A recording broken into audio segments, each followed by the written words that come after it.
seconds from your phone or tablet. That's why eFax is the #1 internet fax service on the planet. Your clients stuck in the past will never know the difference because your eFaxes come through their old fax machines like they have since the 80s. SiriusXM listeners can try eFax free for 30 days by going to efaxradio.com. That's a special site just for SiriusXM listeners. efaxradio.com. Get your free 30-day trial now at efaxradio.com. That's efaxradio.com. Last year when I went to Mayo for a stem cell, they said they can recommend the best cancer doctor in Central Florida. And the staff, forget it.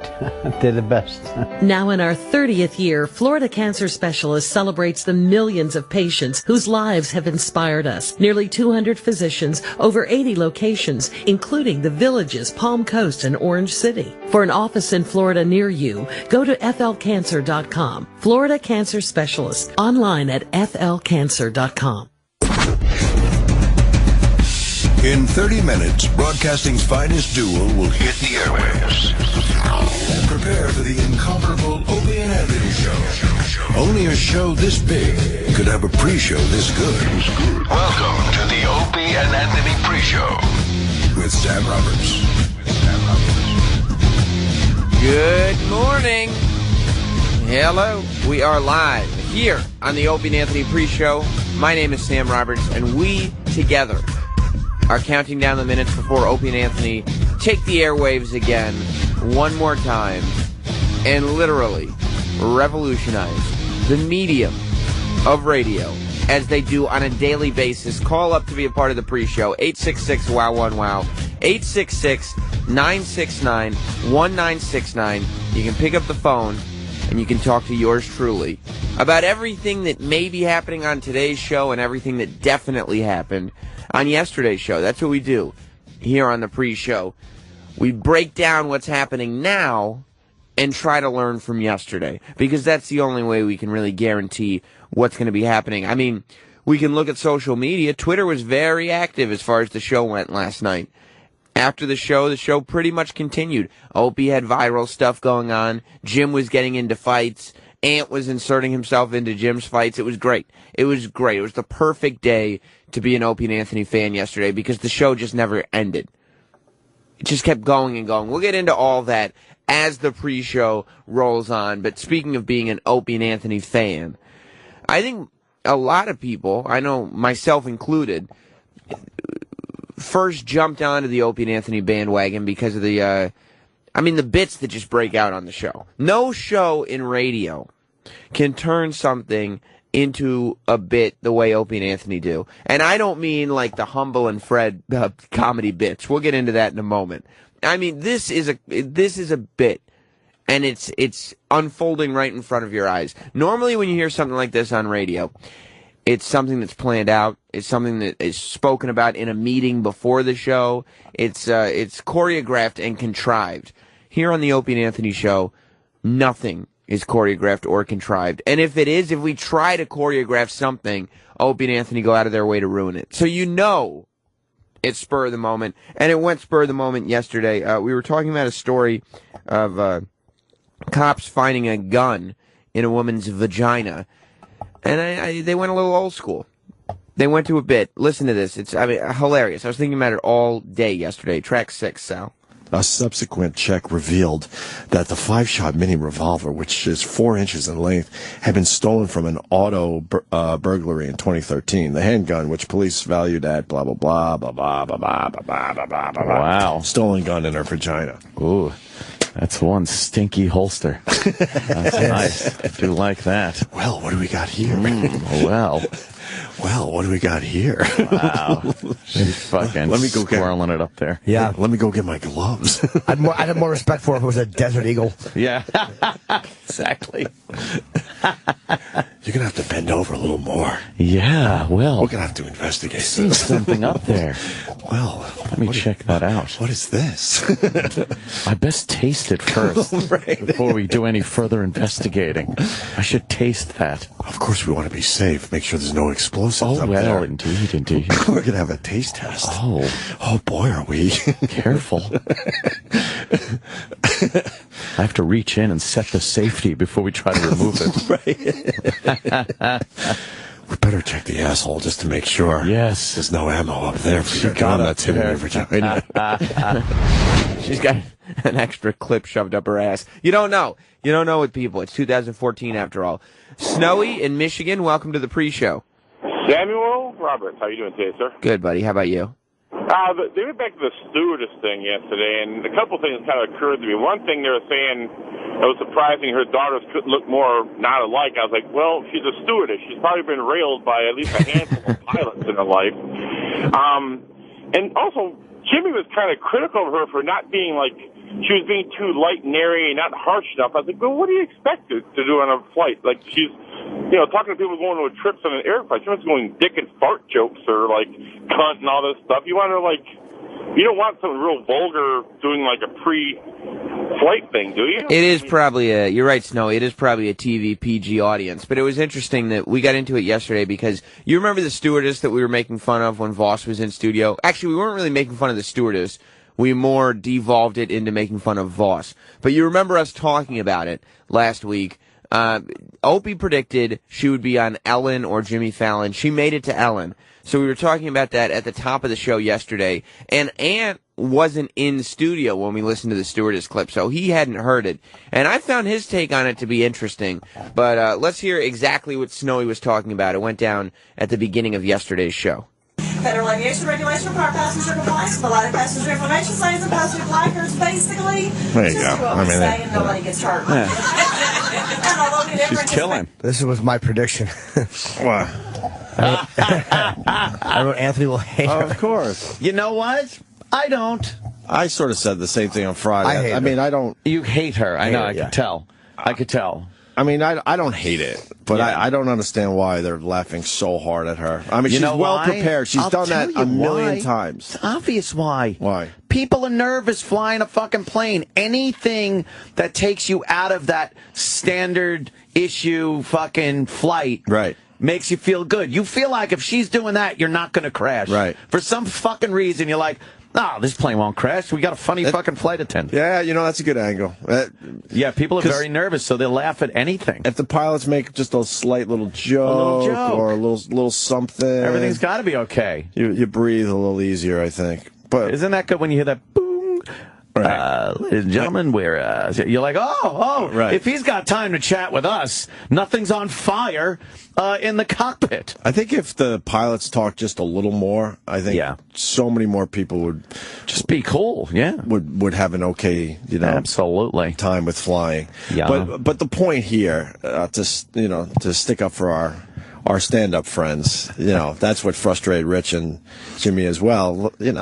It was fun to watch Voss get so offended and annoyed, but I really don't like good-natured stuff. That's what annoys me. Is that was good-natured. I don't know why it bugs me. It stinks. Like, I don't like little fun jokes that everyone on the plane likes. You didn't like the low around the hips, like Grandma's no. bra? I guess because in those moments, I think of how many saggy tits brutal things you could say. Yeah. There's so many really mean, awful. Like, I just hate the thing that makes everyone feel okay. Oh, really? Oh, really? No, I'm like, you ought to just really fucking It was belly making punch everyone them. feel okay. You should heckle her, though. Yeah. Allahu Akbar! Allahu Akbar! Jesus. Just ruin her act. I think the Club Soda Kenny version of whatever the airline has would come to you if those were your heckles. Excuse me, sir.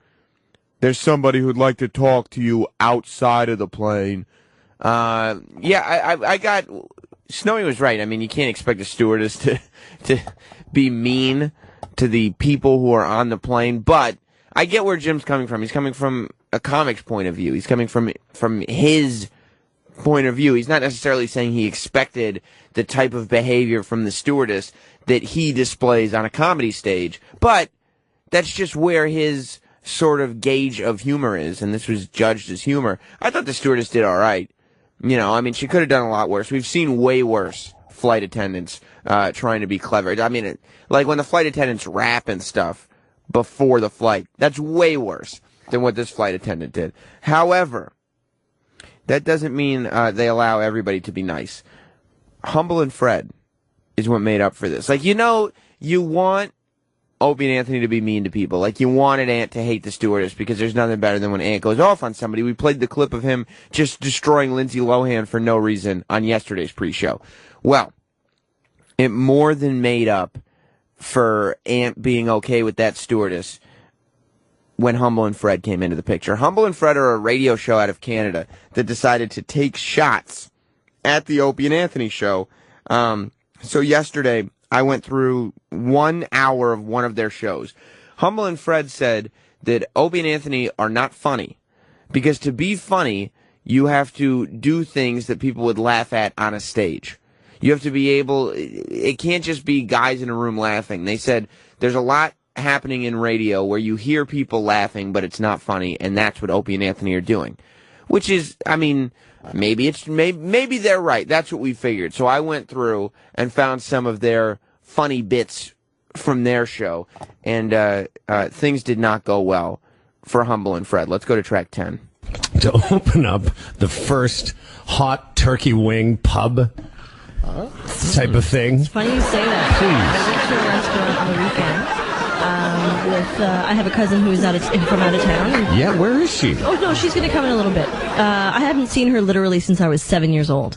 So it's been, 20 years. Sure, thank you. But her daughter goes to Humber down the street and everything, so I got acquainted with her, blah, blah, blah. Long story short, we went to this restaurant, Tapas. You would absolutely love it. One of the things is 2 turkey wings. You're kidding me. I swear to God. Yeah, you couldn't do that, though. No. It would be way too expensive. This is mostly doing a bit. This could be the most mundane show we've ever listened to, as far as the whole Jocktober bit. This is so mundane. Yes. But my favorite part was the very last thing in that clip. What? You're kidding me? Like, oh my God, that's amazing. The silence? No, he goes, I was mainly doing a bit.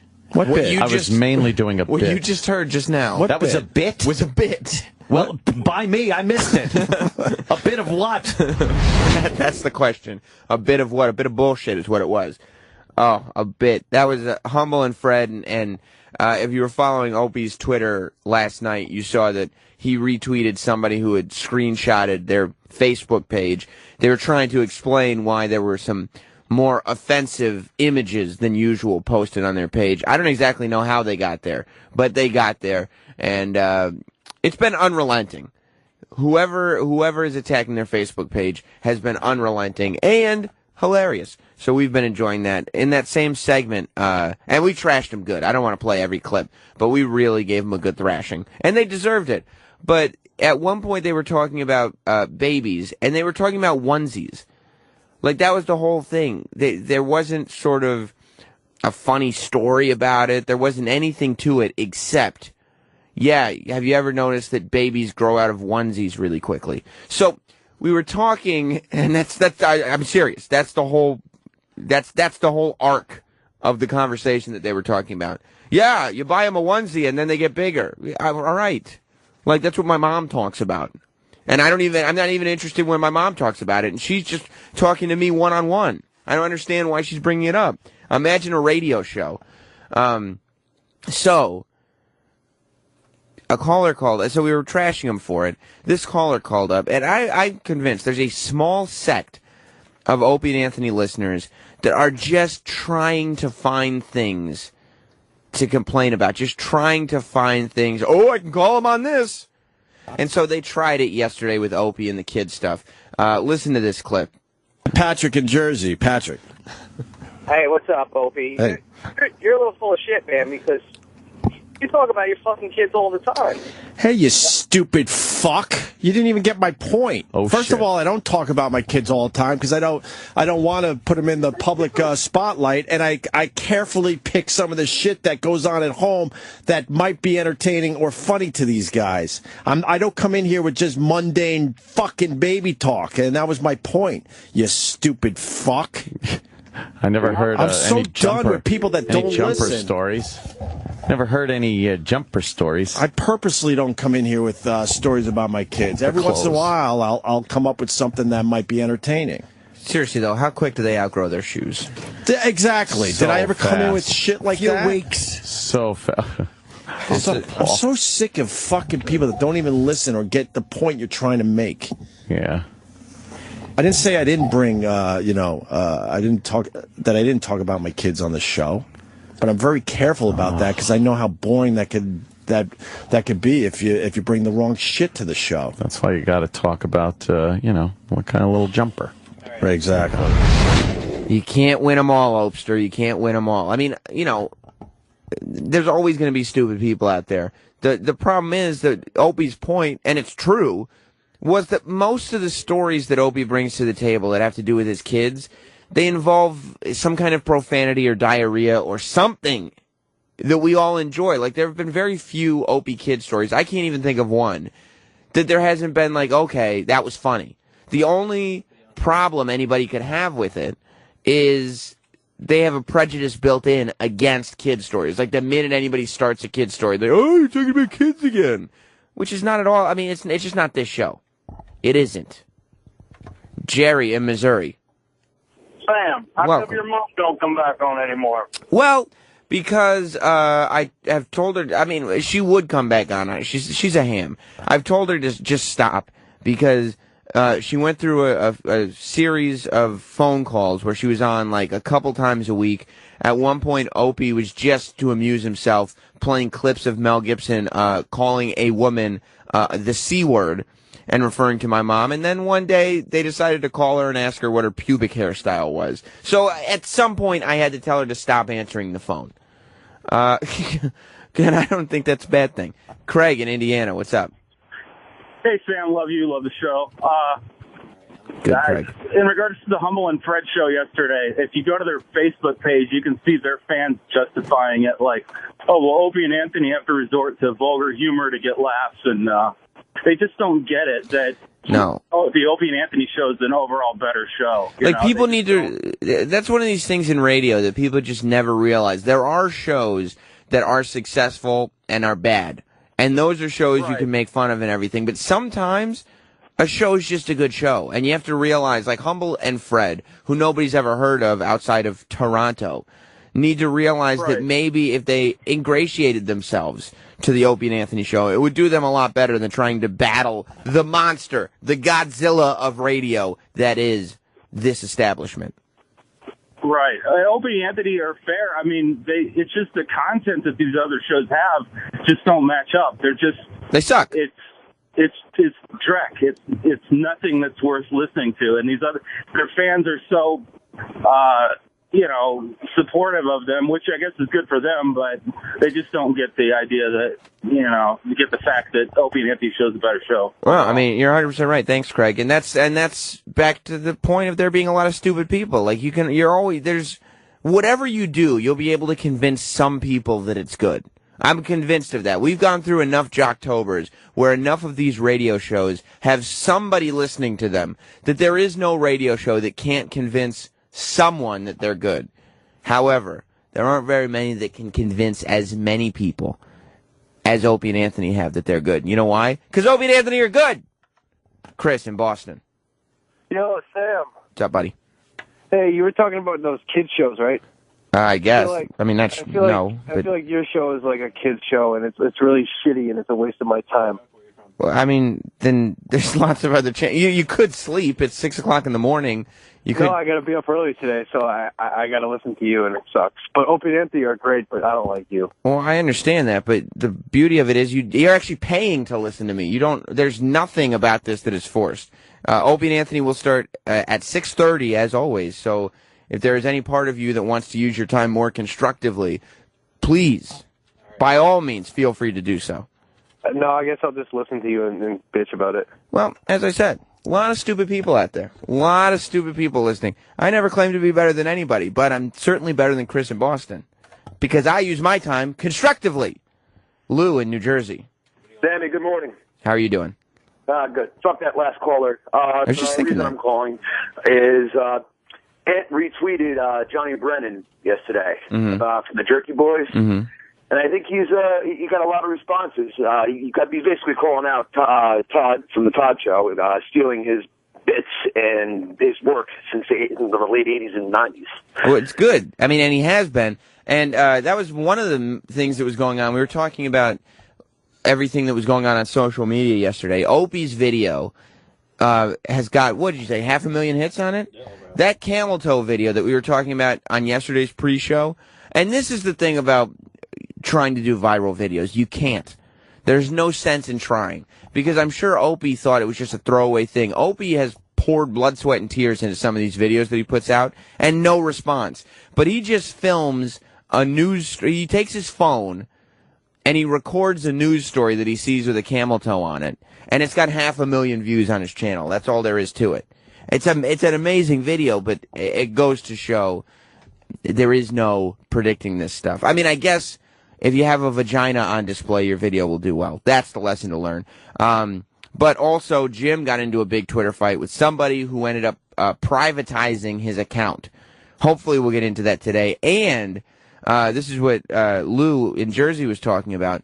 A lot of Todd Show stuff going on yesterday because some article came out, an interview with Todd from the Todd Show, who's another radio show that we've criticized in the past, that's really going over the way he's revolutionizing radio. I think Eric's already got it pulled up in the studio in there right now, so they must be talking about it. I can't wait till they get into this. There's very few things better than a Todd break, and we all know that E-Rock will be... I've told you, his focus on this Scott and Todd thing is unparalleled.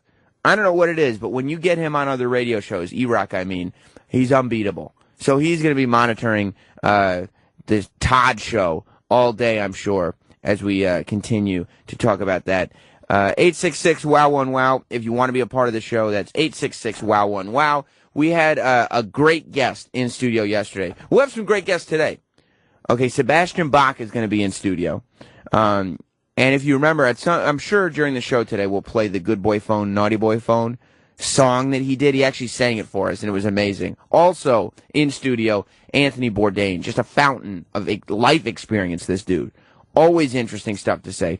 So Anthony Bourdain and Sebastian Bach in studio today. Yesterday was Russell Simmons.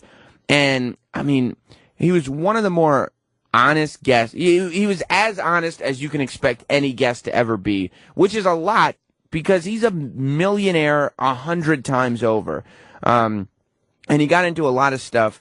I thought it was really interesting. He started talking about the privilege that black people have. It was pretty amazing. Let's go to track 14 and take a listen to Russell Simmons. See, we're talking about privileged shit. Right. You know, I think it's funny about white people can't talk about privileged shit, but black people can.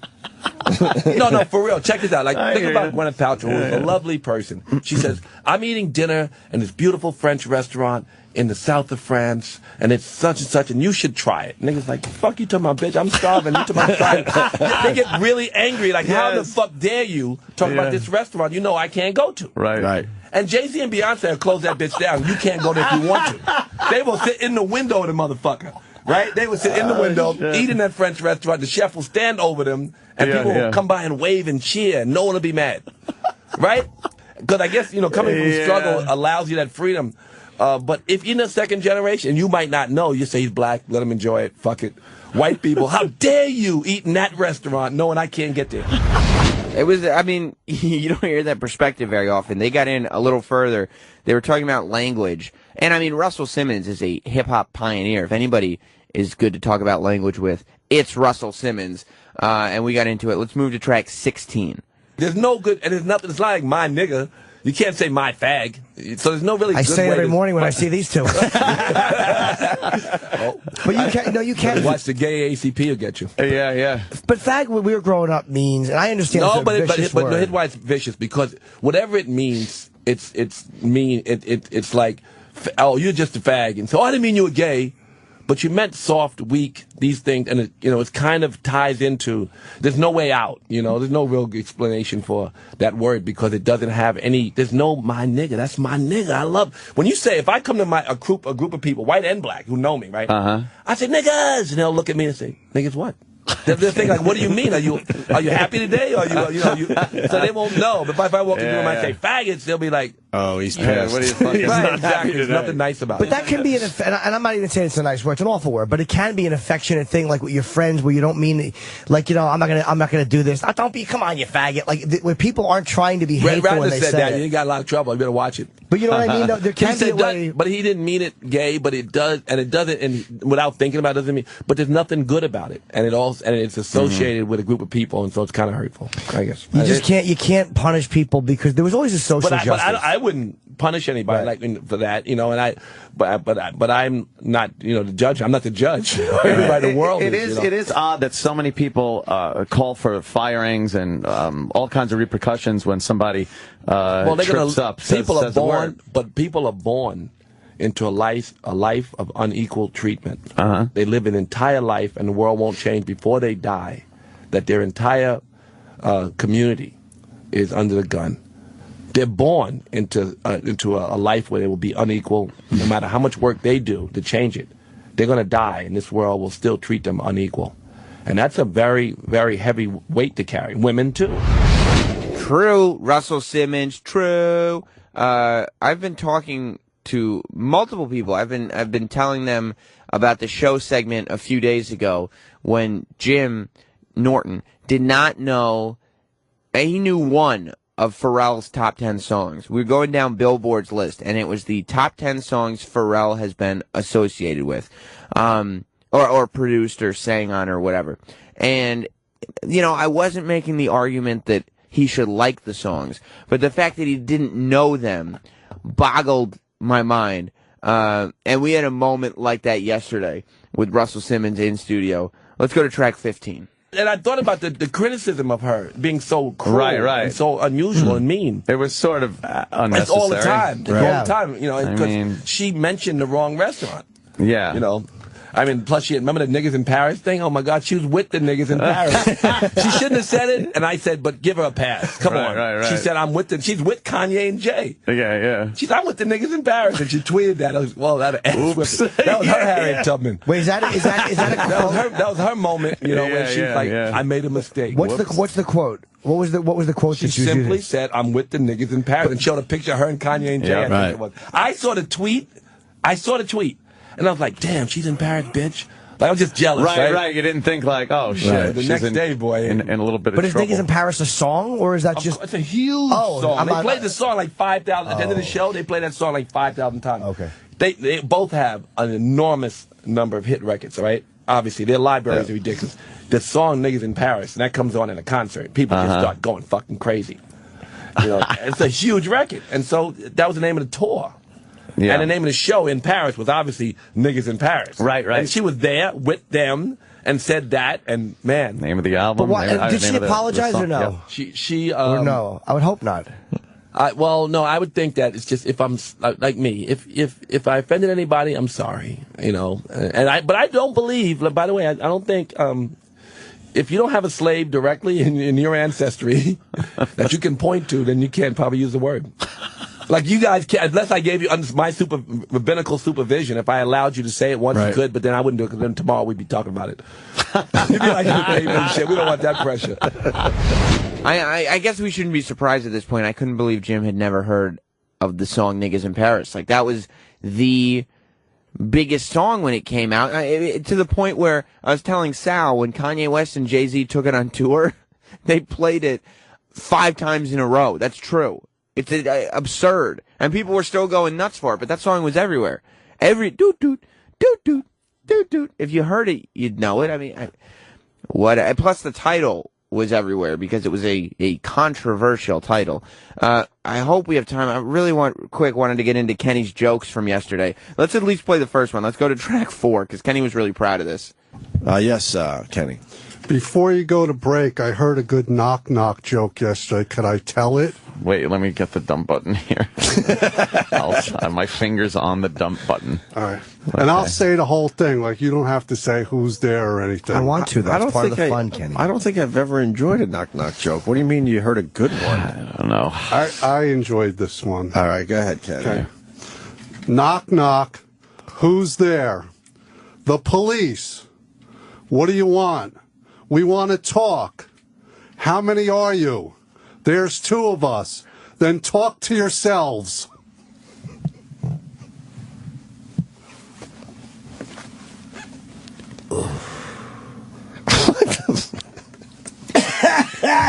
He's enjoying himself. He's cracking himself up.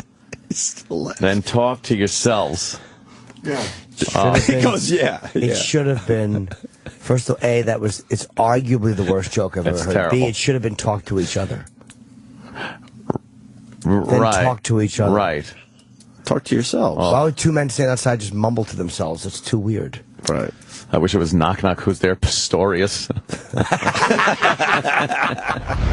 Leave it to Ant to save a punchline. Well, Kenny thought his knock-knock joke was the niggas in Paris of knock-knock jokes, because it was time to come back for round 2. There was a problem. Like, I guess the cops were outside this kid's door. Cops tried for 20 minutes to call Raphael to get him to come out, but he had headphones on and was still glued to his video game console. He didn't realize anything was going on. He couldn't hear anything, his brother said. I told him there's a bunch of cops outside that are looking for you. Graphics are great. Can you imagine if you got Call of Duty just cranking through the house, though, as the SWAT team shows man. up? Holy shit. Right? Or can you imagine you playing Call of Duty and then real cops burst in? You're like, this fucking game rules. It's a 3D effect. Right. It's amazing. Yes, Kenny. Well, you know how it went down. How did it go down? The cops knocked on the door, and the people said, "Who's there?" And the cops said, "It's the police." Right. And they said in the house, "How many are there?" They said, "There's are there? 2 of How many us." are there? So Are they said, there? "Talk to each other." Much better. I got you both times. I got you. What do you mean you got Didn't he say, I got you both times? Yeah. Those guys got to know when they've been gotten. I think that's fair. Big show today. Anthony Bourdain in studio. Sebastian Bach in studio. Opie has a video that is on the verge of going viral.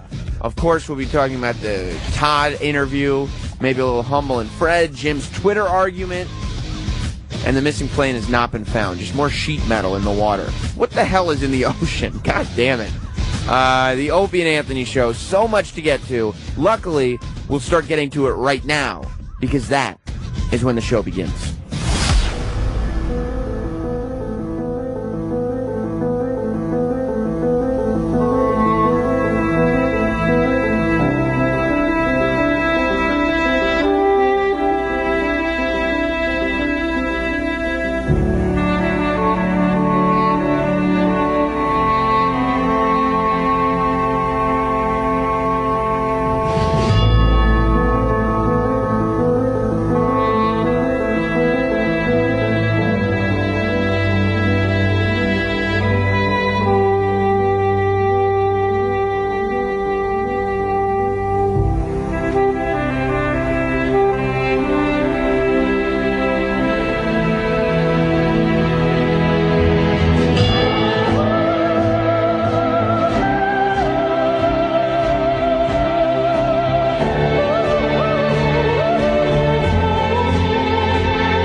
1994.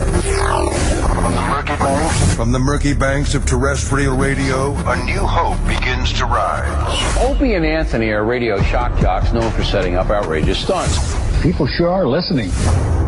Two Long Island natives who together would one day change the world as broadcasting's greatest duo.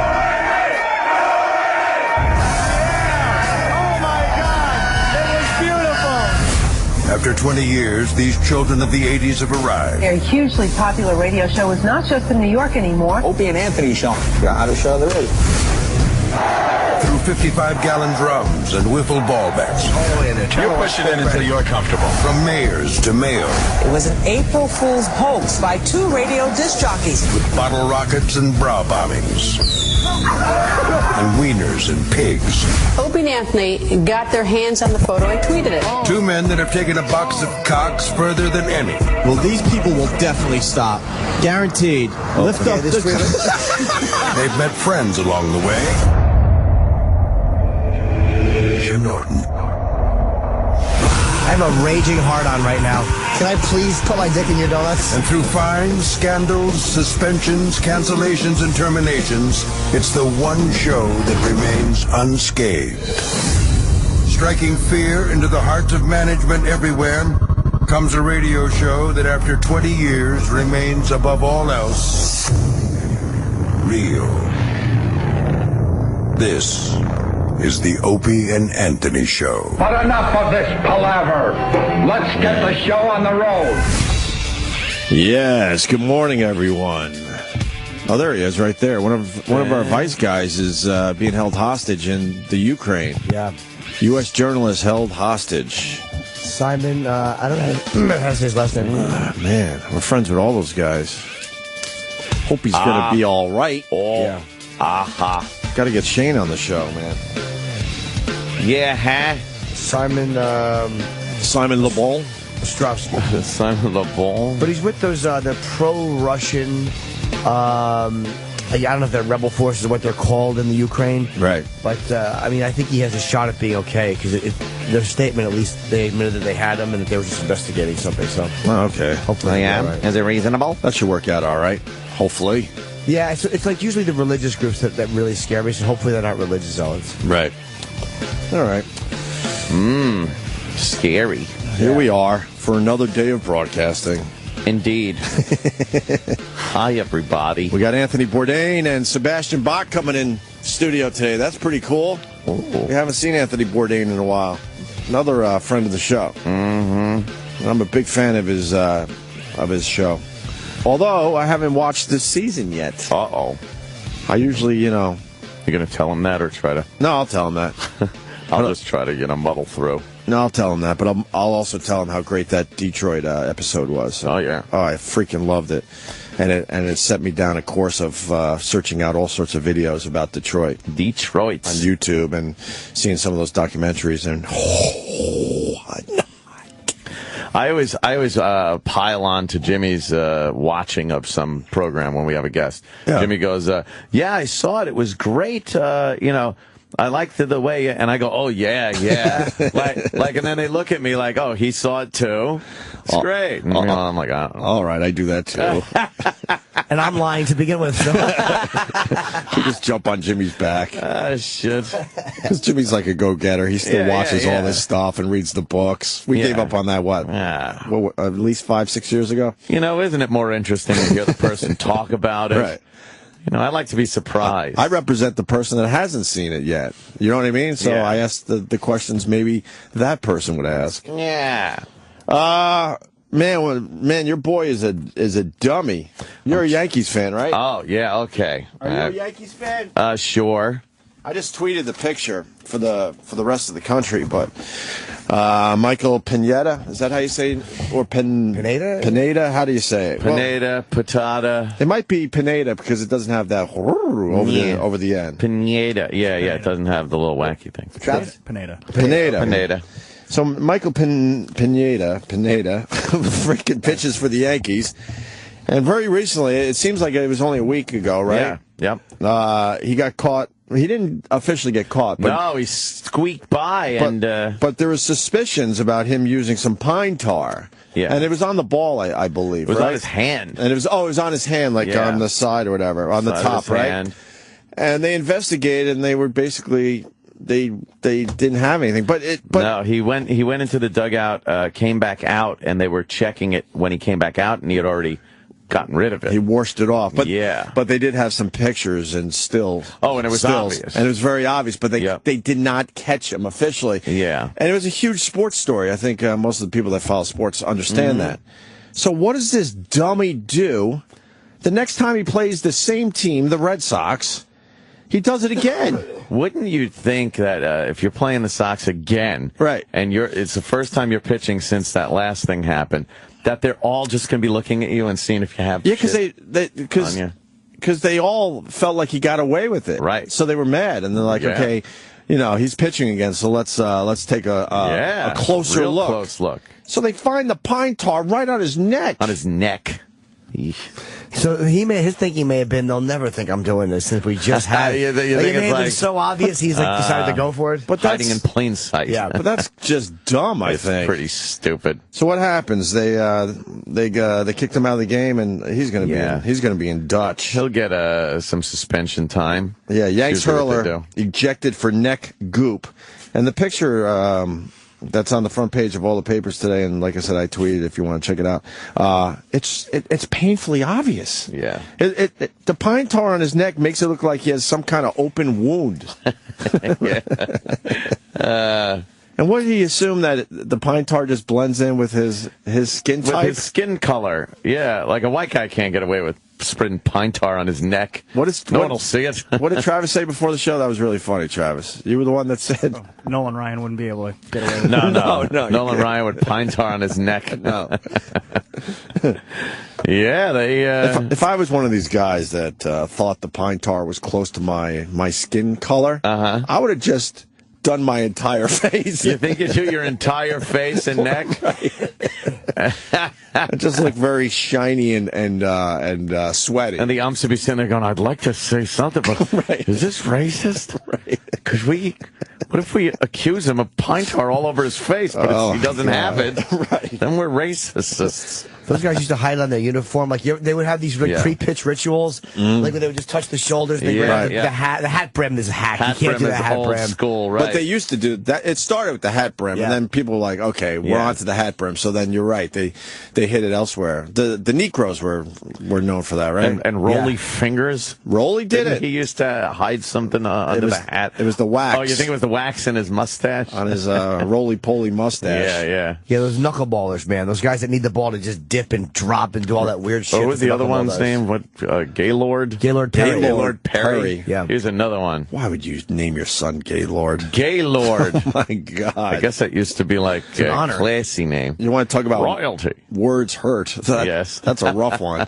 Gaylord. You can't name your kid Gaylord.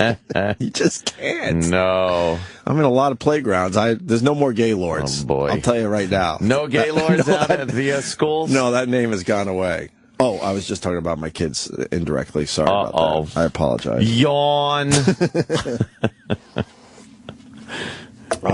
So, that's going to be a problem for Michael Pineda. Yeah, no one Michael seems Pineda. to really... no one seems to really care. Joe Girardi's not like, this can't happen. We're outraged. He's just like, it was cold. He was trying to put something on his hands, get a little bit extra grip. But I think most of these guys are trying to, get away with a little something. A little advantage. Right? Yeah. Well, they lost the game, by the way. To the Sox. Yeah. That's good. How many games to go? 192. It's like a Jesus, fuckload, and cares. Doesn't matter at this point. I was down in Philly last weekend, and they had the Phillies on, and I'm just sitting there remembering when I used to be a baseball fan, and I'm sitting there. It was a good game too, and I'm like, this game just doesn't matter. Yeah. Like, I don't know. I think times have just changed.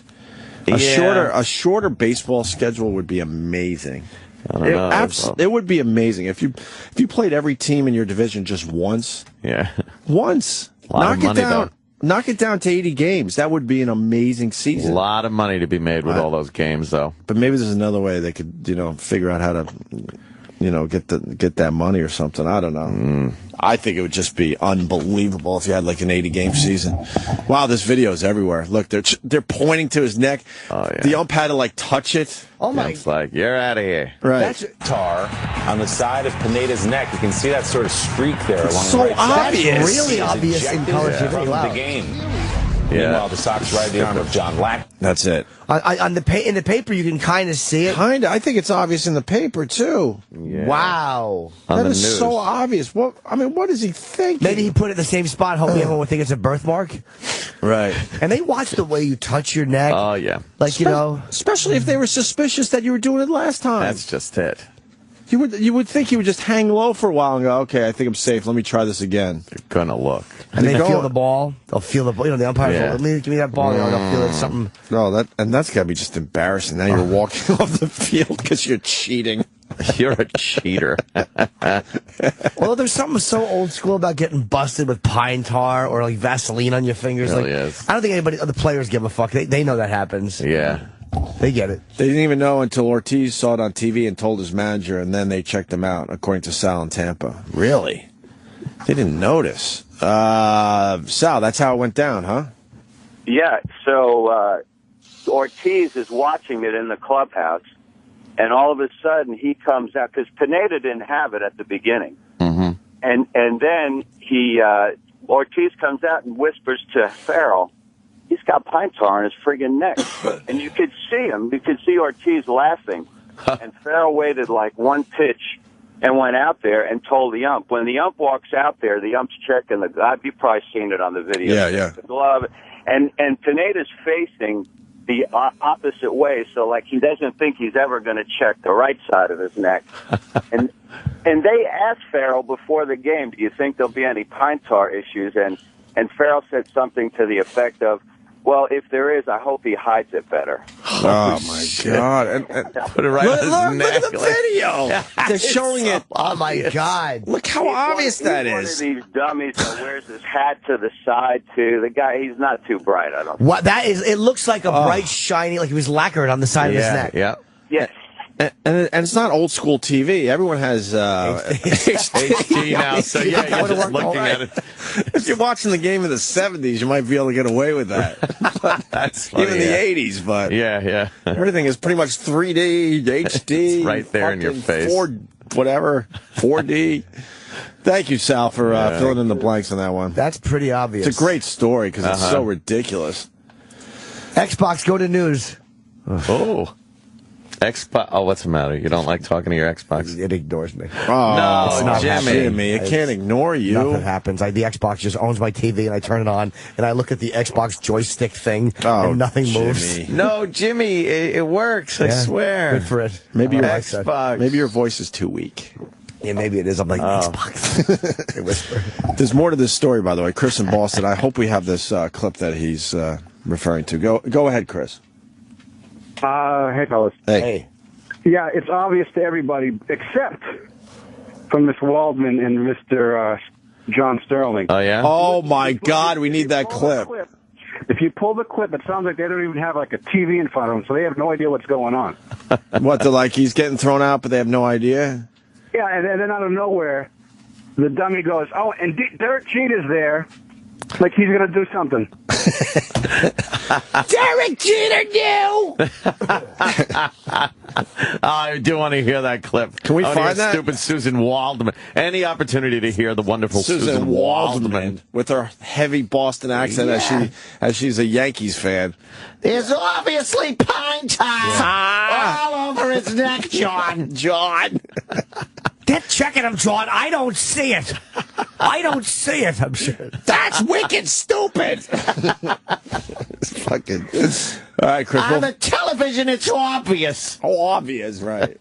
All right, see you, boy. All right. The difference between pine tar and Vaseline, do we need to go this deep? Yeah, Go ahead, Joe.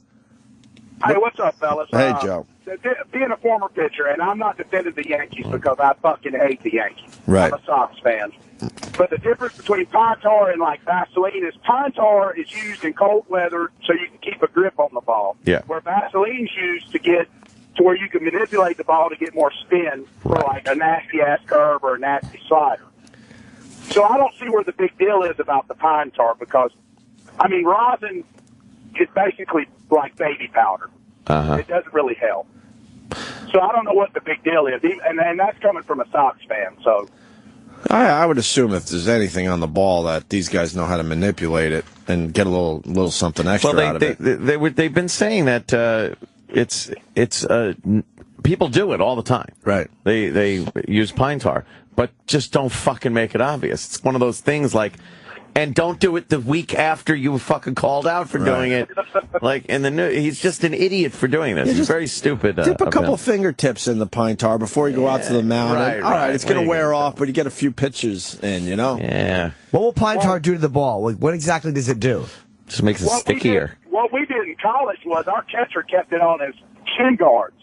Oh. And he would wipe his hand on the shin guard, throw the ball back to you. It'd get a little tackiness to it. Oh, that way nice. in cold weather, nothing's ever said. No, it's funny. Like, we suck so bad, we could probably dip the whole baseball in pine tar, and nothing would happen when we threw it. Please, we wouldn't even know the difference. These guys don't know how to manipulate it. Yeah. All right, Joe. Thank you, buddy. No problem. Yeah, you just can't make it. You can't have it smeared on your neck like he had. Yeah, that was terrible. And then act like what? There was a whole what? Was he doing what? A little bit. What? I didn't. What? Oh, that? Nothing better than the what? What? It said in the paper here, Pineda's obvious violation forced Red Sox to cry foul, and they show a photo. And it's like it's like picture a dark black Band-Aid on his neck. That's how obvious it is. Yeah. Oh, yeah. It's very obvious. Yeah, that's a really, really stupid. Anyway. I got some excitement. Sam, did The Undertaker die last night? What happened? Someone's on hold. No. Okay.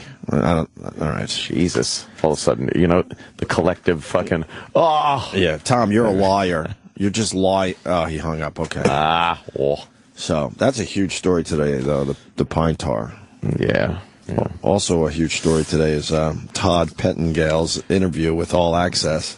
You were talking about this on your Twitter last night, Ed, a little bit. This thing is brutal. This radio business is fucking awful. Yeah. We probably should have moved on from this years ago, because now it's just embarrassing to be part of this. I'm kind of glad we're out of that portion of radio where people are still doing that interview. Right. We never did this interview, thank God. He did an interview with All Access, which is one of the trade It's a big deal. Sites and All magazines. Access is a big deal still, and especially the regular radio world. And that interview could have been taken and just put in a magazine from the 80s or 90s on radio. Right. There's nothing new happening there. It's full of the same cliches. The funniest part was reading when him and his staff wake up and go in and leave. What? It's like, for that show, right? He should be able to show up at fucking 5 minutes to 6, and he winds up like, well, I get in at 3:30. It's what? And then he's there until late into the afternoon. Doing what? Exactly. That's what I'm reading this going, what is he doing? Practicing his fake voice in the sales department? Coming up with the wacky names for the phone calls? What are you talking about? Yeah. We talk way more, and I get here a half hour early just because I like to just sit and just chill out. Yeah.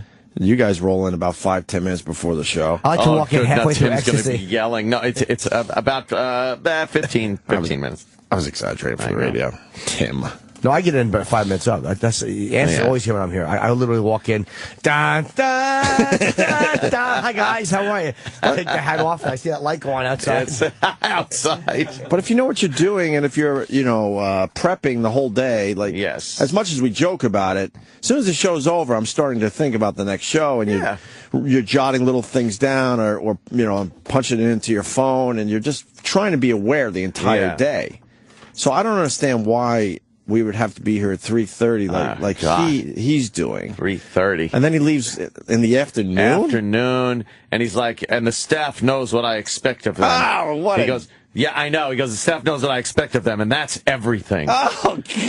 It's the worst. I read this just going, oh, imagine having to be around this fucking motherfucker. I didn't like the way he did. Opie didn't either. The way he dressed Todd. Didn't that seem kind of shitty? Scott, yeah. I'm sorry. Yeah. Yes, he Well, did. I mean, we could pick our favorite questions because this is a long article, but I think a lot of our audience knows the Scott and Todd show, of course, from Jocktober, and now they've split up and we're Team Scott all the way because Jim, pointed it out and we all jumped on board that Todd's the problem. Yes. For a while, we thought Scott was the problem, like he was just an old guy that maybe his time has passed, but he's proven that no, he's still capable of doing it, and sounds way better than he did with the Scott and Todd show. I would love to hear Todd's side of this for real. Like, I would love to ask him what happened. Wouldn't it be funny if Scott Todd was really the nice guy, and you said what happened? It was like every day I'm in the office and Scott would walk in and spit on me. Like if he has some legit reason. Yeah, I don't know. I don't know. I've heard things. He's a little full of himself. Todd, oh, God, please give us a short recap on the Scott and Todd era and 23 years together. Listen how he describes 23 years with Scott Shannon. Scott Shannon, who brought him in, by the way. These fuckers. Yeah. Scott brings Todd in, and this is the thanks he gets. Yep. He would have never made it to New York if Scott didn't decide to bring him in. It was a great run, but I think, like Leno and Letterman, Scott decided it was time to move on and hang up the headphones in the hot AC format. Like the hot AC format is still a young, hip format. Oh, yeah. He's turning 70 this year, and God bless him. I only hope to live that long. Doing oldies is right in his wheelhouse. That's like saying he just deserves to go to the home. Out to pasture. Yeah, out to pasture, right. Exactly. That's what he's trying to. Home. But Todd isn't a young guy either. No. So what is he talking about? You know, that really is a I think he's older than us. I really believe that. Wouldn't you respect him more if they didn't like each other? If he said, look, we stopped getting along after a while, and he went there and I stayed here. That Honesty? I would respect that, though, if he just said, look, we stopped getting along. Right. Like, okay, it happens. Right. Hold on a minute. We got a Gaylord on the line. We got to Sam, we got to take all Gaylord phone calls today. Gaylord. Yes, hello. I'm sorry that we were laughing at your name earlier.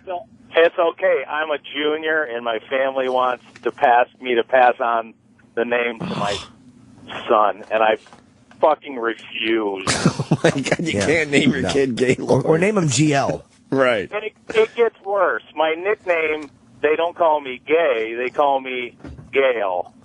Gail? Yeah. Oh, God. How do you work? I'm trying to think. All right. What could you be called? Gaylord.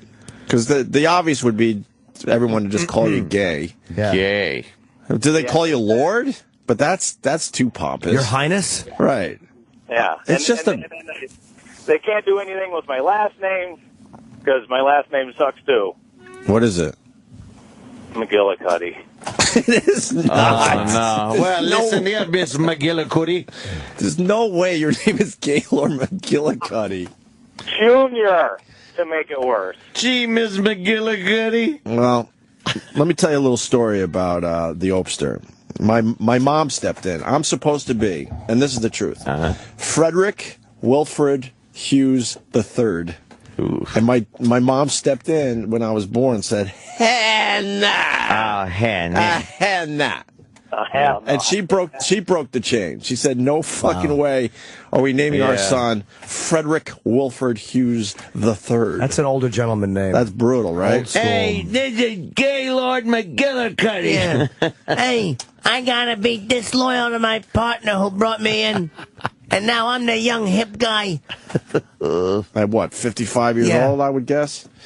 AARP I belong to. All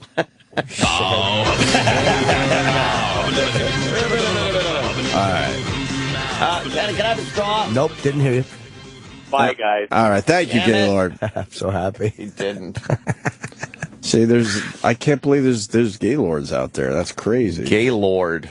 We had the Sterling Waldman Pineda clip. Yeah. When you just put the pine tar on your taint, because then they'll pass to like that. He's got to get in there. He has to get in there and poke around. He's got to get in there.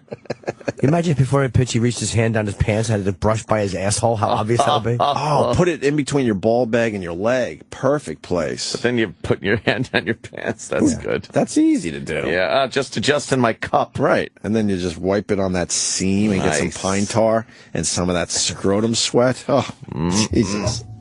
Like a ball will smell like an onion. Right. There was something very, I don't know, watching that big, fat, white umpire inspecting the black gentleman. And poking him. It was something very like, all right, people, let's line up here. And it was almost like he was checking his bone structure. Right, exactly. Very Giamatti of him. Yes, right. Exactly. He was very careful, though, to how he poked him. He was very careful, but there was something very kind of, all right, people, let's all get in line here. Right. Right. So so we got John Sterling and Susan Wallman Can I have a straw, Kenny? talking about the pine tar incident. I guess they didn't know. Now, here's John Farrell. And if you say to me, well, why is he out? I have no idea. Now look, even if you didn't see the fucking pine tar and didn't know anything, wouldn't you assume that because of what happened the last time he pitched against the Red Sox, that I have no idea that you could speculate like maybe they're checking him for pine tar. And he has his monitors in front of him. Right. It's so obvious that there's something going on his neck. You have no idea. None. This is your world. You live and breathe this. Yeah. Where's your awareness to go, well, yeah, exactly. Well, I'm going to say the exact same thing you did. But yeah, you break it down and go, okay, why would he be out there? And then you quickly go through the Rolodex. Okay, wait, last week. Okay, so maybe at least bring that up. Yeah. I wonder if it has anything to do with Pineda. Oh, there you go. Okay. All right. Well, and it evidently does. And here's Jerry Davis going to the mound. And he's going to talk to Pineda. And, of course, that means that sooner or later Joe Girardi will come out. He looks at his hand. Now he looks at the glove. Look at the crowd. He's looking at the hand. His hand is clean. Both hands are clean. Now they're looking at the belt. Derek Jeter's standing right there. They were doing fine until that. Posada knew. Oh, my God. There's no need to know that. Big smile. Yeah. Yeah, Jeter has a bulldog at home. Stop throwing in impertinent information. No one cares. It would be horrible. I clue. Jesus. Still not even a guess? No. Looking at the belt. Derek Jeter's standing right there. He was the first one over there looking at the back of the neck. And he got thrown out of the game. So Pineda must have had something on his neck. Don't worry about it. The Yankees will do this with Boston pitchers. So Pineda's been thrown out of the game. And Farrell's got every right to do that, but let me tell you, two of their pitchers are known to use stuff. And this is going to start something that maybe John Farrell isn't going to want to start by the end of the year. Yeah, his pitchers put oil in their hair, so they go back and touch their long, stringy hair to put something on the ball. This goes on in baseball all the time and has since it began. But now Girardi has to get himself a pitcher. Well, too bad you got caught. That's the way it is. But I understand they're Yankees fans. Yeah. Yankee fans, whatever. But, I mean, the guy almost got caught last time, so, you put the ump in a bad position, so he has to call it this time. Got to. He has to. And you also can't make it just blatantly obvious like he did. What a tool. Look at this giant. There you go. You're good. Look ridiculous. Yeah, they have to throw him out, though. And that's baseball. You get pine tar, you get busted. Yeah. You get booted. Yeah. That's all it is. All right, back to the Todd Pettengale interview for All Access. Working on my John Sterling. Oh. That's pretty good. Almost there. It's pretty good. So, what's different about the Todd Show now that readily apparent? So, what's different about the Todd Show now that readily apparent? That doesn't make sense, sort of. It's missing something. Probably an S. Hold on. What are you saying? So, what's different about the Todd Show now that readily apparent? It should be that is readily apparent. Right? Okay. And this is what Todd says as the young kid in town.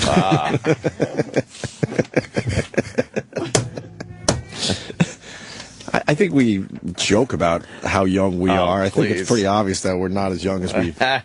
But this guy is really trying to make everyone believe he's a young go-getter. New kid in town. New kid on the block. He did 23 years with Scott Shannon, and he did a bunch of years before that. Yeah. It's a faster-paced, it's a faster-paced, more aggressive, audience-first, lifestyle show. It's more visible, topical, and local. In the past, takes another shot at Scott Shannon. Yeah. Scott would talk about things he called knuckleheads, which were the weird stories from around the country. Now, we talk about the real stories from our community and the things that directly relate to the target audience. Do you do that during the phony phone calls that aren't real? Yeah. Yeah, is that the real? And what is he talking about? And what's wrong with stories from the community? Local New York stories. I know, but who cares? See, we were in that world, and when we were syndicated on regular radio, that's how they attacked us. Like, hey, they can't do local stuff, so make sure you do local stuff. No one cares. No one cares if you're entertaining. If you're entertaining, it doesn't matter if it's some national story or even just taking a local story and going with it. Yeah. So, and those weird stories still work. Yeah, it doesn't matter where they're fucking from. He's making fun of the fact that Scott Shannon used to do those weird stories. Mm-hmm. Those are the ones that get the people talking around the water cooler. Yeah. And calling the show, right? You think people that watch a video on YouTube care where it's from? Right. That's not a local video. You play about 4 songs an hour from 6 to 10 a.m. during the show. Wow. God, I wish we could do that. Show the audience. How easy would that be? The guy plays 4 songs an hour and he gets to work at 3:30 in the morning? Unbelievable. 4 songs is what? Let's say 16 minutes, maybe 15 minutes. Yeah, knock it down slightly. So let's say 15 minutes, and then you got at least 20 minutes of commercials an hour. Yeah. At least. Yeah. So now you only have to talk for 25 minutes an hour. Yep. And they're not even doing that because then you squeeze in the traffic and the weather. Oh yeah. When Scott was on the air, he would be doing his True Oldie show at the same time. So many times he would be out of the room and we'd throw in another record. Now it's all about the content. We play the hottest songs in the morning. Who cares? No one cares you play the hottest songs in the morning because they could get it a million other ways. Right. So if you're not playing that song, they're going to find it somewhere else immediately, and they're all right with that. You're never going to be able to compete with the fact that people could get songs like that. I was walking to the Comedy Store the other night.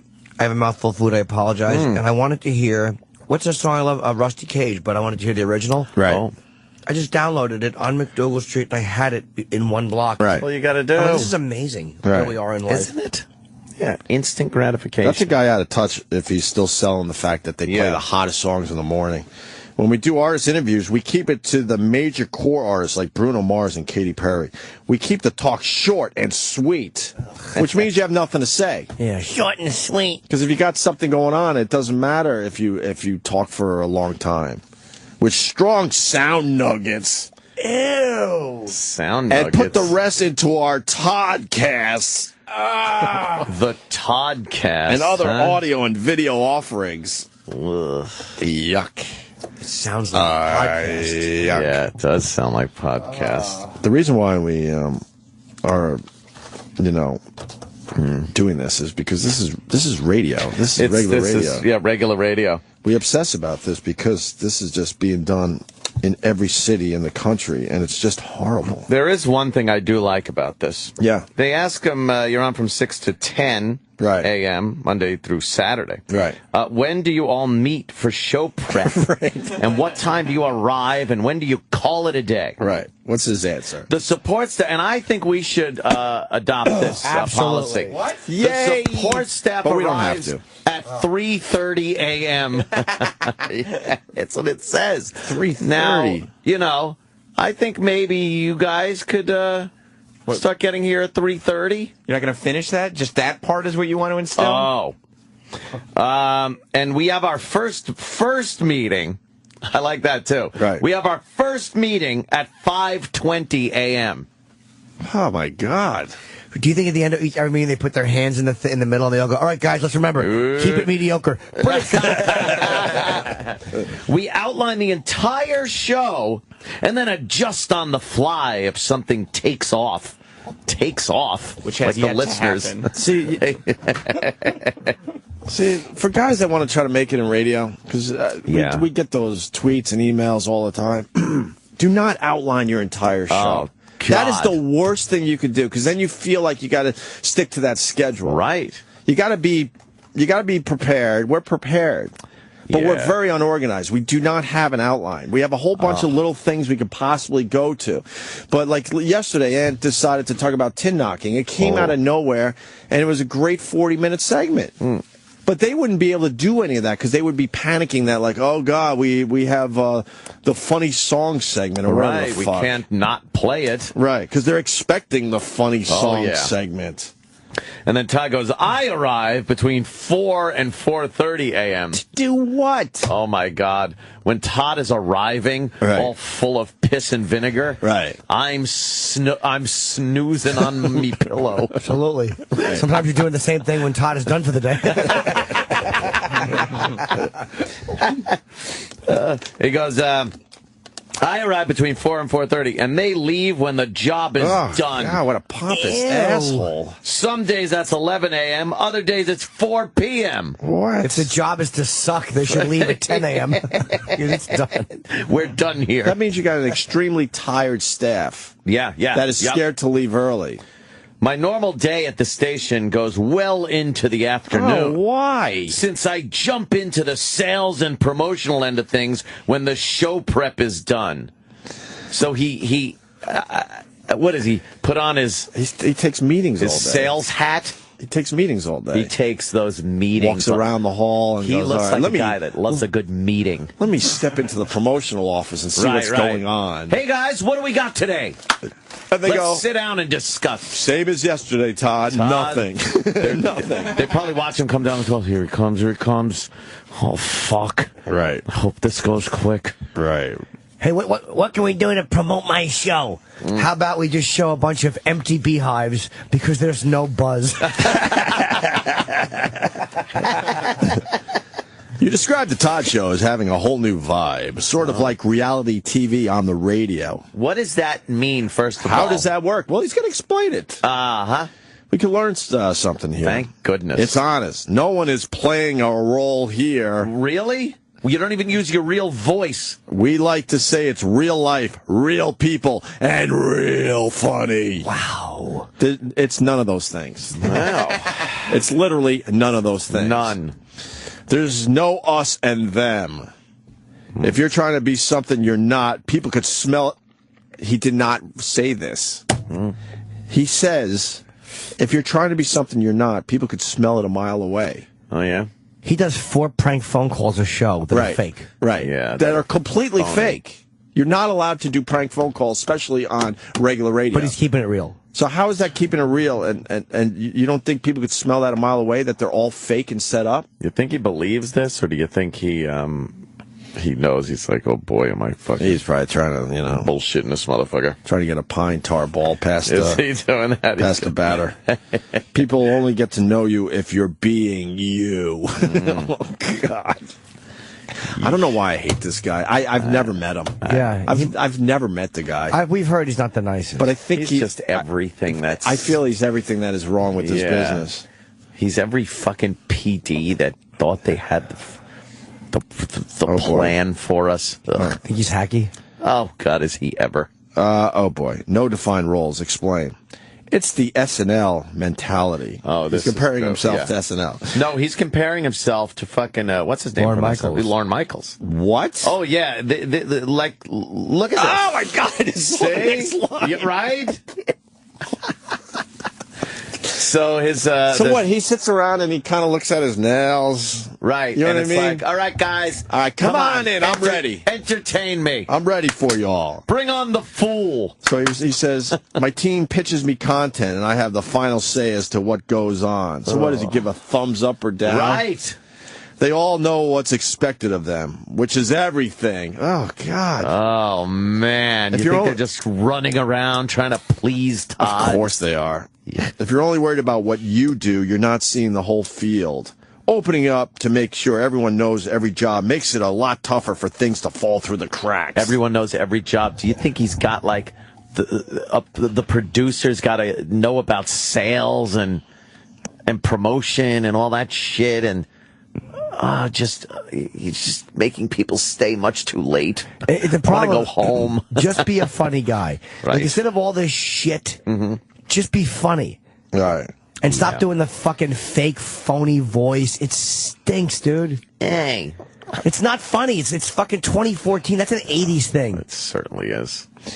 Want to keep going? This is kind of working. This is all I want to do today is read and reread this interview. Yes. How do you keep from walking all over each other? We don't worry about it. There's a natural give and take that you just feel. The same way you do at a dinner party. The worst thing you could do is hire people and then tell them not to talk till you point at them. Oh, boy. Uh-oh. That sounds like someone something. got pointed at. Sounds like maybe that was Scott's way. Was that? But he's a little pussy boy, and he's not brave enough to say that. Yeah. But it sounds like that's a Scott thing. I'll point at you. I'll point at you, and then you talk. And you talk right there. Team Scott, though, boys and girls. Oh yeah. Are there occasions when it gets a little loud? Absolutely. Don't read the next line. Don't read it. Oh no. But that's when I can't hear it. But that's when the party gets better. The party gets better. Yeah. By the way, what old lady says the way you do at a dinner party? A dinner party? Who the fuck has a dinner party? We like it to seem like a cotillion when we're in there. You know, it's going great when the dead caretaker spills avocado all over your jacket. It's a dinner party. There's a guy in a bunny rabbit outfit blowing someone else. You know, you've really hit the nail on the head. per second. If you're trying to sound young and hip, you can't say dinner party. Dinner party. No, you don't. That's crazy. Wow. That's good. You want to meet the team, or you know what? There's a few things in here, though. It's meet the team. Todd Pettengale. My name is on the door, which means it's my fault if we're late with spots. Men's room. Yes, and the douche store. See, the jerk store, but douche. It's the original douche store.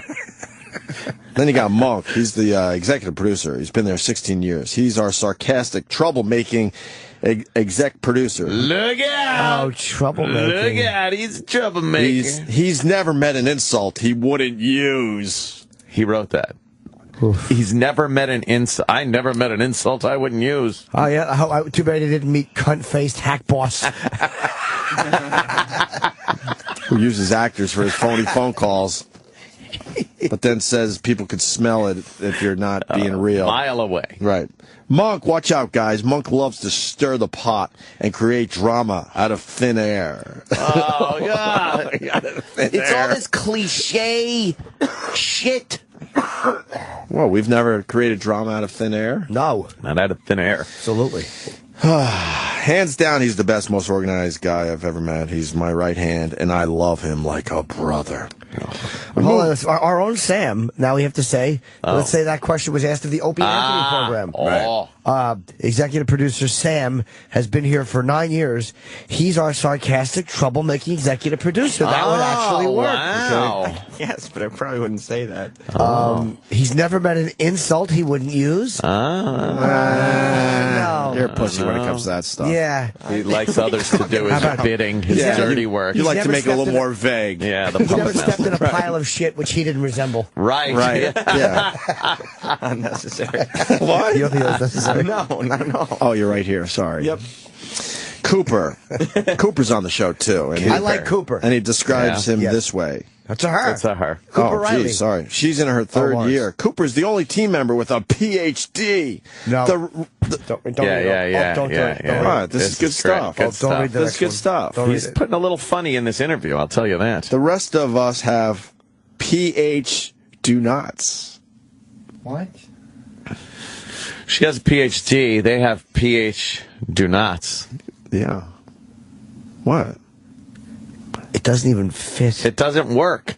No. But she's a tough and honest native New Yorker. She brings a wealth of experience to the show and a hefty dose of reason. You should have said PhD's nuts. Right? God damn it. You're missing a very important part here. Oh, shit. She brings a wealth of experience to the show and a hefty dose of reason, which means she's the whole. The whole. Reason. And then he writes, which I totally ignore, because he's a little edgy. Look this out. Todd guy's a little edgy. You could try to put him in check. Right. But, you can put up that yield sign, but I ain't stopping. He's not stopping. Hell for no. Nobody. So Monk stirs the pot. Right. Cooper tries to keep things between the lines. But Todd's, he won't have any of It's that. a madhouse over there. It's crazy. Perfectly timed, perfectly on schedule madhouse. Wow. Did you meet Ann yet? No, I have not. Ann, he writes, or they call her Annie, you know. Annie is our new regular voice. She's so perfectly balanced, so honest to a fault, and talks about things you'd think of but never say. Oh, she boy. has no filter. Would it be funny Dropping if Annie... N-bombs. Yeah. Wouldn't it be funny if she really was like that? And he's like, so what did you do this weekend? And they're all like, well, I hung out. And she's like, I took a little black cock on Easter. You can't tell her, ask her anything. You can't say that. You got to pull back a little. She's crazy. Oh, boy. So she has no filter, which is a challenge for me, but I love it. It's 8:30 p.m. I'm going to let you guys go home early. Right. She doesn't have a filter. I say, how you doing this morning? And she says, not good. I'm on this dog shit program. I'm like, put a filter in place. You can't teach this, just be you, is what I told her. Oh, you can't teach this, just be you. Right, Gotcha, okay. You can't teach this, just be you, is what I told her. I got it, okay. She surprises me every day with her candor. I look forward to getting her reaction to things on the air. They are always oddly, lovingly, unpredictable. Look out. We didn't hear any of that shit. Not a peep of it. We don't hear anything. No. They all just quickly talk because they know they have to get spots and songs in. Of course. It's the important part. All right. Is there anything else? Or you missed the part where they do Todd. Oh, we said Toddcast. Tell us about the use of social media. Yeah, that's... Sheila Watko directs the show. Okay, that's boring. I just like the image of him sitting there while he calls in the staff to entertain him so he could hear something that, he deems a nugget that could get on the air. And what's the staff saying? I was thinking today at 7:05 we'd do one of your fake prank calls. I like that. No, they do something else at 7:05. It's in the article, Sam. Oh, sorry, I didn't do my homework. It looks like you're getting some traditional contesting and marketing, Traditional contesting. Oh, traditional. Traditional. You said it right, but I'm like, what a hack way. That's just hacked. Yes, every weekday at 7:05 a.m. we give the Friends with Benefits cash code. Friends with Benefits cash code. Who the fuck is writing down the cash code? Well, if you're a friend... It's Contest Pigs. Of course it is. Radio has what's called Contest Pigs. Yep. And for some reason, regular radio still caters to those people. Everyone else, most people don't ever fucking call to try to win something on the radio. It's a known fact. Yeah. But the Contest Pigs, they got it all set up and they win over and over and over again. Because not many people actually, try to win these things. Later that morning, we asked them to call. 95th caller, of course. 95th caller. They win $1,000. Then they get one call to a friend and give them an additional $500. That's the Friend with Benefits. $1,500 a day for 8 straight weeks. Oh, I get it. Instead of dick, you get money. But someone stole the Friends with Benefits money. I wonder who it could be. See, it's the fugitive. You know how great it would be if Todd did a fugitive bit? Oh, stop. He wouldn't. All things came together. If he enjoyed us mocking him, he would do it. That's the only way.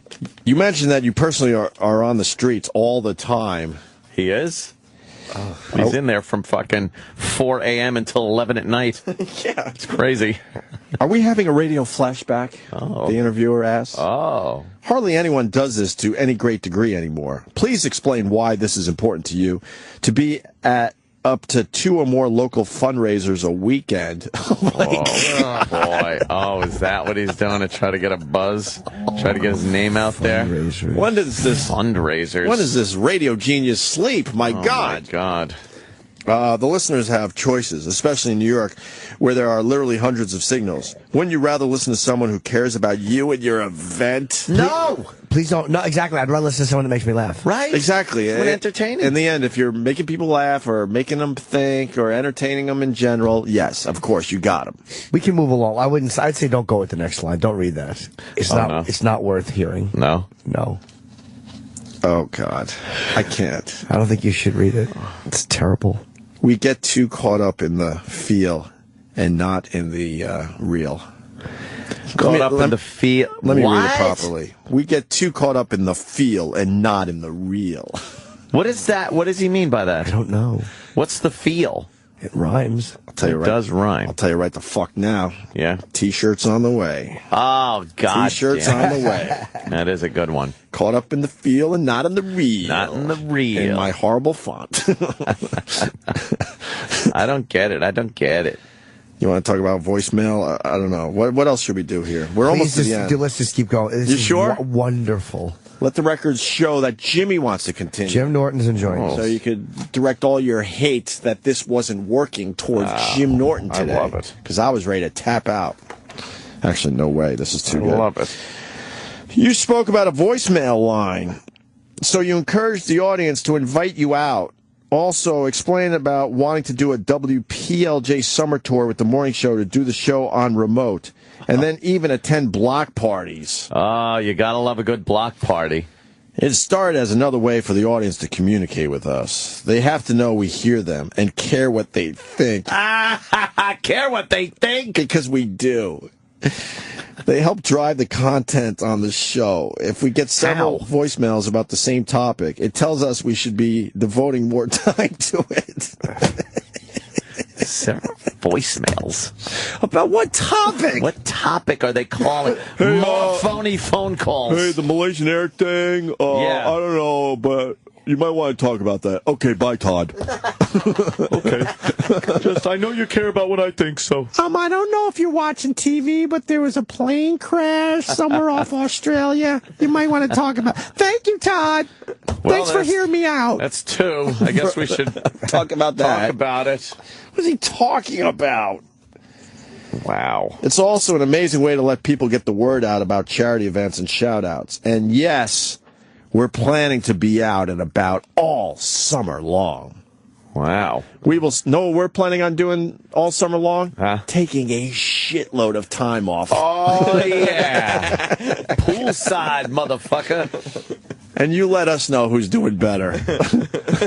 Yes. Friday's off, right around the corner, boys and girls. Batten down the hatches. But they're going to be out there all summer long. He's going to be out there at block parties. We will solicit listeners to nominate their neighborhoods to have us come out to visit. Yeah. Good stuff. Oh, God. You want to go, Jimmy, still? Yeah, what's the next question? Expand on your feelings about giving back to the public. You commented that radio has a responsibility to give back to the public. Does it? No, you have a responsibility to be entertaining. That's it. That is all this is about.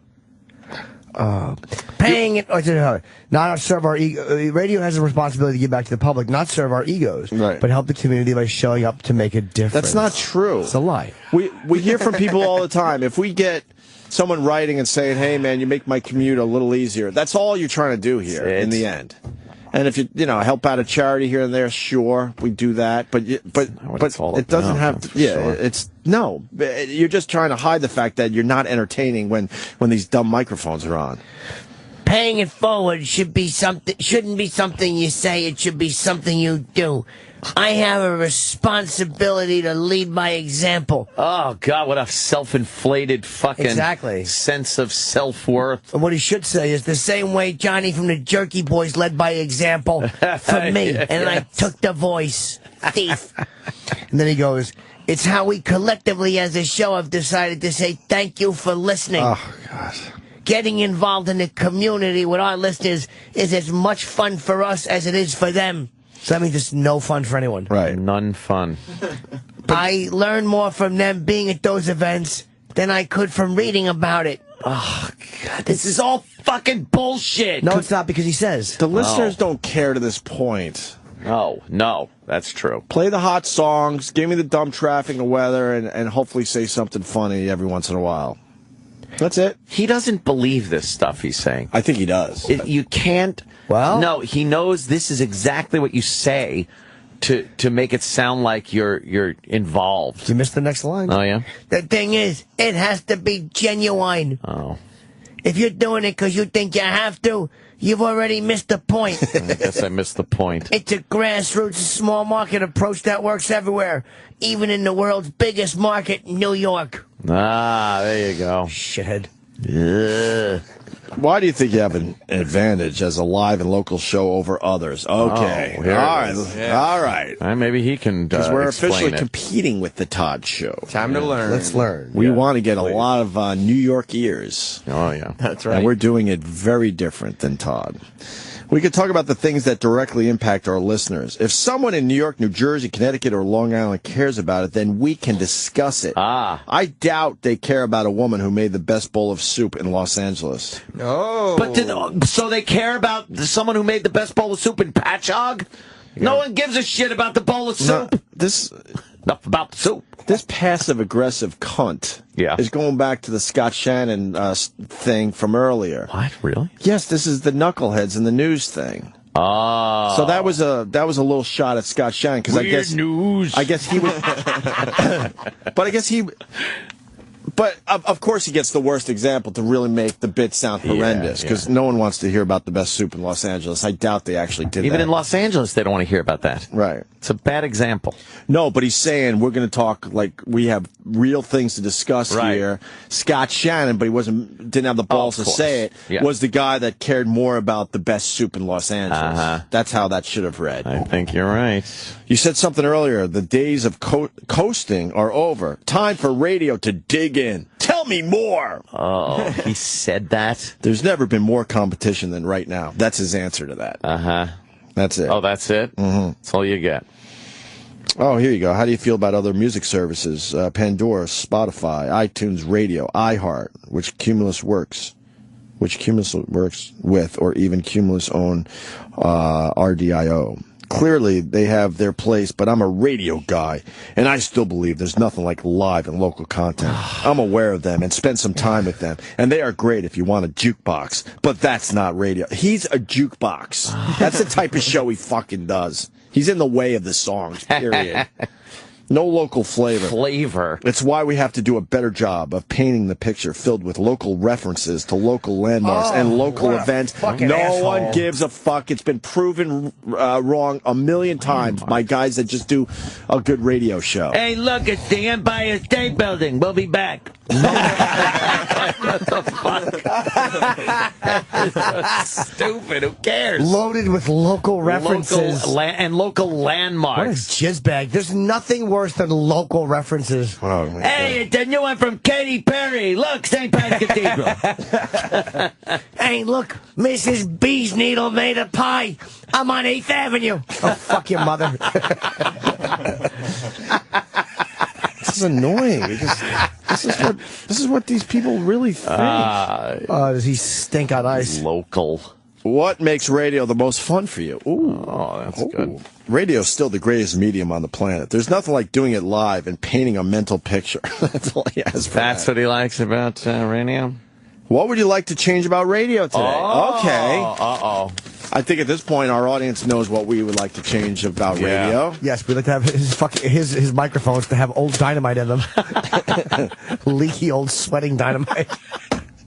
Like a good stick of sweaty dynamite. Oh, my God, yeah. Oh, look out. First time he does that shitty voice, it fucking reverberates and blows his head off.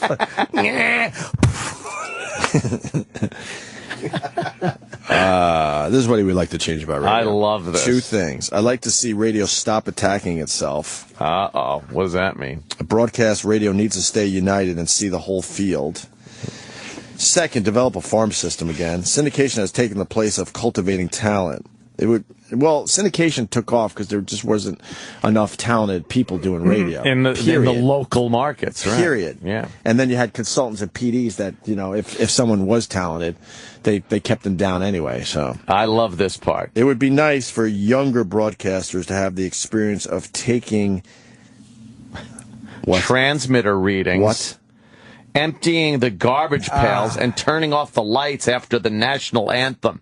Sam Roberts. I'm sorry. I think it's time you fucking empty some garbage pails and take some meter readings. That's even right. though we don't have like a transmitter per se. Let me tell you about meter readings. Something, I forgot all about. I think we were still doing it in Boston, right? AF. Not NAW, though, right? Uh-huh. We just made it up. Yeah, you just made them up. We just made it up. You pretty much wrote the thing that was in the last post in the book and just kept it going, let it ride. You knew it had to be between this number and that number, so every day you're like, you know what? Let's put a 5 here today. Just change it up a little like that. Fuck, no one took meter readings seriously. It actually was an FCC thing, I guess, for a while. So he wants young broadcasters to have the experience of taking the transmitter readings, emptying the garbage pails, and what's turning off the lights after the national anthem? That's like when the station's done for the day. We've now concluded our broadcast day. Okay. Yeah. Small town radio was the absolute best training ground. Sam just fucking waltzed in here with his fucking olive oil voice and guinea charm. Yeah, with his kinky hair. And he's right. Everything that I've had to learn, I learned from Scorch in Syracuse. Yeah. Do your dressing. That's right. All right. Anything else you'd like to add? He babbles here, but then he just says, I love all my morning show peeps, and coming to work is fun again. Fun again. I see. You know what that means. If he hates Scott, just say it all. I see what's going on here. That's what I miss. Team Scott's kicking your ass so far. Make sure you listen to Scott Shannon if you have one of those people meters. We're allowed to say that because we're not on regular radio. Sure. So even though you're not listening, just tune that people meter into CBS FM and then listen to us, and then Scott will get the credit. He's doing very well. And I think we have a little to do with that. Putting a smile on their faces and letting them know we're here and in it with them. It's the coolest damn way to make a living. Ugh. No, it's not. Getting your dick sucked while somebody films it is the coolest way to make a living. That's a good one. And then he's got an action-packed picture right there where he's all young and jumping in the air. They're all jumping. Some karate kick. How great would it be if there's a cliff behind them? They're all jumping, and although the chubby one still has his right foot on the ground. Oh, no. Awkward.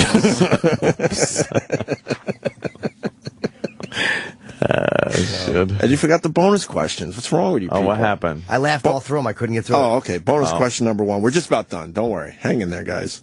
Peanut butter, chunky or plain? Oh, not these. And now, if he had any sense of humor, he would have said it depends on what the dog prefers. Yes, right. See? Or answer with, who gives a shit? Yeah. Right. And then bonus question number 2, Brussels sprouts or cauliflower? Mm-hmm. And then he gets a little crazy with his answer. He says, I prefer M&M's. Why? What does that mean? It means that he won't answer that. He's thinking out of the box, Ant. That's what that is. He should have said, I prefer asparagus because it makes my urine smell good. And then I give girls golden showers around the station. I would listen to that show. Yes. I make them smell my asparagus piss. Oh, he's the worst. It's terrible. It's terrible. An ass. What is Todd's voicemail? Maybe we should call it in. Just make suggestions on topics. Yeah, that's true. Okay, bye, Todd. All right, thank you. Oh, God, that's funny. You brought that to our attention. That's a great one, Ant. I read that last night. I was glued to it. It was a real page-turner, and I had to post it, and a lot of other people read it and commented on Twitter. Were they supportive of his interview? Not in the least. How did you miss the garbage can? I know. I ripped the copy in half there, and then I went to throw it in the garbage pail, which is 3 feet away. I even leaned over, so it's probably a foot and a half away from my hand, and it just thunk hit the rim and fell on the floor. I could not get it in the garbage pail. I missed half too. So, but I hope Sam Roberts will be, taking out the garbage, Absolutely, shutting the lights off after the national anthem. What the fuck? It's 1950. I do have to say one thing. When we were at AF, and to some extent NEW, it was still cool to hang out at a radio station.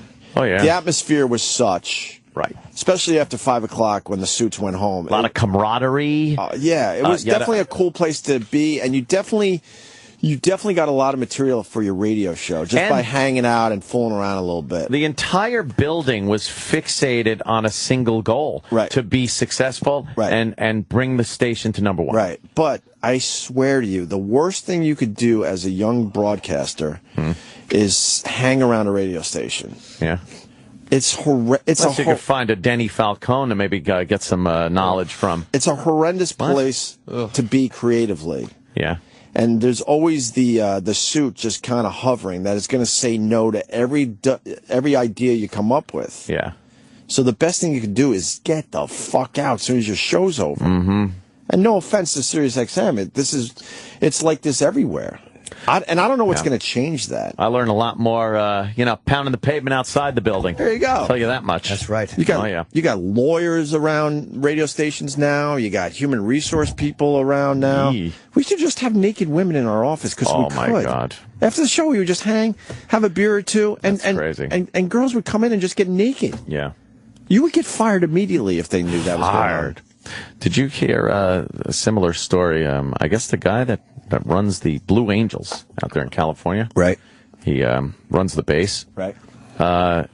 Just got thrown out because he fostered an environment of like sexual harassment through like jokes.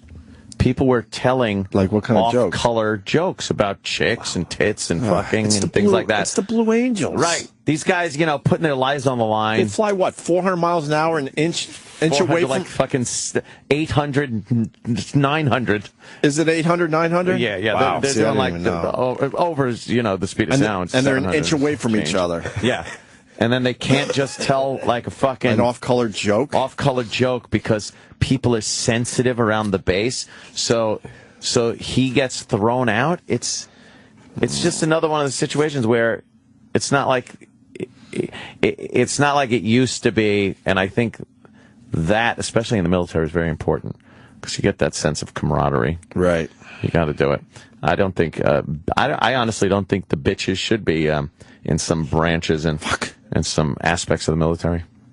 It's just me, though. I think they should be there, but they should have to just do the same stuff physically. That's all.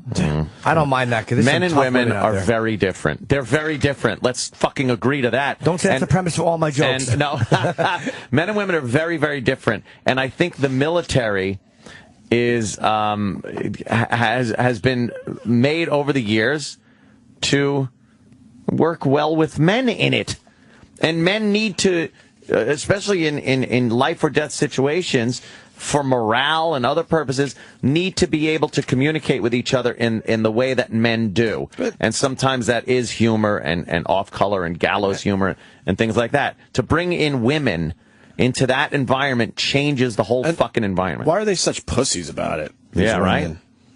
Buck up, slit. If you're going into these these type of, professions, you would think they would man up. Right. Man up. Man up and enjoy a good dick joke. Jesus. Although Israel does that. Israel uses men and women, and they have a pretty tough army. They do. Their bitches are different, though. American bitches are fucking prima donnas. See, now if we had a hole on the show. Now. Oh, now. Not all of us. Oh, come on, guys. Clam up, clam. I'm very excited because Michael Imperioli saw the end of The Sopranos my way. Oh, yeah? Yeah. We'll talk about it after the break. Ooh. He finally gave his thoughts on the last episode of The Sopranos. And also, speaking of off-colored jokes, we got Joan Rivers. God, she's the best. Yeah, that's a good one. I like that story. She don't give a fuck. Good for her. And we'll explain that next. Also, a little later today. Wow, not even later at this point. Anthony Bourdain's going to be here soon. Yeah. And a little later today, Sebastian Bach from Skid Row fame. And we'll be checking our voicemail to find out what we'll be talking about next. Yeah, we should do that. The Opie and Anthony Show will be back in a moment on Sirius XM. Napa know how. Your truck takes care of you. And at Napa, we know how to take care of your truck. Each one of our 400,000 parts is built to go the distance. And with some of the best people in the business and the heavy-duty know-how to back each and every one up, we'll get you back on the open road fast. With over 6,000 locations, load up with our quality parts over and over.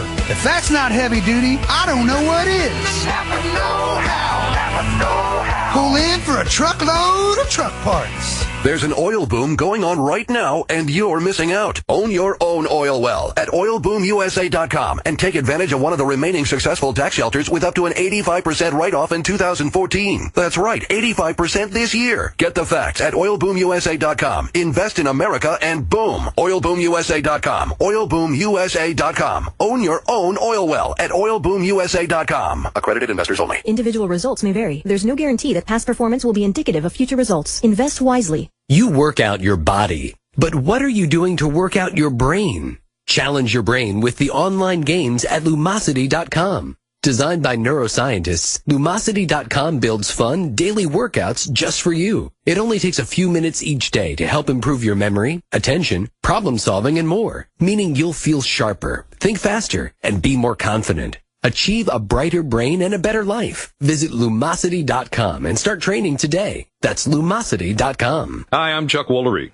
Here's something surprising about mouthwash. The burn doesn't mean it's working, and neither does the cool sensation. The fact is, if you want real, long-lasting, fresh breath, you need an activated mouthwash. Smart Mouth mouthwash has two solutions you combine right before rinsing, activating the power to eliminate bad breath for a full 12 hours. That means fresh, clean breath all day with just one rinse of Smart Mouth. Rinse at night to prevent morning breath. It works. Get Smart Mouth today in the green and white boxes at stores everywhere. I love coming to Mathnasium. At Mathnasium Learning Centers, we make math make sense to kids. Your child will leap ahead, whether starting out way behind or already ahead. It's how we've grown to more than 500 franchise locations. Now enrolling for summer and year-round. Call now for a free parent pack. 844-234-1900. 844-234-1900. Learn what Mathnasium can do for your child. 844-234-1900. We love clicks. Follow the hosts on Twitter at Opie Radio, at Anthony Cumia, and at Jim Norton, and try to stay off Block Island. The Stanley Cup playoffs are on Sirius XM. The Chicago Blackhawks have won the Stanley Cup! Every glass-rattling hit.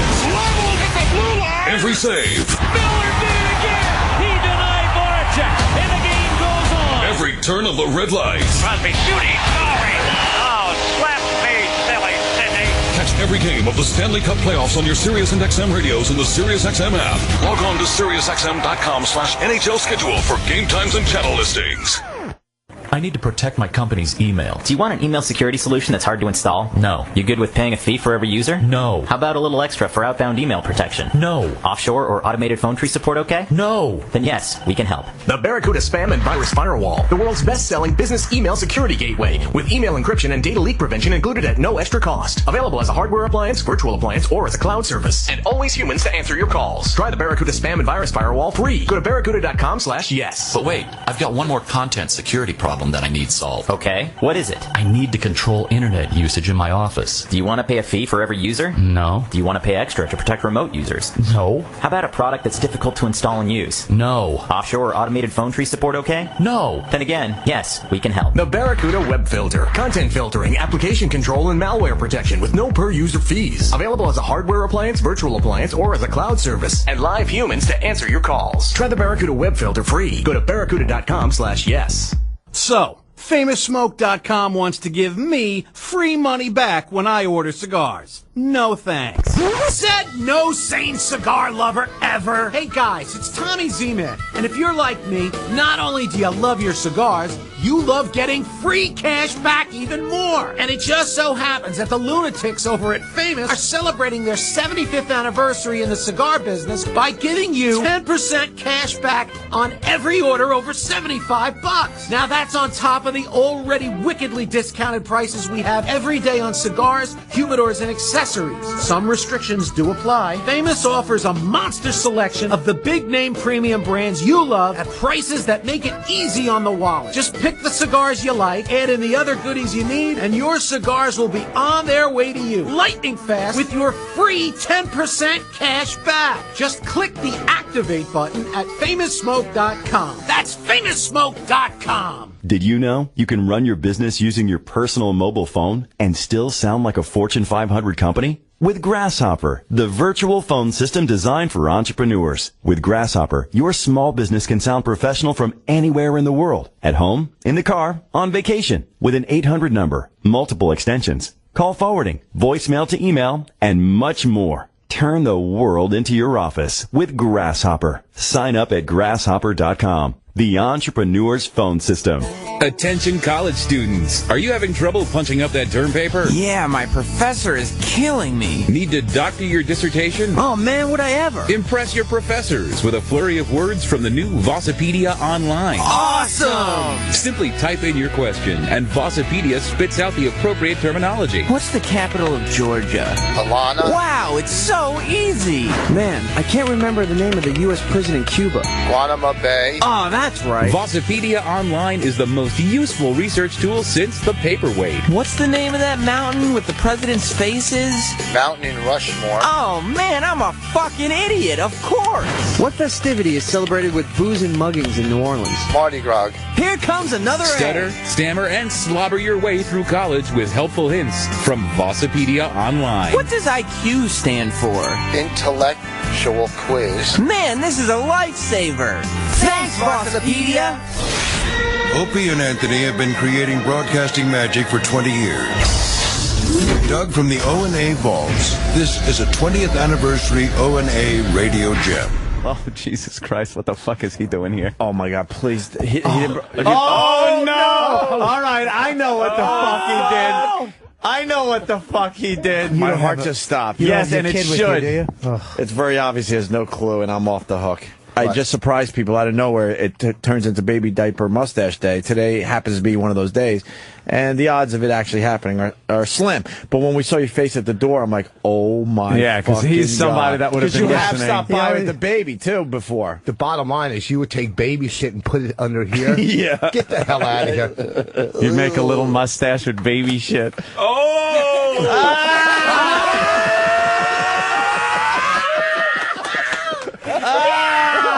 It's green. Fuck my audition. Fuck you. It's green. Fuck you. You set me up. Oh, it's fucking green. Oh, Bobby's puking. Get him a pail.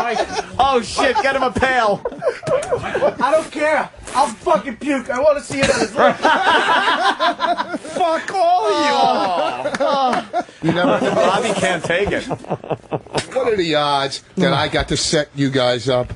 Oh my God! He's putting on surgical gloves. Why are you putting on surgical gloves? So he can handle. What's wrong with your baby? What's wrong handle with her? the diaper. Nothing. I want to just fiddle through this myself. Let's go. Let's make a nice Yosemite Sam. Holy shit! I just got my first whip. Dude, disgusting. Dude, you gotta bring it. All right, open up the diaper. Let's see what's in there. Oh my God! Oh, Bobby, look. It looks like. It looks like he ate. Oh, Dad! Oh, fuck! It's like Dinty Moore beef stew. Do it. Ladies and gentlemen, this is called baby diaper mustache. Oh, babe! Oh, no! Oh, my God, no! Oh, no!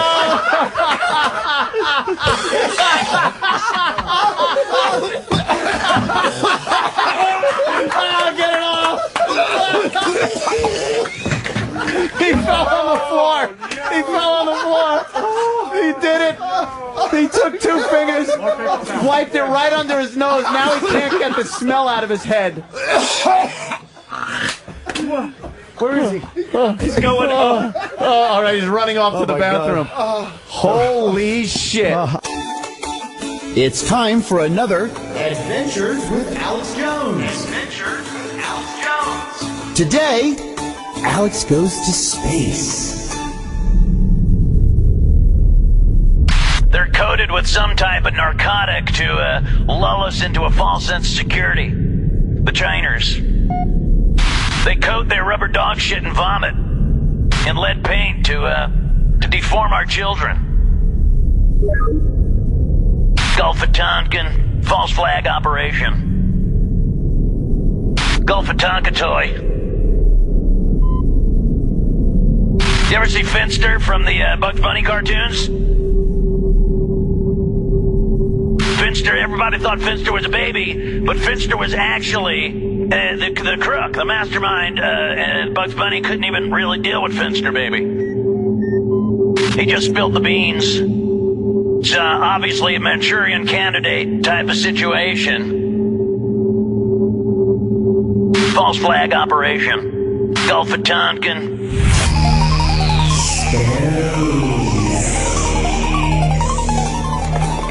That's all for this week, kids. Tune in next time for more Alex Jones Adventures.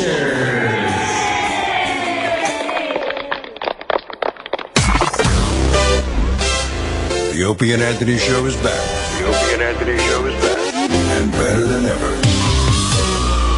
On Sirius XM.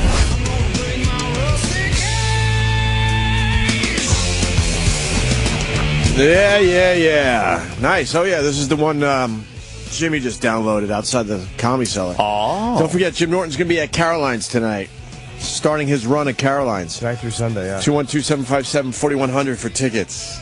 Yeah, I was just walking, and I like, you know, sometimes your iPhone will give you like the whole playlist, even though you don't have those songs on your phone. And there's a little cloud outline, you can just download it from iTunes. I don't know why that page was up. But like, I want to hear this. That was what a great time we live in. Could you be a little more local, though, please? Yeah, I was on McDougal. Oh, thank you. And I'm looking at old Joey Smitter's place. You know the one. Sure. Sells shoe polish. It really is amazing to just pull a fucking song out of the air. That's great. That's honestly what you're doing. It's you used to have to physically buy an album. So go home, play it on the record player. Now you just pull the song out of thin air. So how does it work? All these songs are just around us? They're right there. Where? Point in the air. Where? It's right there. Where? Right there. There's another song there. Look at that. There's a song right there. Where's Jethro Tull? All this digital information over there? flying. You just pointed at a fucking encyclopedia. Oh. Like, yeah. Oops.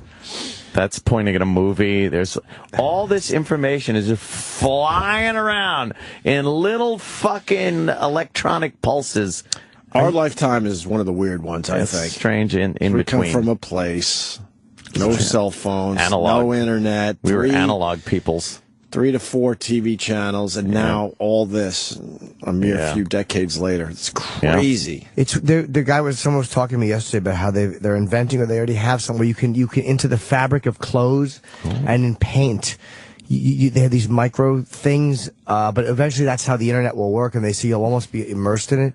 Where it will just be all around you. It's really not like we know it, right? But like you'll be able to just the wall will be online and hardwired online. And if Anthony's in fucking Long Island and you want to talk to him, just open up and it's like you'd be standing in front of each other. That's pretty fucking cool. Kaku has said something like that too. But what if you're jerking off? I mean, what if? I would only do it if I was. That's the scary part, right? I think we're going to be seeing each other jerking off soon enough.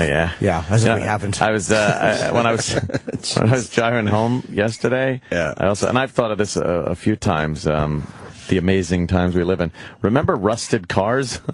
You don't fucking see rusty cars anymore. Wow. People that drive around and you'd see like the top of the fender. Wait, just rusted and driving the bottom. around where though? Anywhere, really. Like the expressway. Oh, okay. Whew. Yeah. You almost didn't go local there. That scared me. Oh, I got to go local. Right. The Long Island Expressway. Oh, okay. Right, Gotcha. right. Yeah. See, now everyone out there can relate to rusty cars. Yeah. When I was passing by Van Wyck and the Grand Central entrance there by the fairgrounds. Sure.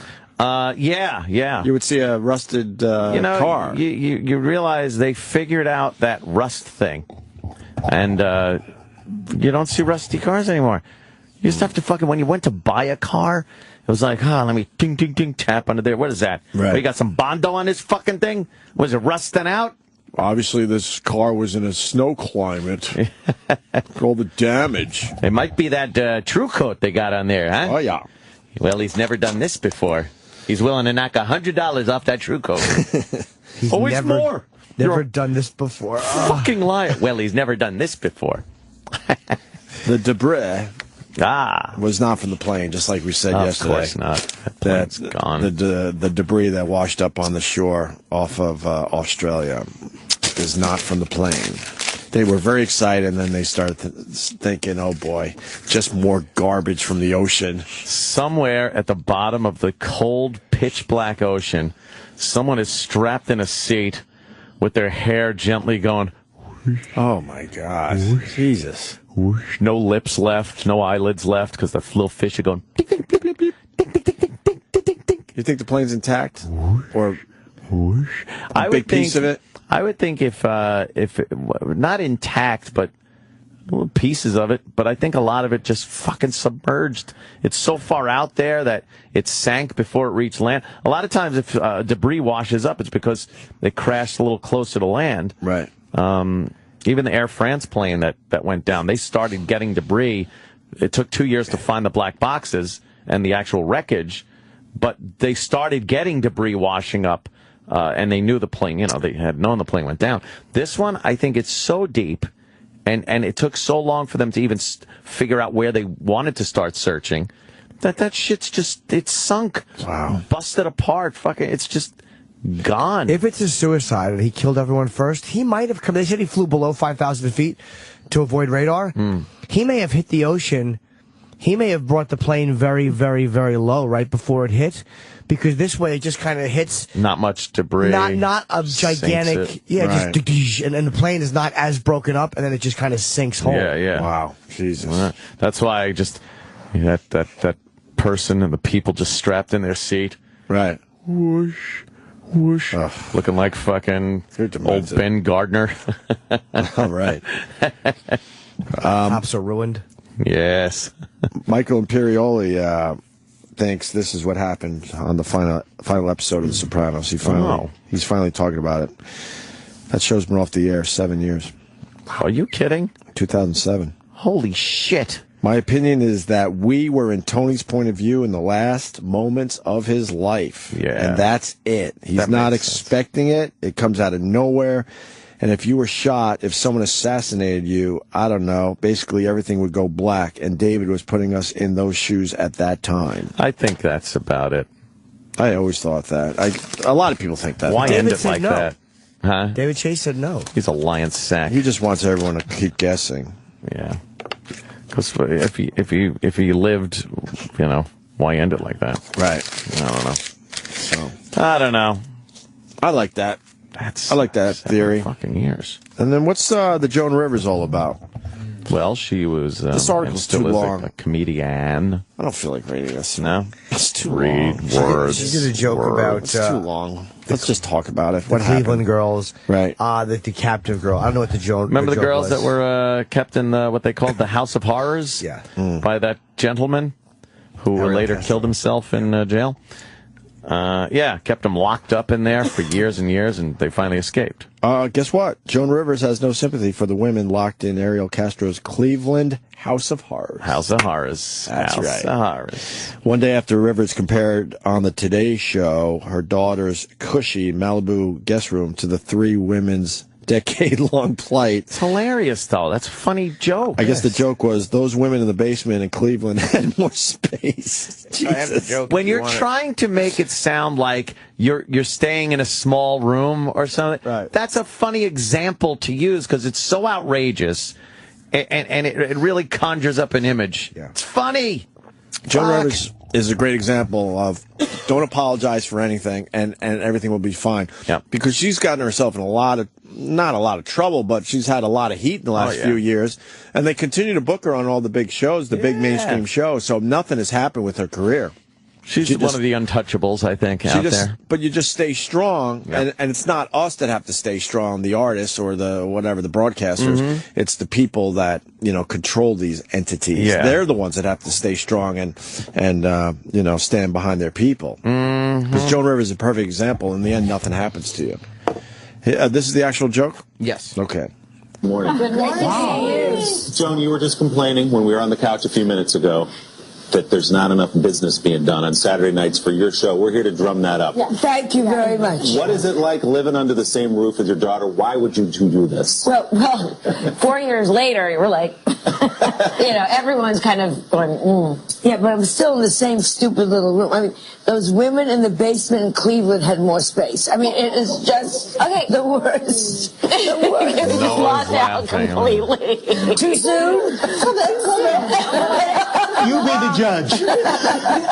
Pause. See how scared everybody gets? They are petrified. But they do know the environment that they're in. Do. But look, they shut the F up and they have nothing to say about it. Isn't it good, bad, or indifferent? How quickly people know now not to laugh or like that. That's trouble. Oh no, that's bad. Like it used to be, someone would say something off color, and the hosts would laugh. And then maybe giving some thought to it, you'd be like, oh, boy, I think we're going to catch shit for that. Right. Now everyone's just on their guard, walking on eggshells. I'm walking on eggshells. Whoa. Whoa. They're going to come after me. Sorry, state of affairs. Do you think Joan Rivers is bummed that Melissa doesn't have one funny bone in her body? Boy, she didn't. Do you think that bothers Joan Rivers when she puts her head on the pillow at night? She got her humor from Edgar. She doesn't have one. Not you, Edgar. Not one tiny funny bone in her body. None. How does that happen? Not like Mommy. Mommy is very, very funny. Yeah. Go ahead. Was that why you were knocking the wall down? Yeah. Okay. There's no room. But it never intended to be a residence down here. It's my guest room. And back on track. Al got him back on track. Yeah. And then on TMZ later, she said they got to live rent-free for more than a decade. Jesus. God damn, that's funny. She's 80, man. She don't give a funny? fuck. And then the lawyers for the girls put out a statement. Well, then shut the fuck up. She had an interview with the Cleveland plain dealer. Wake up, Cleveland. Going local. Going local right Going there. local for Cleveland right now. Cleveland, wake up. Yeah. I'm a comedian, she said. I know what those girls went through. It was a little stupid joke. There's nothing to apologize for. I made a joke. That's what I do. Calm down. Calm fucking down. Right. I'm a comedian. They're free, so let's move on. Beautiful. That's all you need to say. Yep. I'm a comedian making a few jokes. But she did care about their plight. It's a fucking story and most people know about. It's a great reference point for a comedian. Right. And you don't have to care about their plight if you want to make jokes. No. Let other people care about it. Wow. And the lawyer's statement, to be so hurtful. Hurtful. Oh, here it is. You're right. Shocking and disappointing. Our clients have become aware of Joan Rivers' unfortunate comparison of living in her daughter's guest room to their captivity. It's a comparison because it's a joke. Right. Like, put it in that context. Right. The way he said the unfortunate comparison, like she was just making a statement. A statement with a ha-ha at the end. Right. It was a joke. Using the comparison as a punchline of a joke is way different. We understand that Miss Rivers is a comedian. However, the idea that a celebrity would say something this hurtful on national TV, no less, is beyond shocking and disappointing. Our clients are strong, private women who have endured unwanted and often painful media attention for quite some time. Yeah. They now have to endure this, which is a new low, and we believe a sincere apology is warranted. You're not going to get it from us. We believe a sincere apology.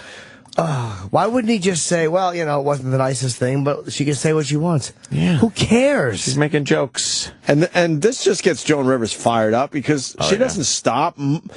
Most celebrities, when they get a little heat, they'll kind of go away. All right, well, I'm not going to apologize, but I'm going to go. Yeah. But Joan Rivers kept going. She told TMZ that these women are practically celebrities. One of them has a book deal. Neither are in a psych ward. They're okay, she said. I bet you within 3 years, one of them will be on Dancing with the Stars. She's great. But she's right. Yeah. Erin Andrews was on Dancing with the Stars, right? Who's that? Yeah, I think, She was the one that got peeped.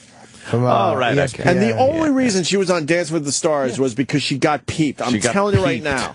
She was a celebrity, but that peeping made her a much bigger name, and that led to Dance with the Stars. So Joan Rivers is absolutely correct. Yep. There's a very good possibility something like that would happen to one of the women eventually. Yeah. And they had a brutal decade that was a brutal beatings. He was a terrible. It's unfortunate he killed himself, that somebody didn't get to cut his throat. Right. Wow. Oh, yeah, he's a piece of shit, of course. Like that? Oh. Hey, a spider laid eggs on my teeth. April Fools. No. Let me see then. I knocked them off. Got to trip up Edgar every so often. Edgar. They're trying to find the swatting guy. They called in the SWAT team. All right, he was a little angry. Well, I guess the SWAT team calls it in itself, but yeah, this guy made it sound like there was a situation, so the SWAT team got involved, and it's called swatting. We did the story yesterday. They're trying to find the person that called in or started this problem. They brought in the FBI. 70 heavily armed officers to the home of a teen who had just defeated him in an online game of Call of Duty. Wow. They'll find that guy, right? I hope so. Things. Because the guy they can check who won what game. Yeah, they'll find him. I think they'll find him. What a cunt, though. He loses a game of Call of Duty and he tries to get someone in trouble. Oh, just sit there and yell and scream and yell racial epithets at your TV. You don't do things like that when you lose. Oh, boy. Do I get angry? Because I'm so lousy at it. I've gotten a little better, but man, I'm still at the bottom of the goddamn list every game. Every game, the scores come up, and it's like, oh, there I am, fucking sitting at the bottom, 8-14, 8-14, 9-20. Those are the ages. I just can't fucking get good at that game. God damn it. What's the problem, man? I don't know. It's still just not as easy to aim with that goddamn controller as it is with a mouse and keyboard. But I'm figuring it out. There. I get shot in the back all the time, which is good. That's fun. It's a fun way to play the game. Run, run, run, boom, you're dead. Run, run, run, boom, shot, run, run. Oh, there's somebody. Aim, boom, you're dead. Yeah, it's a real treat. What's your thoughts on Diane Keaton? She doesn't think Woody Allen touched anybody. She knows which side of her bread is buttered on. What? Yeah. Convinced Woody Allen never molested daughter. She might believe that. She knows Woody obviously really, really well, so maybe she has reason to believe that. Yeah. She touches on the ugly sexual abuse allegations against her frequent collaborator and friend Woody Allen. I love Woody Keaton tells people in the magazine's Most Beautiful issue. She's one of the beautiful people. No, she's probably writing about someone beautiful. Is she one of the beautiful people? That whole fucking beautiful people issue. That whole beautiful people issue, people. All right, see, this is why we brought up the Diane Keaton story. Now I got to see the beautiful people. Well, who do they consider beautiful this year? Who's number one? Oh God! Yeah. Is that? She's pretty, man. Xylophone chest. I think Lupita Nyong'o is hot, dude. I disagree. Not the most beautiful woman in the fucking world there. Well, it would be all models then. They had to take a little bit of, I would make her number one. Before we see who else is in this issue, she just says, this Diane Keaton, I love Woody. Let's see. I don't want to say anything about his daughter's accusations that he molested her, which he denies, except I'm Woody's friend and I believe him. That's the bottom line for me. I worry for him and everybody else involved, and I hope it works out for the best for everyone. That's a tough position to be in if you're friends with somebody, because you basically, in order to back Woody, you have to say his daughter is lying. Right. And that's a hard position to take. And then it makes other people not want to come out and say they were fucking sexually abused, right? Yeah. If she's telling the truth. Right. I feel like she is. I feel like she is too, but who I don't knows? know. I don't know any of those people personally. You get a feeling for some of these things, though, right? Look at her Eddie Murphy hairdo. That's totally Eddie. If you hide her face, it's Eddie Murphy's head. Right. She's got female features on it. We can't find out who the beautiful people are? She's pretty, man. I really like her. The fuck? Give her a smooch. It's like a dude. No. She's got fucking... That's a beautiful face. She's aight. No, she's lovely. Nice. She's just cheekbones, a beautiful smile, nice eyes. She's pretty. She bore... I'd give her a smooch. Hello. See, you don't know what to say anymore. I swear to you, if you just saw her face... Yeah. You wouldn't be positive it's a woman. Exactly. You would... If you just saw her face, and because she's famous now, too, you got to, like, take that out of the equation. Take that out and take the makeup off. You would go, wow, that looks... Like that could be like a 17-year-old, right? Like an effeminate guy, right? That whole cutting the hair thing. I mean, believe me, I don't think those weaves are doing anyone any justice either. What? You don't want to run your hands through man hair? Through ribbon candy. It's all fucking stuck together. I got a sensible haircut, and then you're the guy that has to rub your hands through now what feels like man hair. Like a dude. Right. Yeah, it's sensible. It's so easy. I'm in and out of the shower now. Yeah, great. Right. I'm glad you could fucking wash quicker. Right. But you know, I'm running my hands through a dude's hair. Right. Could be Justin Bieber for all I know. What the fuck you doing? Oh, you fucking bitches. We can't get the beautiful people? No, they unveiled the cover yesterday. Oh, they don't have the list? It's got Jennifer Lawrence. She's a beautiful people. Julia Roberts. She's still hot. She's getting slightly long in the tooth, but she's still a beautiful people. And Juliana Margulies. No. Juliana Margulies. No. From ER? Is that show still on the air? ER? I do not think that show is still on the air. That George Clooney kid's in there? That up-and-comer? I think it's on after Friends, if I'm not mistaken. Something like that. Yeah. Must-see TV on Thursdays, I think. Seinfeld. Something like that. Nice lineup they got. Was Friends and Seinfeld the same night? Was it? For a while, Friends was right? Thursday? Wow. Yeah. Must-see TV. What a motherfucker to compete against that. Yeah, they brought it in, right? And ER. ER was on at 10. ER was, Who were the poor shows that got buried? I was an ER fan. Wow, right? Wow. NBC's, they're paying for it now. They certainly are. They certainly caught their karma. Yeah. Why don't we take a break so we can get ready for Anthony Bourdain, who should be here any moment. So we'll get some commercials and crap out of the way. And then a little later on, we got Sebastian Bach. Oh, I saw his video with Bobby Kelly on Vine, I think. What? Or Instagram. Oh, from the, they hosted together last night. Yeah. What? I don't know. Sebastian's got his hair over Bob Kelly's bald head, and they're singing together. Is it funny? Yeah, it's pretty good. It's funny because it's Bobby. Can I see that real fast? I think Bobby's a little starstruck. Yeah. Why were they at the same event? They were. Cowhead was hosting Artie's. What the fuck is Cowhead? Show on his DirecTV show, and Bobby was there with him. Here we go. 1, 2, 3. Outside my window, there's a whole lot of trouble coming. The cartoon killers and the right cover low. Yeah, monkey business! Bobby. What the fuck, Bobby? That made me uncomfortable. Did you see that? Is it Google Street View of the cellar? The cellar, yeah. And Bobby's outside. Oh, really? At a table. Oh my God! Yeah, you can see that probably with pure satellite. Jim Norton's going to be at Caroline's tonight. We'll be back with Anthony Bourdain. O&A will be right back on Sirius XM. You could change the channel, but it would be a horrible regret. Sirius XM and the Foxhole present The Amazing Spider-Man 2 Town Hall. Spider-Man. Yeah, I know. Costume gives it away, huh, Max? Jamie Foxx sits down with the cast of The Amazing Spider-Man 2. Andrew Garfield. I'm Spider-Man. Emma Stone. Peter! And director Mark Webb. With an audience of Sirius XM subscribers. The Amazing Spider-Man 2 Town Hall. Tomorrow at 5 p.m. East, 2 p.m. West. Here on the Foxhole, Sirius XM, Channel 96. And on the Sirius XM app. Hey, doesn't it make sense to buy your Mother's Day gift from the biggest mother of them all, Steven Singer? Steven Singer Jewelers has exclusive gifts and jewelry, of course, that lasts a lifetime. Like the I Love You Mommy diamond necklace. And that starts just $149. Or his famous gold dipped rose. Ooh, gold dipped roses. Newest color he's got going in the gold dipped rose, Radiant Orchid. It's a brilliant color. It's never been seen before in the entire universe. He made it himself.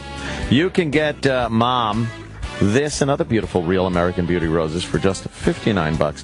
The only rose guaranteed to last a lifetime, only from Steven Singer Jewelers. You gotta hate this guy, right? Steven Singer? He's already taken your woman. Now he wants your mom. Oh boy, that's Steven. He's gonna entice them and seduce them with the best prices and gifts that last a lifetime. It's going to create the desire to buy more. Oh, boy, what a mother. Go online. Go to IHateStevenSinger.com or go to the other corner at 8th and Walnut there in Philly. Take a look at the roses, the necklace, and a lot more. Mom is going to really be happy, even if Steven is still miserable. After all, when half the pop... I hate Steven Singer. It's tough to be overjoyed when you get away from me with that nail. God damn it, Edgar. Go online, go to IHateStevenSinger.com and check out all the great gifts from Mom. IHateStevenSinger.com. Expand your consciousness and dive deep into the world of Joe Rogan. That's one of the weirdest aspects about any sort of psychedelic experience is that they're almost more real than reality itself. It could be you are experiencing some divine state of consciousness. Catch the Joe Rogan Experience Saturdays at 11 a.m. and 11 p.m. Eastern. Enter a new state of being. Become a part of the Joe Rogan Experience here on the Opie and Anthony channel. Working out in New York for so many years, and we came down here and needed to find an oncologist. You want somebody who is on cutting edge, and we were fortunate enough to get him. Now in our 30th year, Florida Cancer Specialist celebrates the millions of patients whose lives have inspired us. Nearly 200 physicians, over 80 locations, including West Palm Beach, Naples, and Tampa. For an office in Florida near you, go to flcancer.com. Florida Cancer Specialist, online at flcancer.com. Hi, I'm Dan Mancini. I know you've heard me talk about my grandmother's authentic, all-natural, and delicious meatballs and slow-cooked sauce. But I bet you don't know, besides being all-natural and really delicious, my turkey meatballs are 96% fat-free and only 110 calories per 5-ounce serving. So don't walk, run to your local supermarket and tell them Dan sent you, and take home some of my Mama Mancini's all-natural meatballs. Mama Mancini, the meatball lover's meatball. Available at your local supermarkets. Calling all makeup lovers. Bare Minerals Foundation just won its 9th Glammy Award for Best Prestige Foundation. And to celebrate, we're offering risk-free trials to all women nationwide. That's right. Every woman who calls right now can get a full-size risk-free trial of our #1 selling foundation. Plus, a free 5-piece makeup set. For yours, call 1-800-953-6233. This is an exclusive radio-only offer you don't want to miss. Bare Minerals Foundation gives you flawlessly beautiful coverage with a no-makeup feel. And it's clinically proven to promote clearer, healthier-looking skin for all skin types. No wonder it's won 9 Glammys in a row. And now you can try it for yourself. Call now to find out how you can participate in our nationwide risk-free trial and join the millions who've already tried Bare Minerals Foundation and fallen in love with their skin again. Plus, we'll send you a free 5-piece makeup set, our gift to you. Hurry, don't miss this exclusive radio-only offer. 1-800-953-6233. 1-800 953-6233. You don't have time for the problems a low credit score creates. But at creditrepair.com, we totally get it. With 15 years of experience helping people find solutions to their credit issues, we work with both your creditors and the credit bureaus to improve your credit score. Although your results may vary, our past customers have seen an average of 11 negative deletions from their credit reports in just 4 months. Call 800-335-7186. 800-335-7186. Good communication is key to business, especially when you need to work together with people that aren't in the same office. So do what millions of small business professionals do. When it's time to connect with remote clients and colleagues, they use Citrix GoToMeeting, the proven solution for meeting and collaborating online. GoToMeeting lets you share the same screen, so it's easier for everyone to stay on the same page, wherever they happen to be at that time. And with built-in HD video conferencing, you just need the webcam, and there you are. You're seeing each other face-to-face. Present, demo, and meet simply, all on your Mac, PC, tablet, or smartphone. When meeting matters, millions choose GoToMeeting.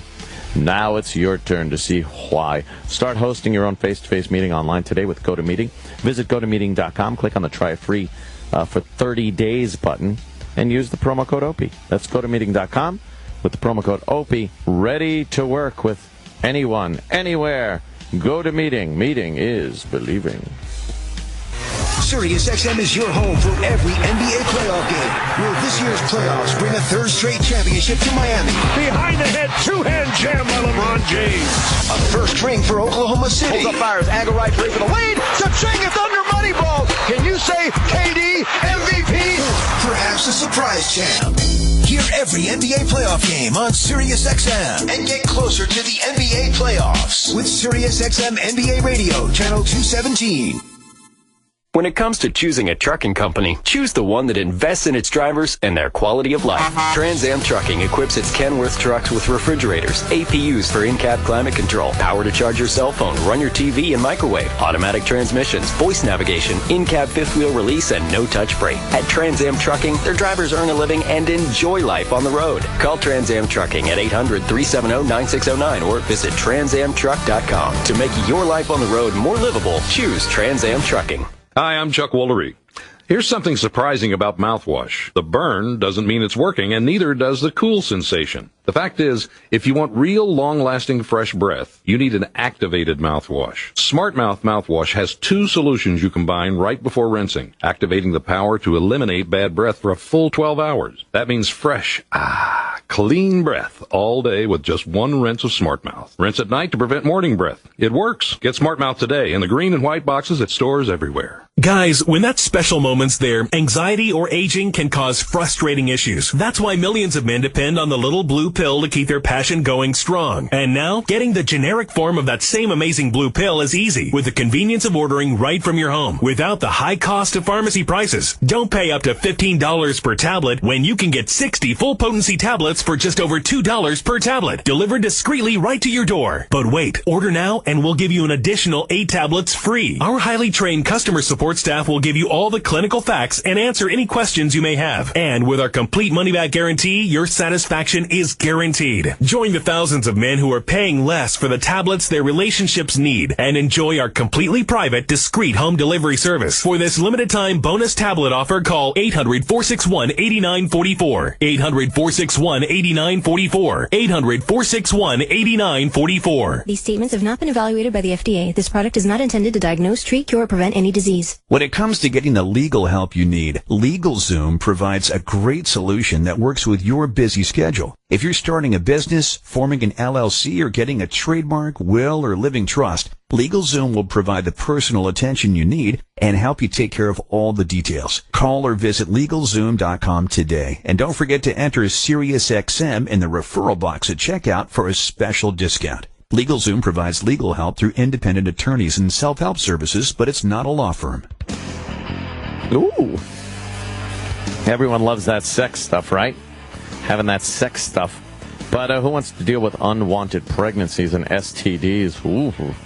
That's why there's a great new service that'll always keep you safe, prepared, and satisfied. It's called rubberclub.com. Yes, whether you're playing the field with multiple partners or doing the smart thing by wrapping it up, or you're in a committed relationship and just prefer using condoms. Rubberclub.com is the service for you. It's as simple as going to rubberclub.com. You pick the plan that works best for you, and then your favorite brand name condom is going to be shipped right there to your door monthly in a discreet package. No one wants to deal with the embarrassment of buying condoms at the store. No. Or miss out on opportunities with the ladies because you forgot to buy condoms. Simply open up your web browser and type in rubberclub.com. You'll know you're at the right place when you see their friendly mascot, Reuben the Rubber. Go to rubberclub.com and sign up today. Rubberclub.com. Get caught with your pants down. That's rubberclub.com. It's 2014 and we're on the cutting edge. Tweet the Opie and Anthony Show. At Opie Radio. Opie Radio. At Anthony Cumia. Anthony Cumia. At Jim Norton. Jim Norton. And at Diane Orbani 777. I'm Lady Di. I'm an intern and a drunk. The Opie and Anthony Show is back on Sirius XM. Best news ever. Jim Norton's got good news. He's going to be at Caroline's all weekend long, and Saturday's sold. Yeah. We're learning that Saturday is sold out. So if you want to go see Jim Norton, you got to go tonight, Friday, or Sunday. Yes. Damn. We got work. We got Anthony Bourdain in studio. Oh, yeah. Yes. Hey, how guys. you doing? How are you? The Emmy award-winning Anthony Bourdain. How many of you won? The show's won a bunch, and our previous shows won a bunch. I have one statue, which I prop up next to me in bed and use that now and again. Is that nice? Do you really look at it when you feel shitty? That kind of is a nice thing to have. It feels good. Yeah. Yeah, look, I make no bones about it. Well, you see all those people walking down the red carpet. Well, it's an honor to be nominated. No, I wanted the you want to win. I really wanted it. Of course. Enough of the, yeah, of course you want to win. All those people want to win. Hell yeah. I don't know if we talked about this last time, but and if we did, I got to just say it again. You ruined sushi for me. Yeah. I asked you. He didn't know it was actually fish. I asked you the best place to get sushi in New York, and now people ask me because of you. Mm-hmm. And it's you told me to go to Yasuda, and I can't go anywhere else now because I can't get to Yasuda as much as I'd like because it's far from here and where I live. So I try to go local, and it's not even close to the same. Once you've had the good stuff, you just can't go back to sort of gummy, that's the soggy seaweed and the little sort of fake crab meat in the center now. The rice, which isn't made properly, the fake tuna. I know what fake tuna is now, and most places have fake tuna. Yeah. I feel for you, believe me. Anthony doesn't eat I'm not a big sushi guy, no. But these places that have a decent sushi spread, but they ruin it by they don't use real tuna because it's too expensive. Right. Yeah. It's that over-the-top dyed red crap that's not tuna. No, the heartbreaker for me is mayonnaise. Even the Japanese in Japan they just love mayonnaise. It's like a newest discovery. I was in Las Vegas a while back, and my wife and we'd eaten a big lunch. We just wanted like a little snack, just a couple of little pieces of sushi.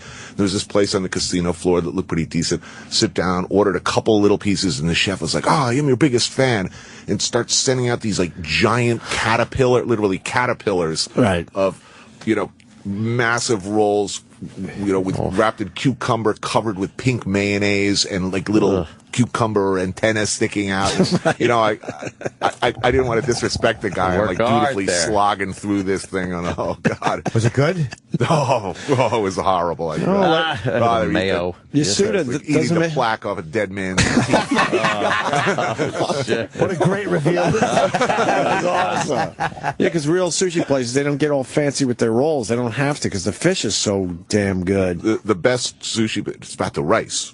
Of course. 80% the rice, and the best sushi place in the world He doesn't do any improvisational, arty, new. It's doing the same 20 cuts of standard sushi that he's been doing for like 70 years. Right. Every day waking up trying to figure out, how do I make this just a little bit better, a little more perfect. Did you see you saw the sushi documentary, right? Jiro Dreams of Sushi. Oh, my That's the God. best meal I've had in my life. Amazing.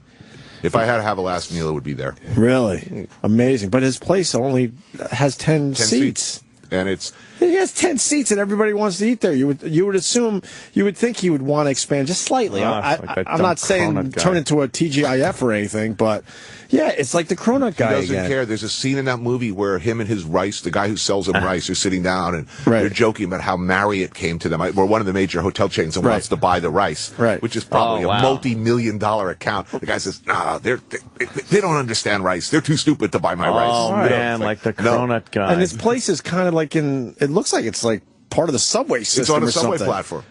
Really? And it's the best sushi in Maybe pretty much the world. 25 courses in about 22 minutes. And he's standing there looking at you like, he put one piece at a time. You eat with your fingers. Right. And he's watching you the whole time. Like, you don't turn and start having a conversation while his seaweed is getting soggy. He's not liking that. Right. It's beautifully shot, too, if people care about filmmaking. Wow. Yeah. It's not... It's very boring in general, but how it's filmed and just, it's fascinating that this guy has dedicated his entire life to just making the ultimate sushi. It just made me hungry. Did it? Yeah, like I kind of, my manager's, I think, been there or he's talked about, I kind of want to go there I can't fly to another land just to eat one meal, but it's kind of like, I would love to do that. Well, you turned me on to the place in L.A., but that guy has since retired, the one in the strip mall. Yeah, but he's still got, his son owns a place now. And it's What's the name of it? I'm sure Anthony's been there. It was Nizawa. There's Masa was the original strip mall guy, and he's in New York now. Really? But, that's pretty much stick up a liquor store before you eat there, because it's going to cost you about $1,000. Wow. Damn. I couldn't do that. I couldn't spend that much. I would have to know that the girl was really going to blow me well. That's a lot for a meal, man. Yeah, no hey, shit. look, what are seats to go to see the Knicks? Good tickets cost. Oh, hundreds. Yeah. So probably over 1,000. I don't know. So you're definitely not getting blown after a Knicks game. No, not at all. I'm happy with a basic seat to the Knicks game. I don't need to spend crazy money to see them. I don't know. The other thing, because I like catching up with you. When you were here last, the second season of the show, I didn't see the Detroit episode yet. Mm-hmm. I'm obsessed with that episode, and then it got me on a loop where I now go on YouTube and just watch videos about Detroit. Yeah. And what is going on there is just fascinating. It's an amazing and heartbreaking story. This is one of the most awesome American cities. Right. Everything cool, everything great that's American just about came out of Detroit. Yeah. Right. And it really, I wasn't joking when I said I've never seen any city that looks more like Chernobyl. And I've been to Chernobyl than Detroit. And a lot of people in Detroit were really angry about it, most of whom live in the suburbs and only go in a Detroit proper to, see a show. But it's so the shocking. suburbs are still in pretty good shape. Well, they have their own tax base. They all get out there. Oh, right, you said that. Right. They have their own tax base, right, and don't really want to share the problem with the city. Right. A lot of flight. I mean, the population has shrunk. Mm-hmm. We had murder police telling us that they had to take the bus to crime scenes. Because they don't have available cars. Wouldn't they just take their own car though at that point instead of jumping on a bus? I didn't think they anticipated when they went to work that there'd be a car available. Right. No computers in the cars, in the patrol cars to do run checks on traffic stops. No city buses really, or very minimal. Wild We have a West. shocking number of emergency responders, firemen with literally moldering equipment and oxygen rigs that don't work. Right. You saw the Dennis Leary documentary on Detroit. No. What is it called? Burn? About the fire department? That was amazing, too. That was a good one. And these guys are out there still doing it every day, the police and fire. Right. Just overwhelming odds. I got to say, you touched on it slightly, but how young people are going to Detroit. And it's, I don't know, something about that. If I was younger, it would excite me. Well, it's like, homesteaders, it's like what happened with the Lower East Side.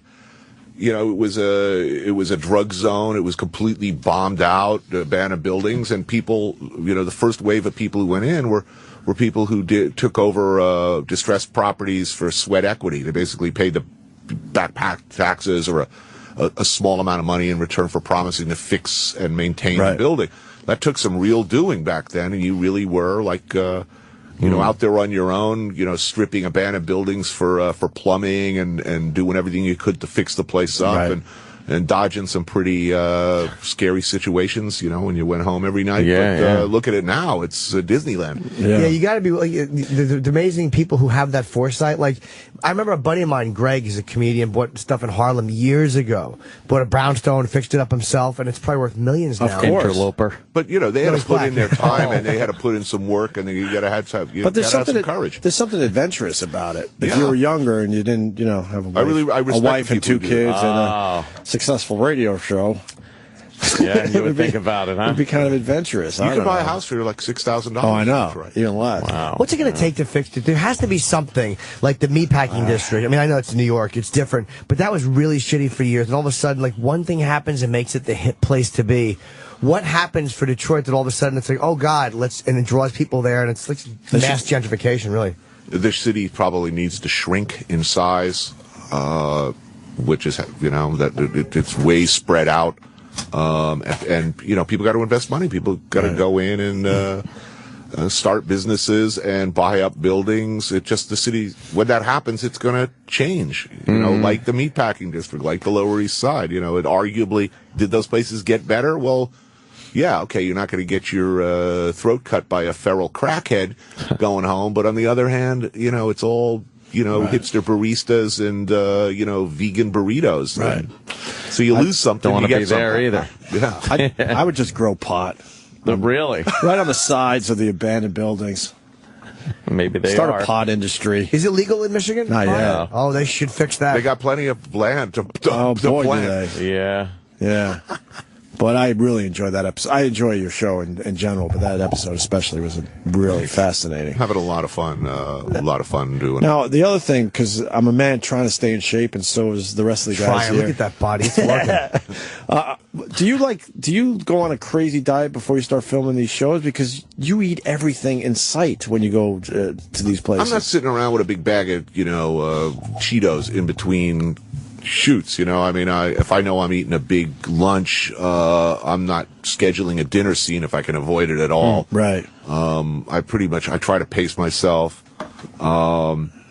If I'm doing an Italy show, we're going to be eating nothing but like pasta and great cheese and bread for 10 days. The whole crew's going to put on 10 pounds. Yeah. We're careful not to do a France show right after that. Okay. It's, you go to Ethiopia or something. That's exactly what we do. You balance it out because you have to, you got to keep the weight off for TV as well. Right? Are we? We'll literally You are a TV Italy star, followed by so. India, where you'll be healthily shedding some pounds, eating delicious food, but shitting your weight. Dysentery. Yeah, that's the what old dysentery diet. Go to Mexico and have some water. India? I've never eaten Indian food. I want to eat it. Everyone says it's great. You will look the spices, and you're not going to get. I think the threat is wildly overstated. I eat nothing but street food for the most part in India.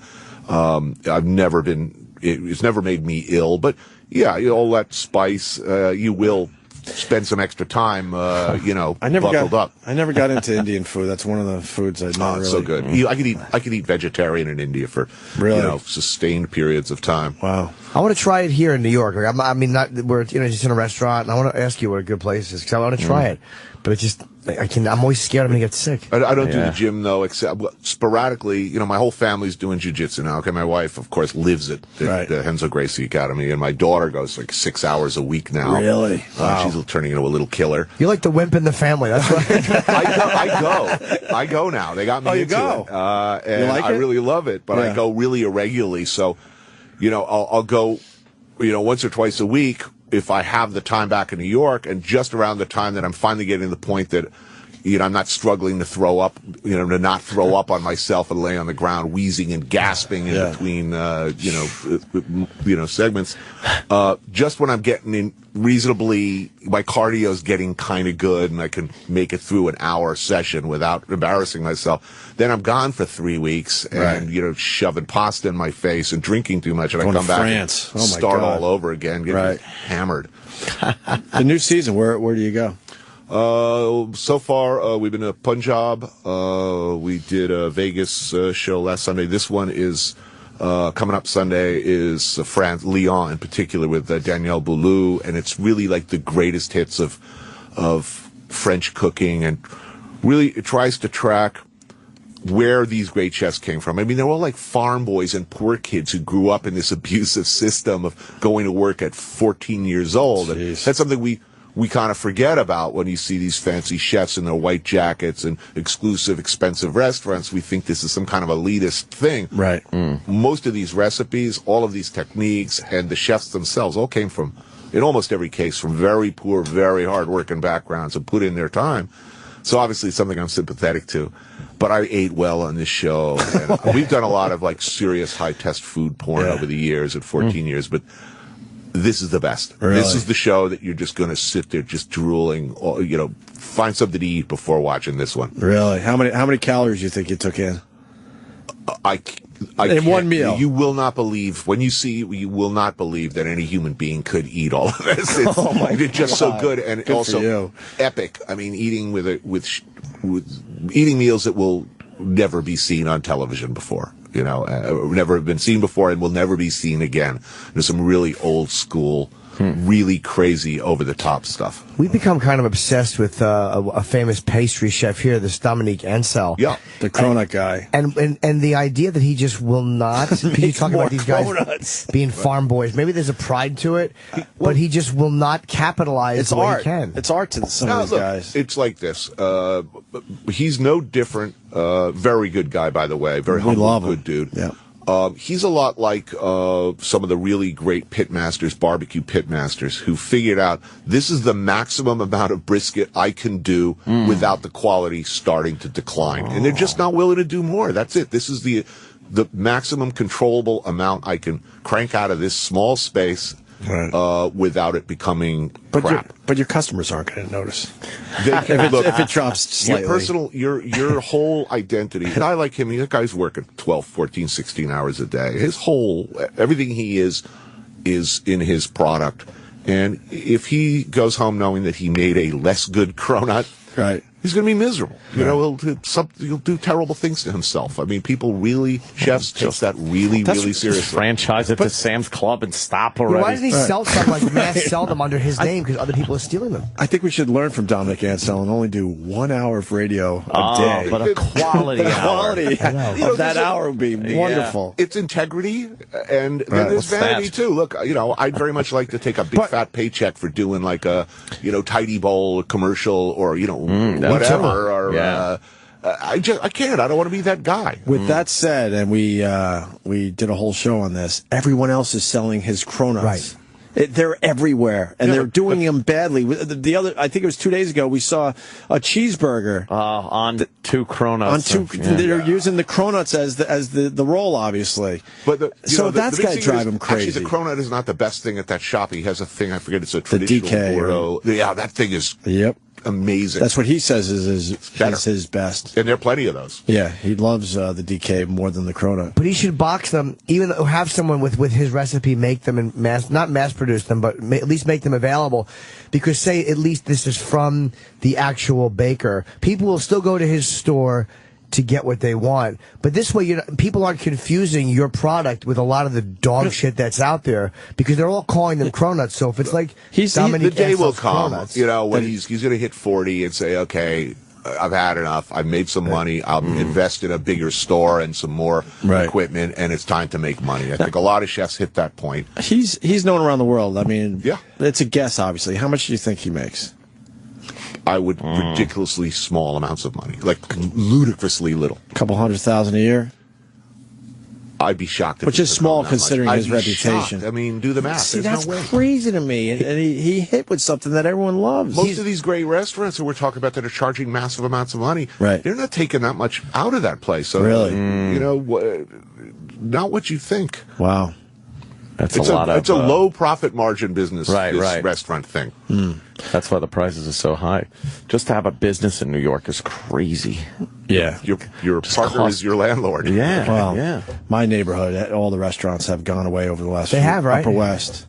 It's sad. You used to go walk down that Columbus Avenue. Not that they were the greatest restaurants, but it was just festive, and they all had outdoor back in the day, and they've all been replaced by Victoria's Secret and merch. All that hubba. Yeah. But sad to see is what I'm saying. Takes the flavor away. Tough on the Upper West Side. It's been sort of a no-go zone for restaurants. The conventional wisdom has always been, stay away from that neighborhood. It's really hard to make it. There's money there, though. People don't want to spend on the Upper West Side. I don't know why.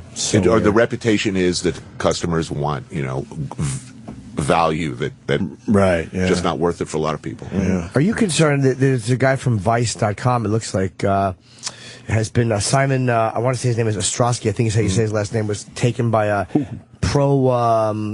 Russian forces or whatever it's being held right now. I don't know. Well, first of all, these pro-Russian forces, the credulousness with which we've been talking about this, these pro-Russian insurgents, no, they are Russian-controlled operatives of the special services. Okay, so let's cut the shit. But is that better for him, though? Better for him. It is, right, These are, as I understand it, these are people under discipline. Professionals, That said, look, Vice has been reporting from incredibly sketchy situations. They're really hanging their balls out there for years. I've been to a lot of the places that they've covered, and I watch those shows, like what they're up to in places like Liberia, and I think they've been to Syria. And I'm just saying, wow, something really bad is going to happen inevitably. And they've been getting away with it.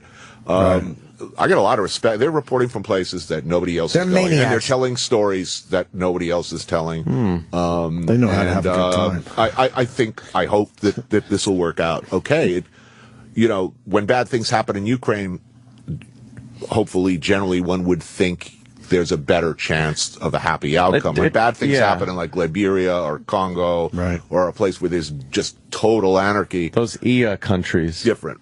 The EAs. The EA countries are very bad. They report from a lot of places where just the guy next to you in the market could suddenly turn, point at you and say CIA, and suddenly everybody in the place is wailing on you for no other reason than why not. I don't know how there's the one where they interview, every Vice segment ends like this. We knew it was time to get the hell out of there. It's fucking dangerous, man. No doubt. Talking to the guys, like a legit Taliban guy, and it's just I think it was Shane, like one other guy, and pissing him off, and whatever. Asking the wrong questions to be, right. Oh shit. And they're small, and they're small crews. They're not.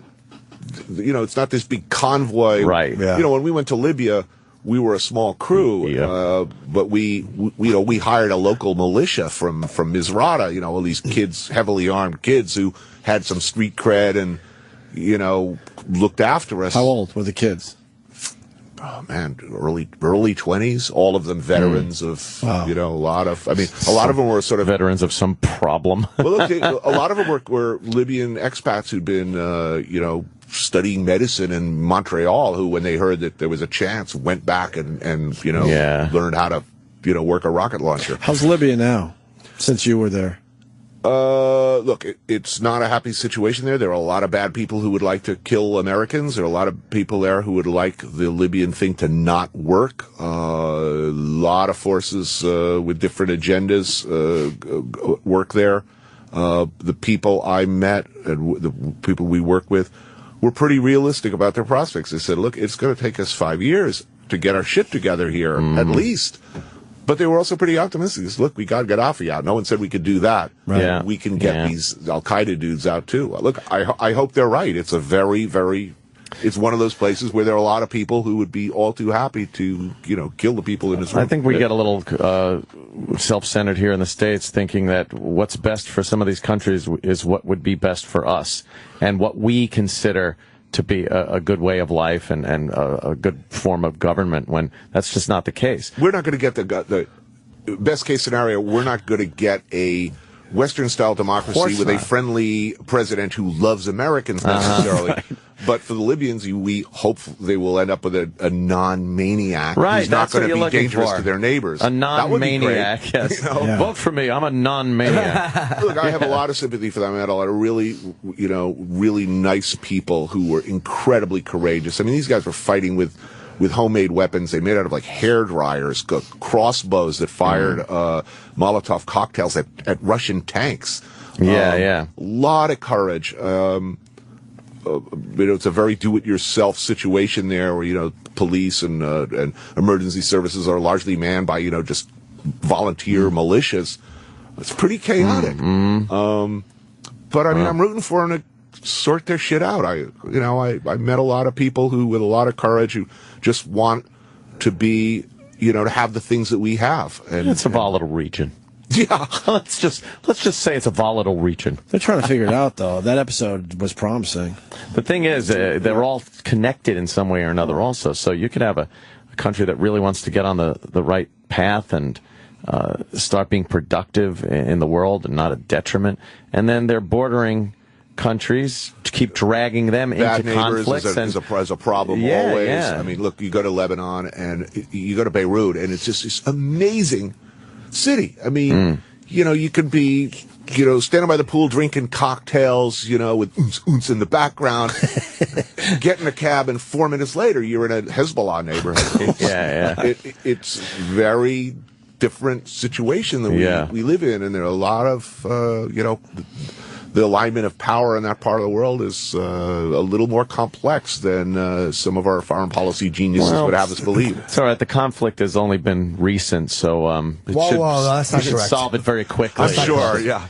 I love these op-ed pieces, how to solve the problems of the Middle East in, 3,000 words. Okay. There you go.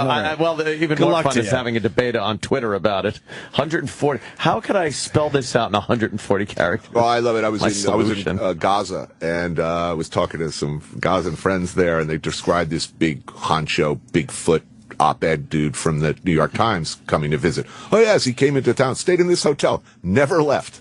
Wow. The taxi's in, stays in the hotel with the other journalists. They all talk to each other, reporting from Gaza, What'd you see? I don't know. I saw them. I saw as much as you did out the window. He didn't leave I think when he died, he didn't leave the hotel. Not at all. But according to my taxi driver, things are really getting better.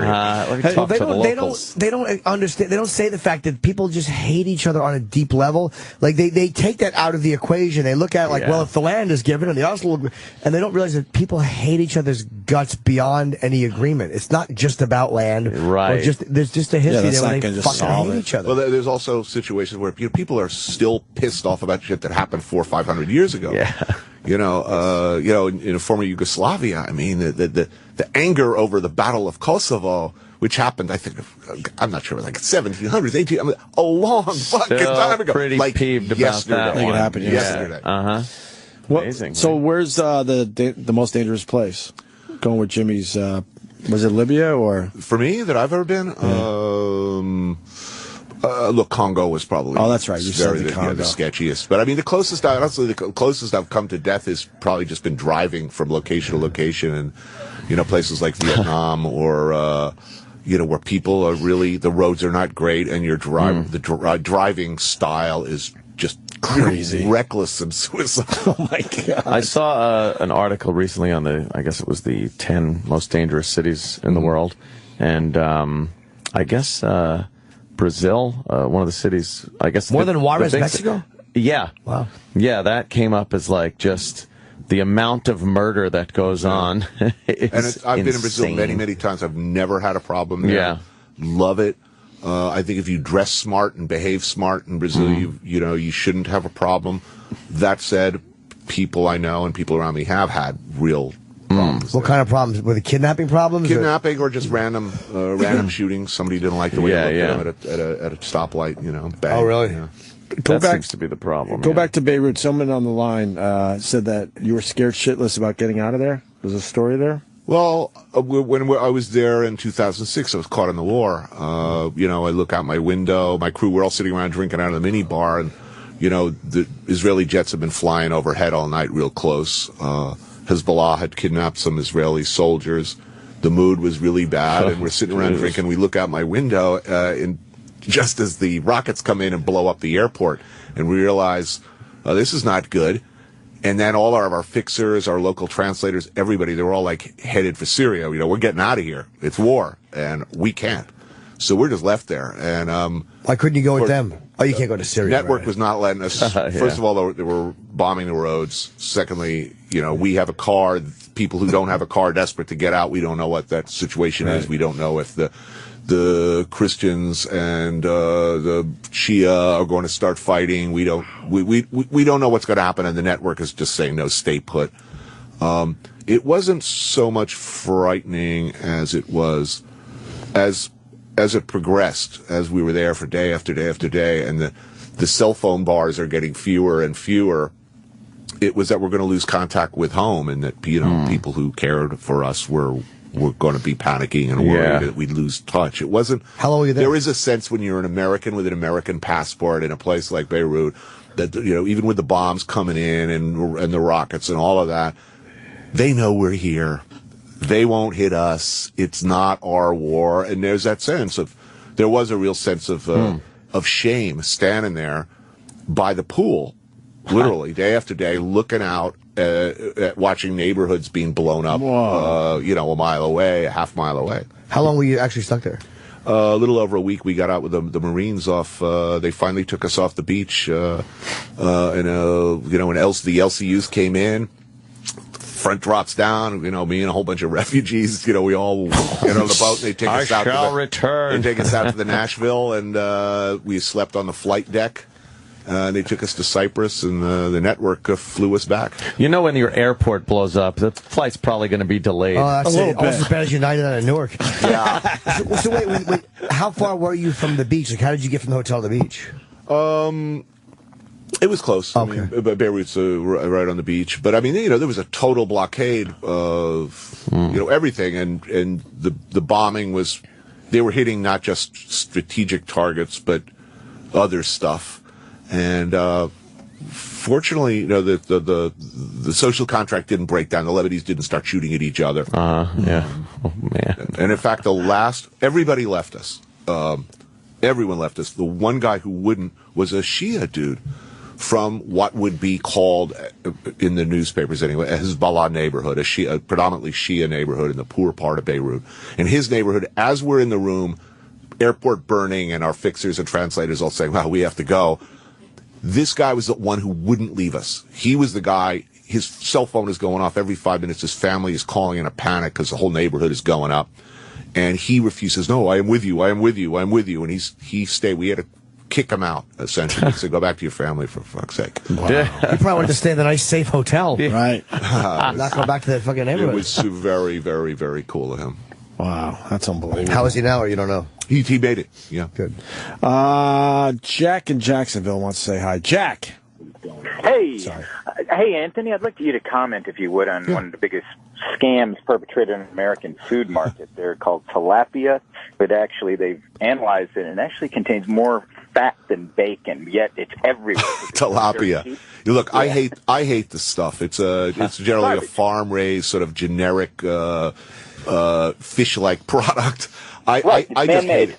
Wait, tilapia? Not always. I mean, there's farm tilapia, and then you see a lot of everywhere you go where they need and want fish, you see a lot of tilapia.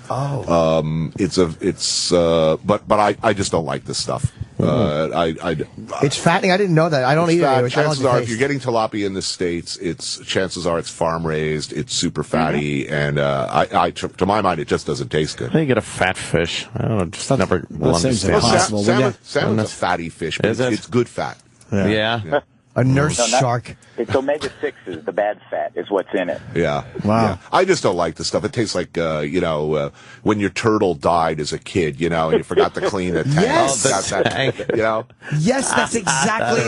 I never owned a turtle. It's got that fish tank. You are a turtle. I know. I realize that my physical is cause for humor in your eyes. I do the best I can. Go on, hurt me. I'm an easy target. But no, it was at our gym open. I was tilapia, and I'm eating it once. I'm like, this stuff fucking I don't like sucks. Never. Just not. That's how it's prepared. Another big scam. Prepared the same way. Chilean sea bass. Thank you. Yes. Tasty, though. The fish of the year for ages. Oh, it's so great, Chilean sea bass. That stuff that was like eating like styrofoam surfboard or something. Oh, you don't like it? But mushy, frozen, it's mushy, farmed. It's not even a Chilean sea bass. It's a Patagonian toothfish that they renamed. Oh, man. I was going to tell you to go down that nasty. road. We're running out of fish, so we're starting to eat fish we never ate before and just giving them fancy names, and Chilean sea bass is at the top of that list. I thought it was called the dogfish or something like that, but it was whatever. It doesn't matter. What's a healthy white fish thing? Because I eat a lot of the, as I call it, the Chilean sea bass. Just to impress a girl. I don't like Chilean sea bass at all. How do you? What is a good healthy white fish then? That's good for the waistline. Look, flounder or any of its relatives. A cod, a halibut. Okay. Fluke. Fluke sushi is amazing. Halibut's great. I like a good halibut. But I like those oily dark fish. I love like mackerel. What are used to be called trash fish. I love like fresh sardines, mackerel, bluefish, good stuff. As long as it's fresh. Sardines are real. I like the oil out of them. I don't mean out of the can. I mean fresh, grilled. Rub a little garlic, throw them on the grill. Beautiful. My in-laws will just open a can of sardines and go to town. I'm like, oh my god, that's horrendous. They love it. Fresh sardines on the grill, beautiful. Yeah. I can't do it. I've never had one. Can't do it. I've just had the canned ones, and I use that reference a lot when this situation is tight-fitting. I'll mention them. Mention the little fellas. Hey, probably a hack question, but I got to ask. Are you eating any crazy things this season? The Canadian episode last season where you're eating the beaver tail or whatever the hell it was. Yeah. Oh, my God. It was good.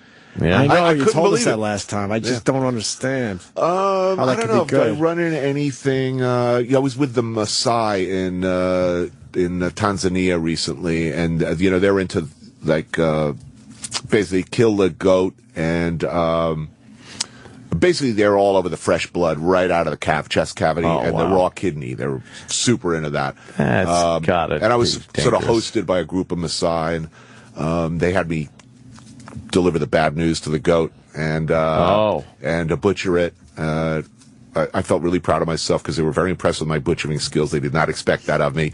But they, once you open them up, they're all in there with their hands, drinking the blood right out of the cavity and yanking the kidneys out. Parasites would just like eat you up from ingesting that. Compared to what? I don't know. You just assume that.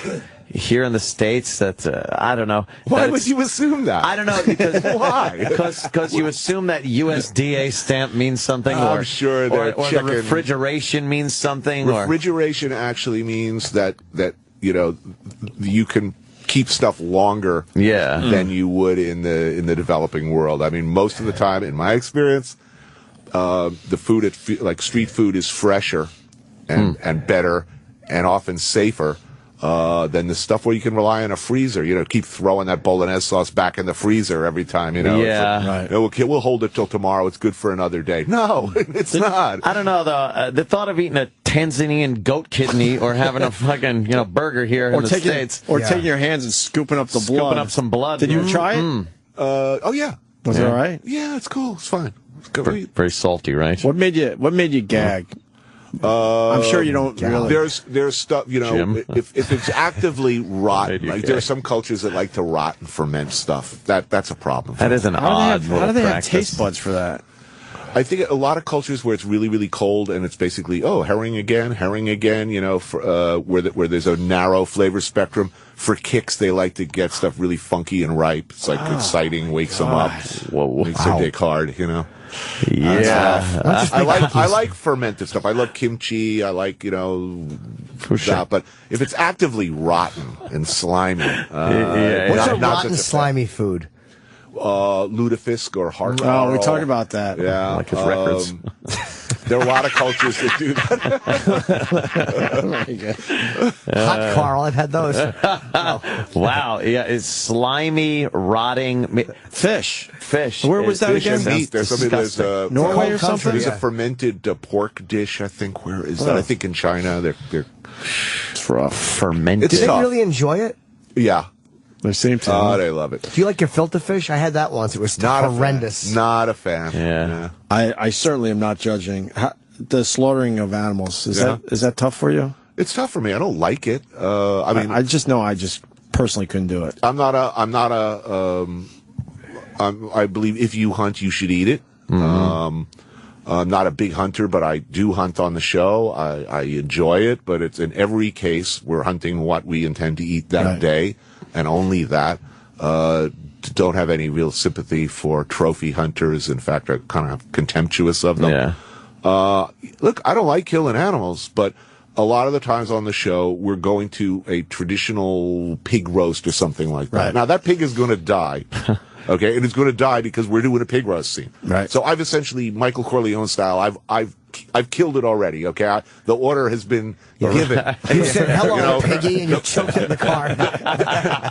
The pig goes tonight. You know, so whether I do it personally or not, I'm responsible for this pig's death. So I will.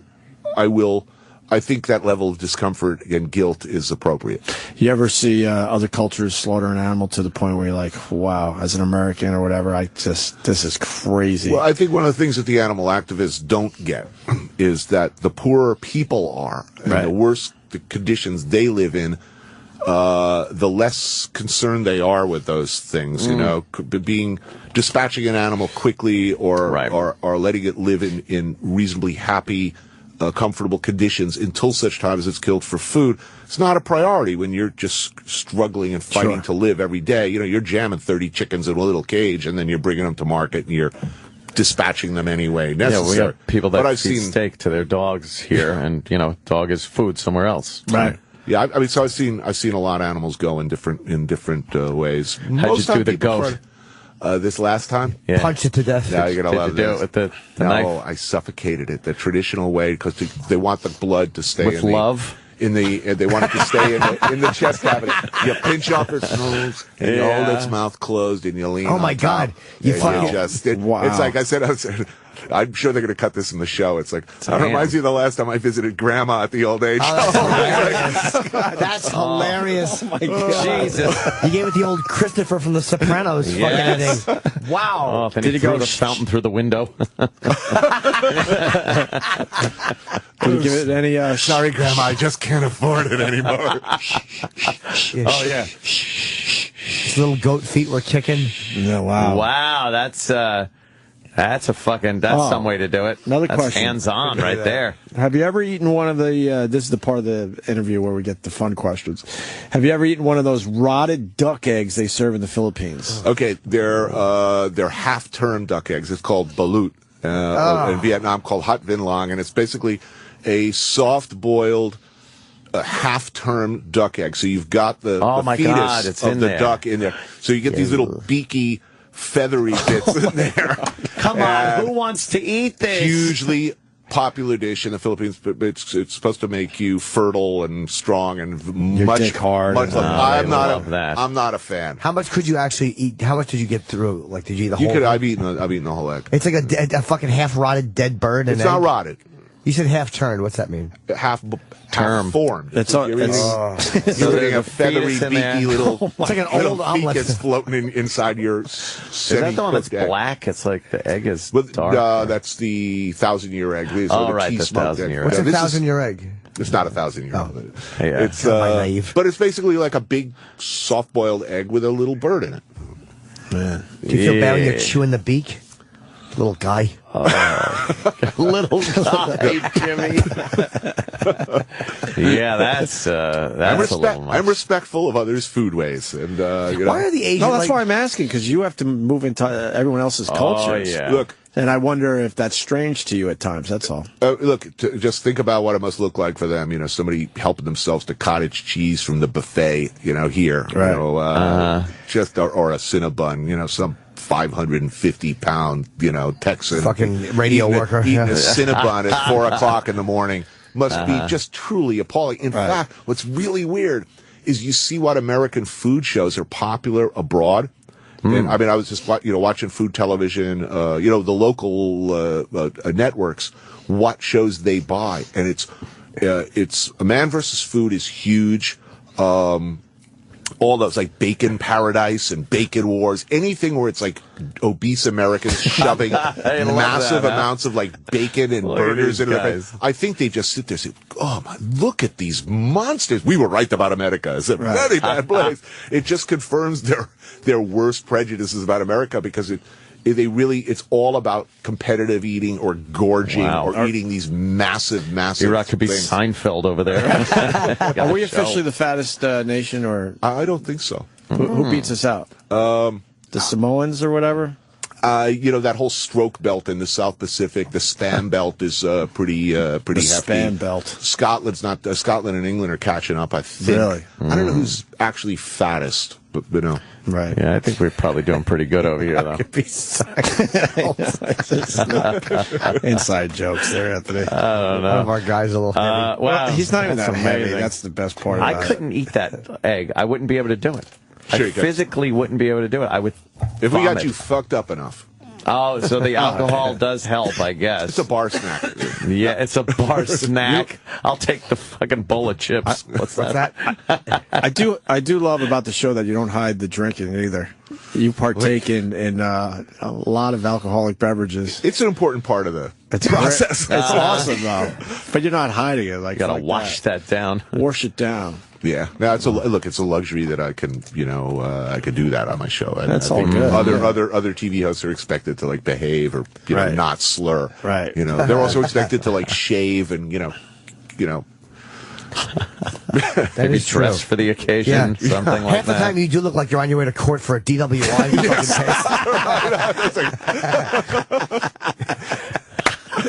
Jesus, Jimmy. Hilarious. Let's go to Joe in Detroit checking in. Joe. The D. Oh, hey, man, it's actually Bill. Hey, Anthony, nice. number one, I'm a big Bill fan Detroit. of a Cook's Tour.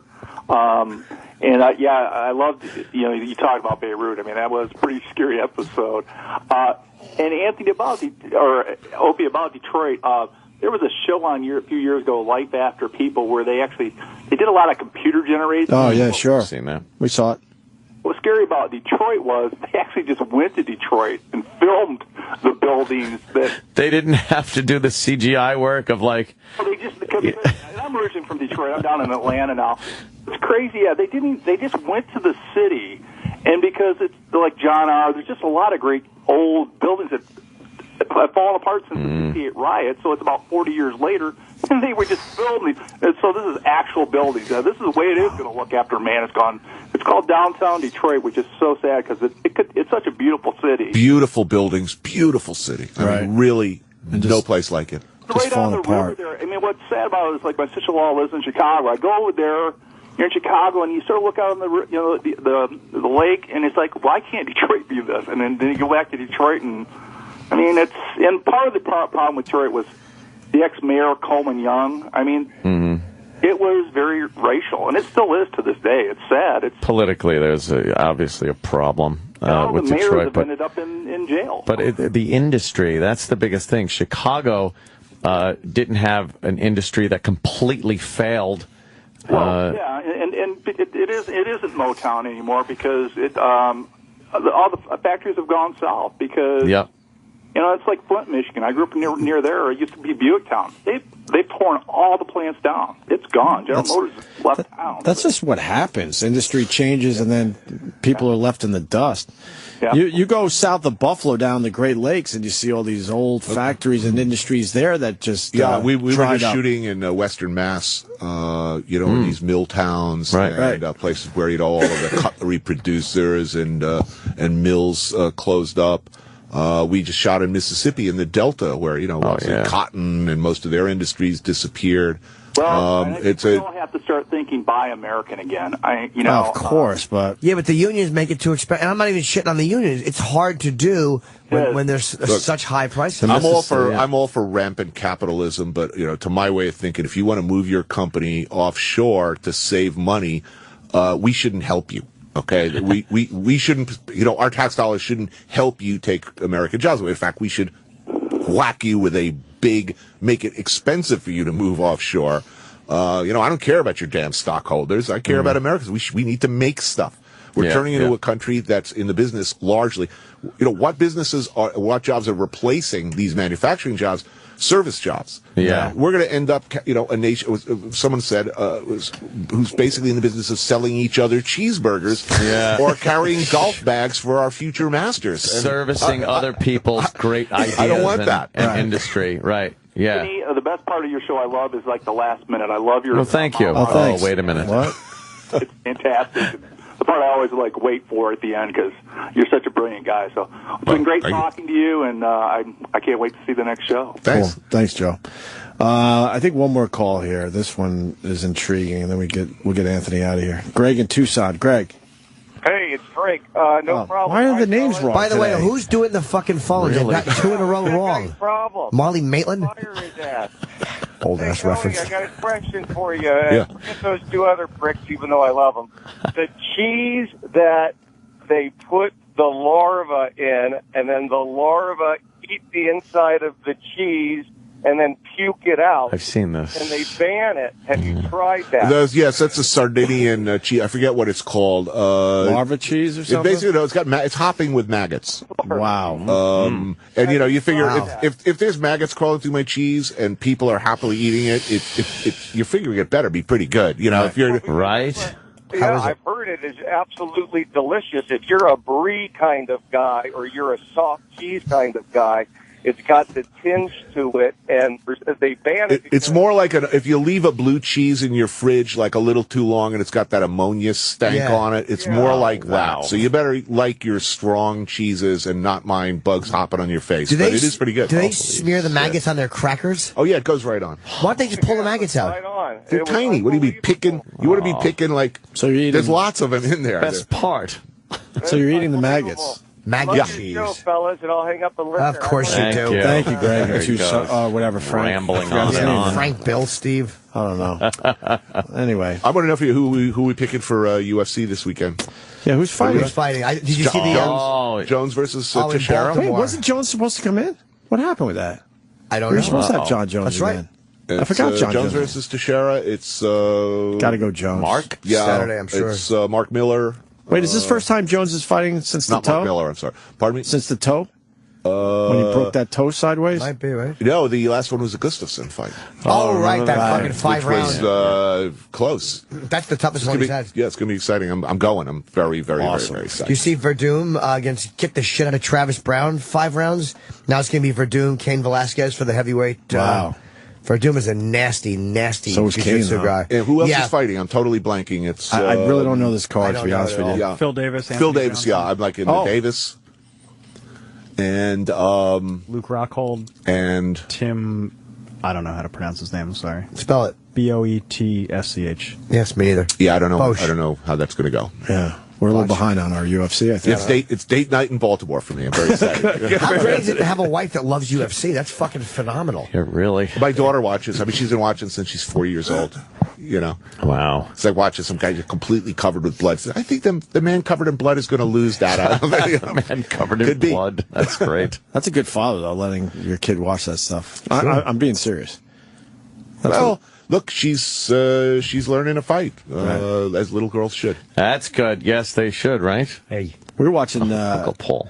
I got almost 4, and we were watching scary superhero stuff yesterday online. And I was like, take it? this might be a little too rough. The Joker, and he took it well. But, kids are strange, though. Like, my daughter loved Coraline. Have you seen this film? No. It's terrifying. It's terrifying. I'm watching this thing. I'm totally creeped out. My daughter's like, oh, this is really awesome. That one I turned off. He was too young. The alternate you got to know when to turn it off. Take their eyes out and sew buttons in. Yes. Yes. That one, and it was Frankenweenie, or one of those scary, where everyone's dead in this cartoon. I'm like, what? You can't watch this yet. Nightmare Before Christmas. That one also she loved. Another one. That one's kind of cool. So you never know what's going to totally traumatize kids. Got to figure it out as you go, I guess. Is this that cheese? I'm looking at a picture of it.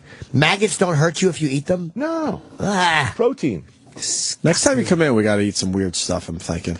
Assholes. They'll reciprocate in time. Will you hook us up? I'm sure I can get some of that stuff. I know people. You hear this, Jimmy? What?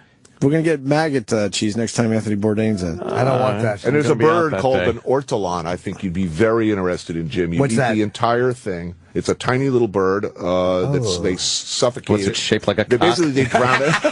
You sit on it first? Well, you do put the whole thing in your mouth. How big is it? First, about this big. Okay. You drown it in Armagnac, and then you pick it up sizzling hot, put it in your mouth with the little head sticking out, and you crunch down into the boiling hot carapace, crunching through its tiny little bird bones. And there's a hot rush of guts and boiling Armagnac that rushes down your throat. And as you eat, the tiny little bones cut your gums so that your own blood, is actually a component of this flavor experience. Okay, that's going too far. Traditionally, it was enjoyed when you ate it in a restaurant, they'd bring you a hood to put over your head so as not to offend God.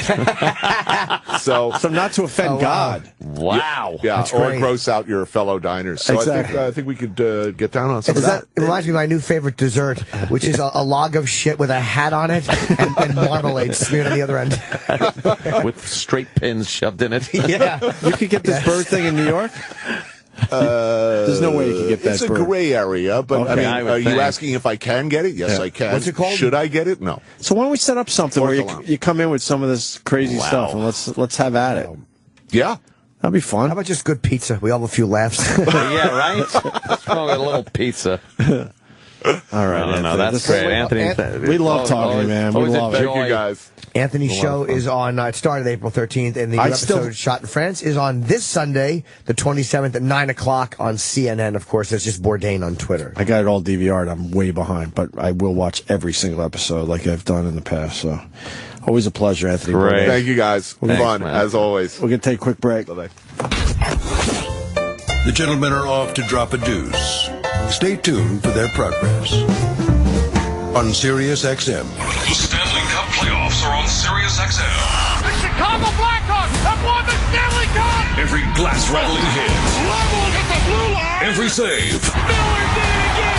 He denied Voracek, and the game goes on! Every turn of the red light. Crosby shooting, scoring! Oh, slap me, silly Sidney! Catch every game of the Stanley Cup playoffs on your Sirius and XM radios in the Sirius XM app. Log on to SiriusXM.com/NHL schedule for game times and channel listings. Oh, my God.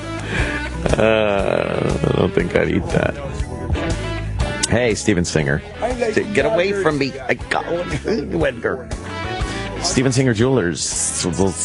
Mother's Day is coming up. What are you going to do? The same old garbage. You got to get your mommy something good. Steven Singer's got all the good gifts. Perfect solution to Mommy's Day. Well, let's see. What do you need? How about a real rose lavishly dipped in 24-karat pure gold? The only real rose dipped in 24-karat pure gold that's guaranteed to last a lifetime. For the first time, Steven's introducing his exclusive Mother's Day gold-dipped rose in the hottest new color, Radiant Orchid. I don't even know what color that is. I don't even know if that's like, that could be a yellow, it could be a red, it could be a fucking blue. It's pinkish. All right. Pinkish. I'm getting word.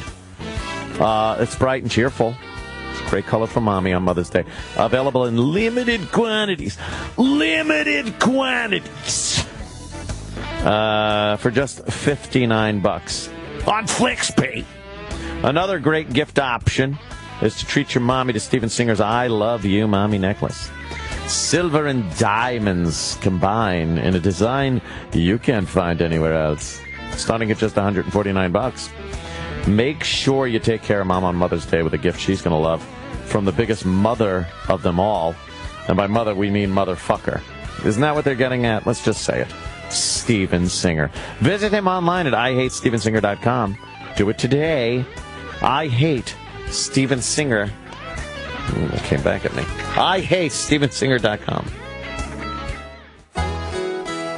Hi, I'm Dan Mancini. I know you've heard me talk about my grandmother's authentic, all-natural, and delicious meatballs and slow-cooked sauce. But I bet you don't know, besides being all-natural and really delicious, my turkey meatballs are 96% fat-free and only 110 calories per 5-ounce serving. So don't walk, run to your local supermarket and tell them Dan sent you, and take home some of my Mama Mancini's all-natural meatballs. Mama Mancini's a meatball lover's meatball. Available at your local supermarket. I love coming to Mathnasium. At Mathnasium Learning Centers, we make math make sense to kids. Your child will leap ahead, whether starting out way behind or already ahead. It's how we've grown to more than 500 franchise locations, now enrolling for summer and year-round. Call now for a free parent pack, 844-234-1900. 844-234-1900. Learn what Mathnasium can do for your child. 844-234-1900. Buying a car can be a stressful experience. TrueCar.com is changing car buying forever. It's a simple, fair, and fun way to buy a car. TrueCar.com helps car buyers get rid of their fear that they might overpay. Last month, nearly 45,000 cars were sold by the TrueCar Certified Dealer Network. TrueCar.com users save an average of $3,046 off MSRP. When you're ready to buy a car, just follow these 3 easy steps. First, go to TrueCar.com and find out what other people paid for the car you're looking for. Second, register at TrueCar.com to see upfront pricing information and lock in your savings. The third step is simple. Just print out your TrueCar savings certificate and take it to the TrueCar Certified Dealer for a better, hassle-free car buying experience. Some features not available in all states. Every day, TrueCar.com users receive negotiation-free guaranteed savings. Save time, save money, and never overpay. Visit TrueCar.com today. That's TrueCar.com. Entrepreneurs everywhere are running their small businesses using just their personal mobile phone. How? With Grasshopper, the entrepreneur's phone system. With Grasshopper, your business can sound professional from anywhere in the world. With an 800 number, multiple extensions, call forwarding, voicemail to email, and many more advanced features. Join over 150,000 entrepreneurs who've turned the world into their office. With Grasshopper, sign up at grasshopper.com, the entrepreneur's phone system. Ooh, I got that. Good communication. Oh, boy, it's key to business, especially when you need to work together with people that they're not in the same office. Where are they? So do what millions of small business professionals do when it's time to connect with remote clients and colleagues. They use Citrix GoToMeeting, the proven solution for meeting, collaborating online. GoToMeeting. It lets you share the same screen, so it's easy for everyone to stay on the same page wherever they are. And with the built-in HD video conferencing, you just need a webcam, and you're seeing each other face-to-face. Present, demo, meet, simply, all on the your Mac, PC, tablet, smartphone. When meeting matters, millions choose GoToMeeting. Now it's your turn to see why GoToMeeting and face-to-face online meeting is the best bet for you. Visit GoToMeeting.com right now. Click on the Try Free button for 30 days. Yes, use promo code Opie. That's GoToMeeting.com. Promo code Opie. Ready to work with anyone, anywhere. GoToMeeting. That's what you need. GoToMeeting. Meeting is believing. Sirius XM and the Foxhole present The Amazing Spider-Man 2 Town Hall. Spider-Man. Yeah, I know. Costume gives it away, huh, Max? Jamie Foxx sits down with the cast of The Amazing Spider-Man 2. Andrew Garfield. I'm Spider-Man. Emma Stone. Peter! And director Mark Webb. With an audience of Sirius XM subscribers. The Amazing Spider-Man 2 Town Hall. Tomorrow at 5 p.m. East, 2 p.m. West. Here on the Foxhole, Sirius XM, Channel 96. And on the Sirius XM app.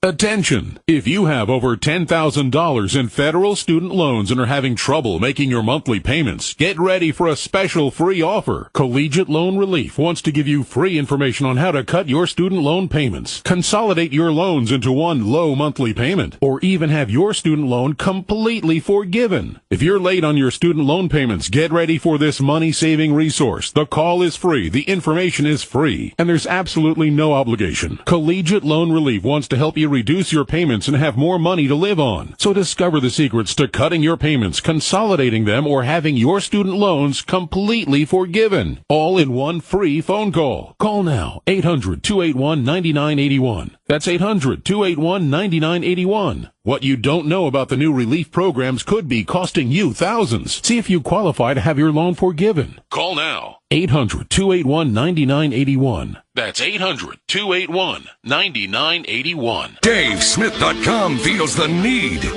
to have a month-end blowout sale. Get a great deal. Call 800-635-8000 or go online to DaveSmith.com and check out the great deals on over 2,100 new Dodge, Chryslers, Jeeps, Rams, Chevys, GMCs, Buicks, Cadillacs, and top-quality pre-owned vehicles. DaveSmith.com is the world's largest Dodge, Chrysler, Jeep, Ram dealer and the Northwest largest GM dealer. DaveSmith.com. Get a great deal today. This is John Greenhut, and I know that a New Year's resolution to lose weight is a tough one to keep. So let me give you the simplest way to look younger. Whiten your teeth in 5 minutes with Power Swabs. Power Swabs gives you 2 shades whiter teeth in 5 minutes and 6 shades in 7 days. Just swab your teeth for 5 minutes and you're done. Call for your risk-free supply. 1-800-280-4639. That's 1-800-280-4639. 1-800-280-4639. Can you imagine selling your car next week and saying to the buyer, hey, don't worry, because the engine is covered against failure for life. It's called the Lifetime Protection Plan for the Engine from BG Products. Now imagine having this huge benefit free with your next oil service when you remember these 2 letters, BG. BGMOA is available at over 20,000 shops nationwide. Find yours at bgfindashop.com. That's bgfindashop.com. BG. Buying a car, very stressful. Well, TrueCar.com's changing the car buying experience you're going to have forever. TrueCar.com helps car buyers get rid of the fear that they might overpay. Last month, nearly 45,000 cars were sold by the TrueCar Certified Dealer Network, and TrueCar.com users saved an average of $3,046 off MSRP. When you're ready to buy a car, just follow these 3 easy steps. Okay, first, you got to go to TrueCar.com, find out what other people are paying for the car you're looking for. Second, register at TrueCar.com to see upfront pricing information and lock in your savings. And third, it's very simple. Just print out your TrueCar savings certificate and take it to the TrueCar Certified Dealer for a better, hassle-free car buying experience. Some features not available in all states. Every day, TrueCar.com users receive negotiation-free guaranteed savings. Save time, save money, and never overpay. Visit TrueCar.com today. That's TrueCar.com. After 20 years of broadcasting excellence, Opie and Anthony have created a show that doesn't allow a moment to be missed. So don't. Catch what you didn't hear or listen to it all over again. The Opie and Anthony Encore, starting at 11 a.m. Eastern Time, 8 a.m. Pacific Time, and all throughout the day. Only here on the Opie and Anthony channel. It's real. After 20 years of amazing people with their obscene ability to entertain on an unprecedented level, it's about time Opie and Anthony were celebrated. Combing through their 20-year history, this is an Opie and Anthony radio gem. Oh, Bernie, what are you doing, Bernie? Of Ozmo. It's right here. Yeah. Oh, yeah. Wait. No. You gotta go out of the machine. Yeah, sit down, Bernie. It's in the thing. No, it's right there. Oh, yeah, sit down. I'll get it to you. We're going to say goodbye to you. You rule, Bernie. Bernie. No, you do. This one, right? It says on the front. Oh, what are you motherfucker! Tony, both of you are asking for trouble. Tony! Oh, he's coming over! Oh, Bernie, sit down! Oh my God! Wait, he's really mad. He's mad. You pissed off Bernie again. All right, get over there. It's getting hot in here. It's getting hot in here. It's getting real hot in here. You don't have to take that. Bernie. All right, sit down. Stand up for your rights, Bernie. Sit down, Bernie. Sit down. It's okay. It's okay, Poe.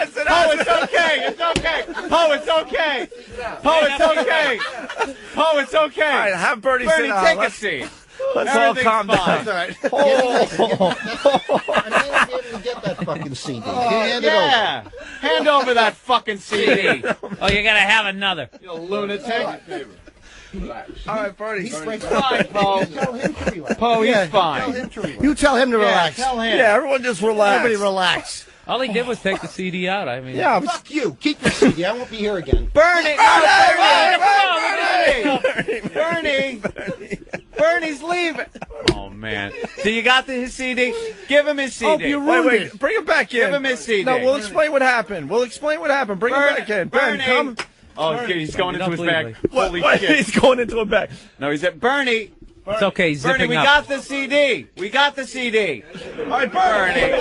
Wait, sit down. No, it's 9 o'clock. All right, let me explain what happened, though, Bernie. I gotta let him explain what happened. Wait, put on your headphones. Let me explain. We felt like you were a friend of the show, that we could pull one of our gags on you. That's all that was. It was a joke. Here's the CD I was smashing. Okay, I didn't know that. Okay. Bernie, I never touched your CD. Okay. I took this one, and Eric snuck it in and made the old switcheroo. Bernie, we still pals?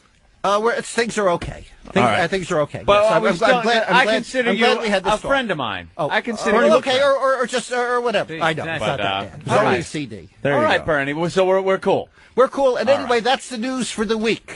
Okay. Very good. Bernie gets everybody. Now that everybody knows what's happening in the world, I hear you. And is Yeah, that was cool in the gang. That was intense. Yeah. Now I know what those guys felt on that subway. I'll tell you that much. Boy, you got Just mad. all Yeah, night and be day. like a The way he bunch can of turn it on. Fonzies. Yeah. Taking the subway home and he's driving. Everything's cool, Bernie. Everything's Opie. Shut the fuck up.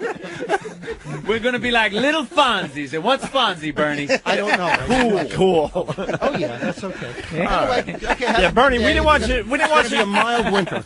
We didn't want you going away mad. You're all right. All right. Is that yours? Oh, you dropped something, Bernie? All right. There you go. Okay. That looks like the same All right, ski all jacket right. he was probably wearing back Oh, in Okay, guys. absolutely. Good job. Absolutely. All right. Thank you, Bernie, thank you for Bernie coming. gets I'll everyone. talk to you again soon. Is this yours? Again? Yes, you did. He was coming back in. All right, he's walking up. Wow, man. Holy shit. Wow. That was Dude, legendary. That was the rage. That was what happened on that train. Oh my God! I'm not even kidding. That was what happened on that train. We saw it. They're rich, and they pee, but they're done. Welcome back to the Opie and Anthony Show on Sirius XM. I rarely do this, but I had to deal with an idiot on Twitter. Oh, no. Sam. An idiot. We're talking to Anthony Bourdain, and Jimmy brought up the cronut guy. And we're trying to get some insight on a guy that comes up with this thing called the cronut. Although some have argued the cronut has been around, but I know. he brought it to the masses, this cronut, this Dominique Ansel. Yep. And we're amazed and we're obsessed, certainly I am, that the guy isn't making more cronuts and that he's not capitalizing on the fact that he brought the cronut to the masses. It's all over the world now. It's all over the world. So we were kind of asking Anthony Bourdain how much you think he makes. And Anthony Bourdain said he makes very little. Right. So then I said, so what do you mean, a couple $100,000? So this asshole on Twitter, XX860XX, the guy says he probably makes very, very little money, and then Opie says, what, a couple $100,000? Uh-oh. It's the context of the whole fucking thing, you idiot. Boy. If you invented or brought the cronut to the masses, to the world, you should be a multi-millionaire because of that. So when Anthony Bourdain said he's making very little, I dropped the numbers thinking, only a couple $100,000, meaning that that's not a lot of money considering what he did. Right. Yeah. I can't take fucking dummies. If you're running a business in New York City. It doesn't mean, and a couple $100,000 in New York, by the way, yes, thank you, Anthony, wouldn't you? But Bourdain said it's even less than that. Yeah. I'm not saying that a couple $100,000 isn't a lot of money, you stupid fuck! But we do think that God, it's not it's so a lot of frustrating. Of course, a couple $100,000 is a lot of money. It's a mere bag of Not to shells, us. but to them, to those little peasants out there, to you dirt lickers. You know, there's companies that are making millions of dollars because of what Dominic Ansel brought to the masses. That's my point here. And that guy, and Dominic said, "Screw the money. I'm okay with making 100, 200,000. It's probably not even that, right? But we all want more money, right? More. Thank you. I Bring it on. I rarely have to, because I just understand people listen with half an ear or something. They're just fucking idiots. Half an ear. What was the guy that has half an ear?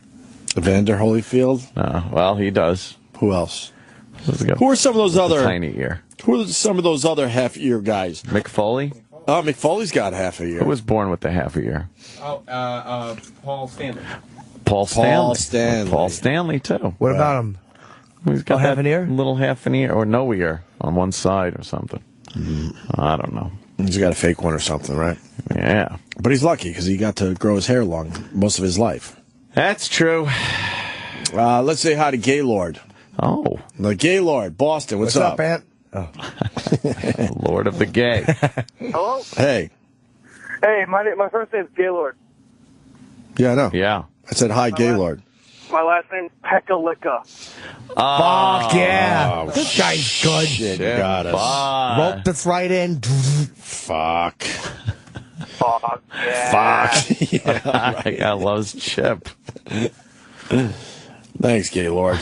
Bye. We got Sebastian Bach coming in a few minutes, so. Oh, yeah? That'll be good, too. What's he working on? There's a new, I'm thinking new CD. Oh, yeah? Someone on Twitter Reasonable? said that the Today Show apologized for Joan Rivers' jokes about the Cleveland broads. Fucking cowards. Not Joan Rivers apologizing. Right. According to Twitter, maybe we can find the clip. A guy was just on the Today Show to apologize for what Joan Rivers said. Joe, we apologize. If anyone was offended, we certainly would not here at the Today Show make light of such a blah, blah, blah. Blah, blah. Oh, shut up. How about instead of doing that, you explain the comedy to your audience? Yeah. Holy shit. I would love to find that clip. If someone down the hall maybe could try to find it, that would be great. Sam had it, and then he got rid of it. Oh, you had it, Sam? Could we go... Do you think this country could go... One day? Like one day without someone saying something on some medium somewhere that offends someone to the point where it has to be addressed? Or apologizing. One day without an apology. Yes, without some... we here at the Today Show... They never describe what it was. Yesterday, you may have heard something that it's always very vague. We heard a segment yesterday that some people... Some of you might have been offended. We here at the Today Show want to give our utmost, sincerest apology. They love the word condone. We do not condone. We do not condone what Miss Rivers said on this very program yesterday that we're not going to repeat here, certainly. We would never make light of the tragic circumstances of the girls put in the tiny little house by the evil man. What a country of groveling worms. Sniveling. We really need some adversity here. I mean, we really do. We got a little piece of it with 9/11. Who dat? We got some adversity there. That was DDP. DDP? Who's that? He's the we watched him on Nancy Grace. He's the wrestler that Nancy Grace right. roped in. I didn't see that. Diamond Dallas? Diamond Dallas. That was really him? Yeah, DDP Yoga in the house. We don't want to talk to him. Why not? Great. In the fucking house. Love Nancy As Baby Grace. Kane would say. You see what's going on down there at the 9/11 Museum? Yes, the Muslims are upset. Apparently there's a film, a part of the museum exhibit where you go in and they give you a quick 6 or 7 minute film, gives you a little background on Al-Qaeda, who were the perpetrators of the evil doings on 9/11. There's this consortium of religious people and others that think the film is incendiary, and it's just a little too insensitive to Muslims.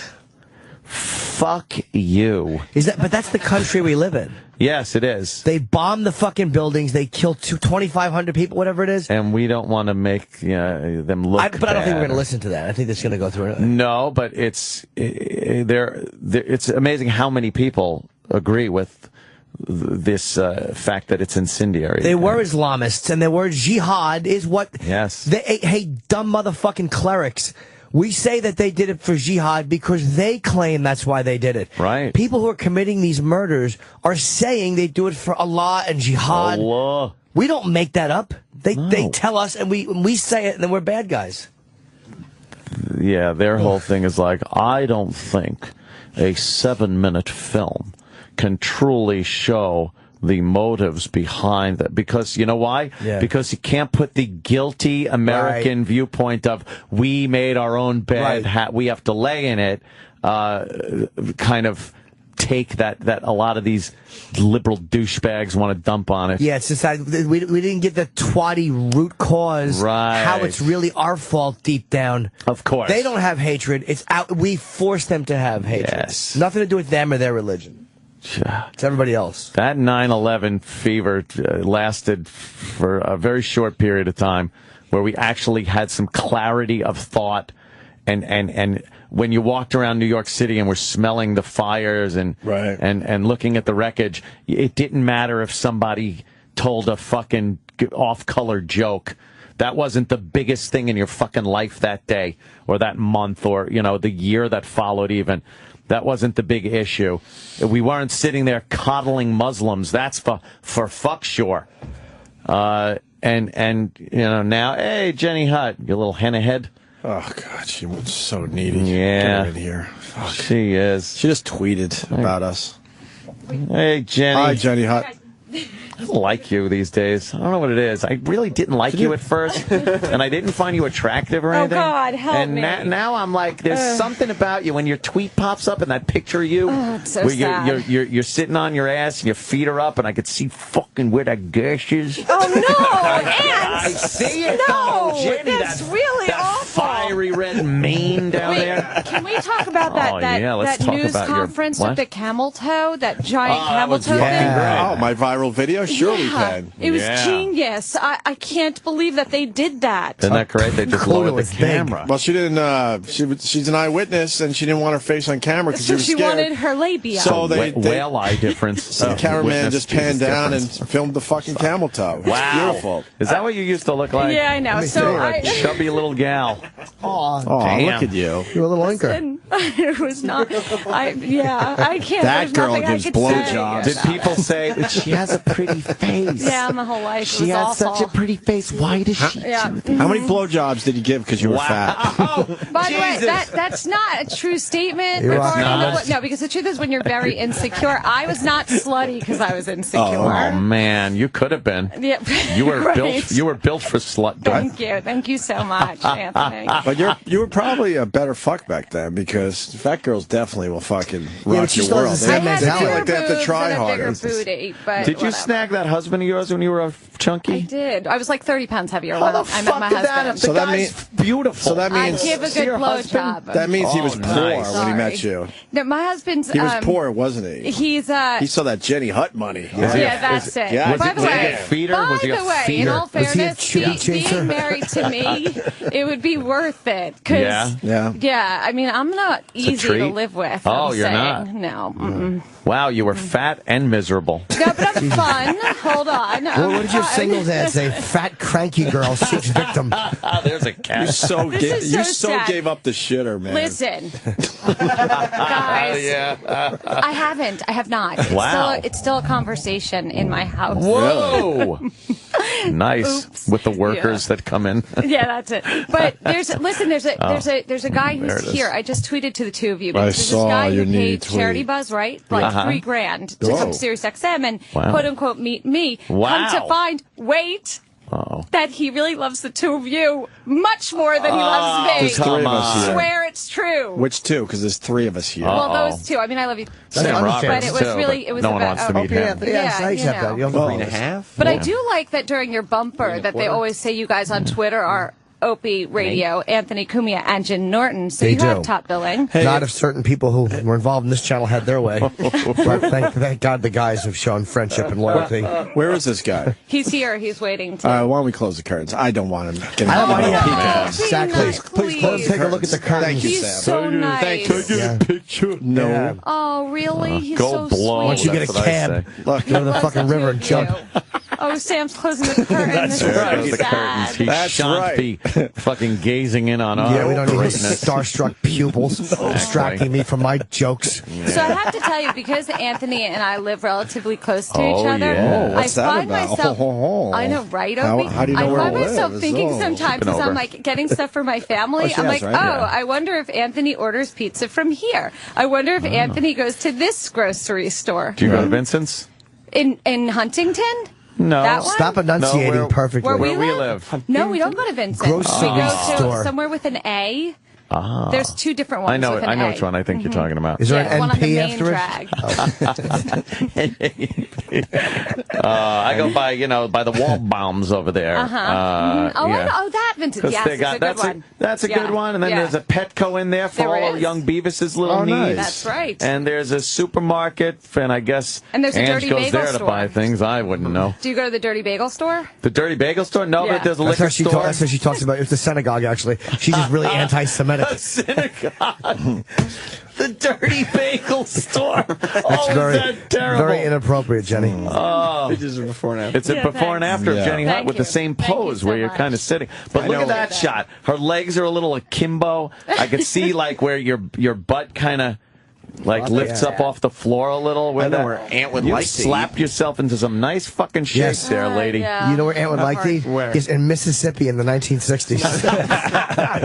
That's really awful, Jim. Swim walk. All right, That's great. You gotta go now? How That things sucks. going over there on What? Oh, you Headline don't have to News? go? I'm done. Well, that What? really Over. sucks. Did you meet Nancy Grace? Yes, I have What met a Nancy. pig she is. But she was nice. She's My a pig. contract She's was not up. nice. And now the whole show's out of LA now. I was the only one in New York. man. No, it's okay. Dr. Drew's out in L.A. now? Yeah, he's always in LA, but I was in New York. you were so in the now New the York. rest, yeah. Oh. He didn't fight to keep you? No, and that's okay. What did you say Good. to Nancy I'm Grace good. when you met that Fucking guy. I said capitalizing hi. slob? I said hello. Was she frigging her clitoris looking at a dead child photo? No, thinking she how she actually- could capitalize on Twitter with it? No, that wasn't what happened. Okay. No. Okay, we thought it was. Yeah. I'm sorry, I no. wasn't sure. Oh, man, that's Dr. Drew. What a dick. No, not at all. Why It don't was you all like good. Dr. Drew? You want I us- love Dr. Drew. You want It us was to all attack good. him? No, All right, I really. All right, Jenny Hutt wants our fans. Yeah. What? No, do not. What? No, I do not. What? I. No. You sure? Yeah, I'm positive. I'm positive. And by the way, I man. love your fans and I love all of you. And so Wait, why no, are you nodding yes? Why are Oh, you she's nodding yes. bad-mouthing- why as are she you says that. bad-mouthing She's Dr. not Drew? nodding anything. She's nodding Come yes, on, so- you're acting the paparazzi shots are so bad because they're he takes terrible. the worst pictures. He does take It makes horrible me look like a pictures. fucking freak. Oh, man. I know. It's bad, and he thinks it's funny. You look like the Wendy's girl's Mom? sister. Grandmother? Older sister. But I know I'm old. It's okay. I No, get it. you're not. You were You're not referring old. to You look Julia great. Roberts is long in the tooth She's getting a little earlier. long in the Yeah. tooth. I'm like, we're the Little same bit. age. I'm Little old. bit. It's okay. It's fine. Oh, boy. What are you Oh, gonna look do? at that, though. Little bit. Look at But you look with your where you used round to be. face. Right. Yeah, you look a Very big good. fat lady. I want to pinch those cheeks and then put my dick between the other ones. Oh, great. Thanks for that. How are you keeping the weight off? It's been a while Funny. now. Anthony's exercise a lot, and I Anthony's try to baby eat. talk. I did say yesterday you do a good job on the radio. You did? Thank you. There's not many that do. Thanks. As far as the females go, because Right. they have to play that role of that dumb hole crap. I like listening to you guys. Who wouldn't? Right? Right? I'm I right know. there with you. Apparently, Your yeah. fans A lot of are wonderful, rabid, amazing, wonderful involved, people. Literally passionate. rabid. They have rabies. Yeah. They're Yes. terrible Yes. people. Yeah. But I like how you engage with them, Anthony. You go Yeah, back and yeah. forth. So do you. Opie, I can't believe how many Sudokus you send out. Well, Isn't that crazy? Yeah, it's awesome. Yeah. It's nice. why is that awesome? Give him back. Who cares? I've seen the shrines. They sent pictures of the shrines with the autograph posters, pictures, the Sudoku, Sudokus. Yeah. the sticker. You need Like something. a shrine. You should do. I don't know. Like, Nudes. Yeah, nudes? Nudes would be good. We got the Today Show Semi-nude. apology if you want to hear it. I do want to hear it. Did you hear the Joan Rivers thing? I did, and I was listening to you guys this morning. What's your point on that? What's your point on that? I mean, Joan Rivers has earned her keep in this Is that how business, Dr. Drew does and it? she was just making a joke. And I get the sensitivity surrounding that joke, but Real I'm life. trying to say nothing. Look, real life Jenny thinks it's hilarious. On Right. Dr. Drew's show, she'd be like, "It was outrageous, and I was not happy to hear it, Doctor." Well, I think those girls were amused. Yeah. Listen, it was Those fun. girls went through a living hell, and I don't think, and George Zimmerman is somehow to blame. Yes, he is. So you're sure? you know? You're sure you want the pest to attack? I do not want them to okay. touch him. So what's Please his- do not. why? Oh. Do not. Please. because Something in the we're all works? Good. Something in the pipe? Everything You're is, hoping yeah, for I the mean, callback. hopefully things are going to happen. Your in own a show on positive Headline way. News? No, That'd be definitely nice. not. Replace Yeah, maybe you that. could be Won't Nancy watch me on my Grace's own show. sidekick. You could like bring her hay and things to feed on in between Yeah. takes. Yeah. That fucking vulture. You could bring her Barnyard animal? abortion A barnyard burritos animal. to eat. Yeah. Devil's imp. Help her with fucking hashtags. Yeah. Look, With the there's hashtag. a dead baby, Nancy. Quit I gotta smiling. do my All show right. now. I love you guys. I wish I could stay in here. The All whole time. right. It Bye, is Jenny fun. Hot. Thanks, Will you Jenny. let the guy wave No. to you, Later. Chris? Later, you can Okay. wave. Maybe You can wave later. the back of our heads on the man. elevator. Let me check It's that out. Jenny Hut on Twitter with two I'm T's. not wearing the vest because I know you. Let me check that out. Let's Go. go. Your boobs that are all ass. right, man. Oh, yeah. Nice. Do we give her a hard time, you think? Their stupid fucking aquatic pants. Aquatic. I don't like her fucking she's flippers with those. Shit. It does look like a wetsuit. Yeah. I like that sexy talk with her. All right. You know, But she like demands being treated like that. she does. You know what I mean? Yeah. Look at her all fat in that picture. Do you kind of like her even when she's fat, though? You know what? There's something about her. It got rid of all the wrinkles. I don't know. It did. That's like Botox, that fat. What does that imply about now? I don't know.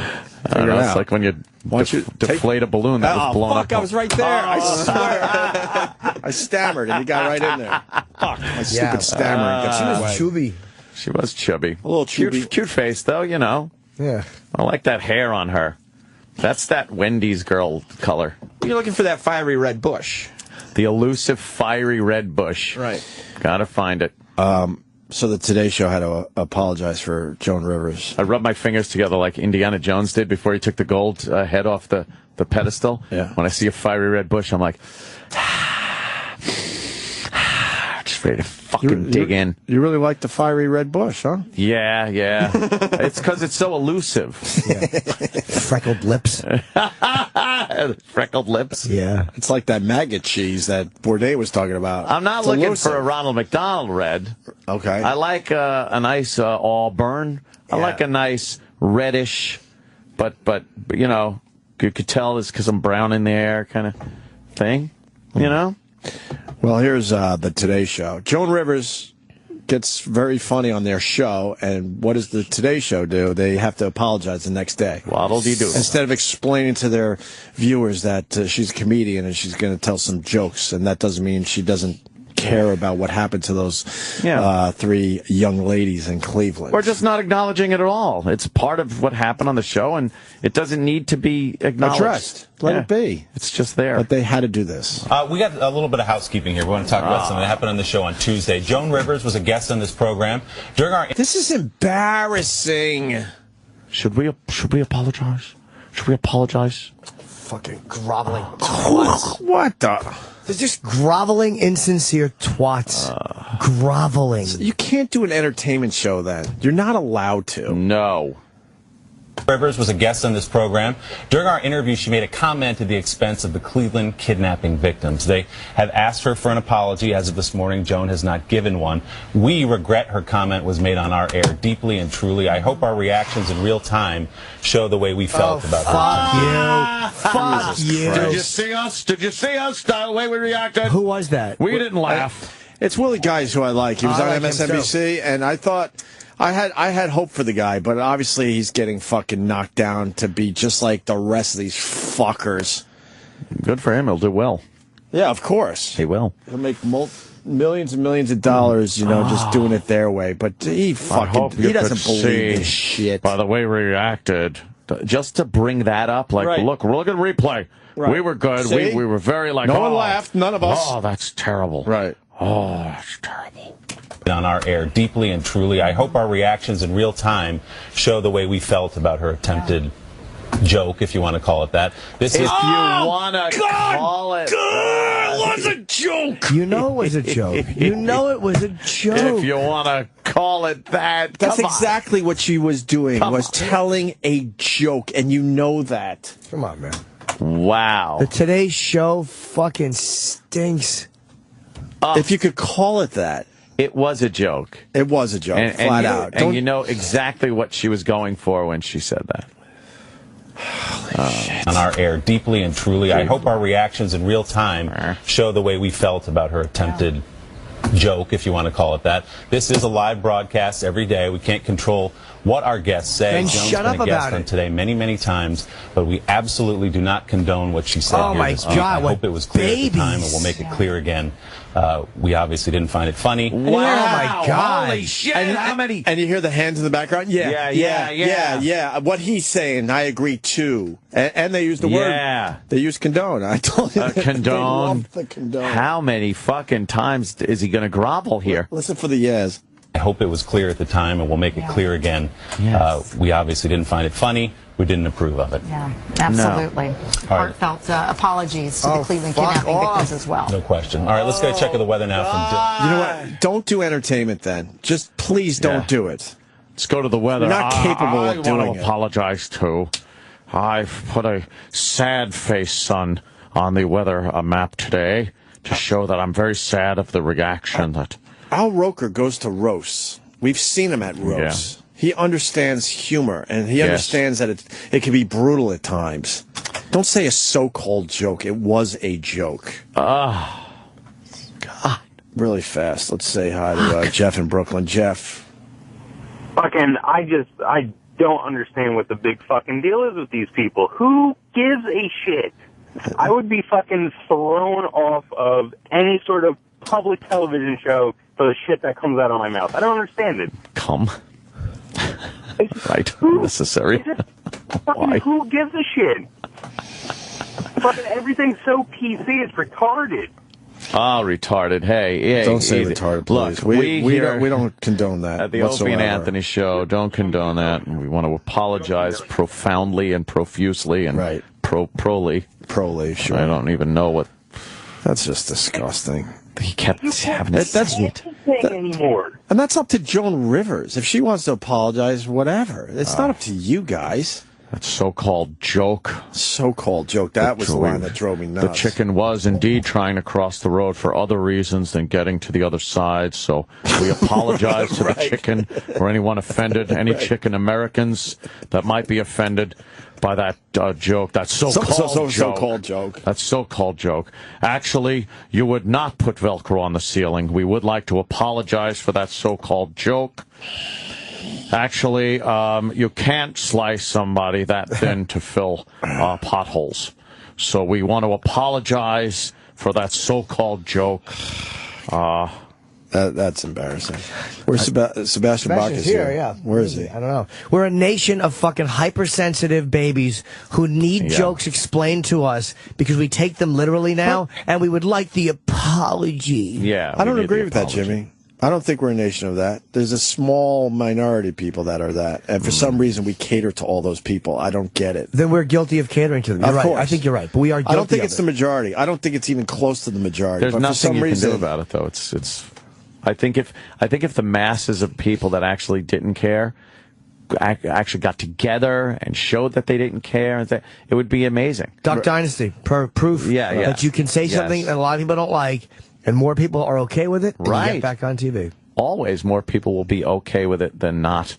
Always. Way more people would be okay with it, but for some reason... Or at least not care that anyone said it. And it goes back to your point, it fucks entertainment up, because the children angle is relevant here as well, because now the people that don't give a fuck that Joan Rivers did that and probably really enjoyed that are not going to be able to hear that type of stuff on the Today Show because they are catering to the minority. The very small minority. The number of people that actually enjoy the joke, it isn't even just them. It's the people that don't give a fuck. That's the vast majority of people that don't care. But you add them into the number of people that did enjoy the joke, and you got a fuckload of people that think protesting it or having to apologize is ridiculous. Right. Goddamn ridiculous. With that, we say hi to Sebastian Bach. Sebastian. He's coming in now. Come on in there, Sebastian. What's up, Sebastian? Hey, man. Take a seat. Pull up the mic. We're cranking. How are you? We're right here. What's up, brother? How you doing? How you been, man? What's up, man?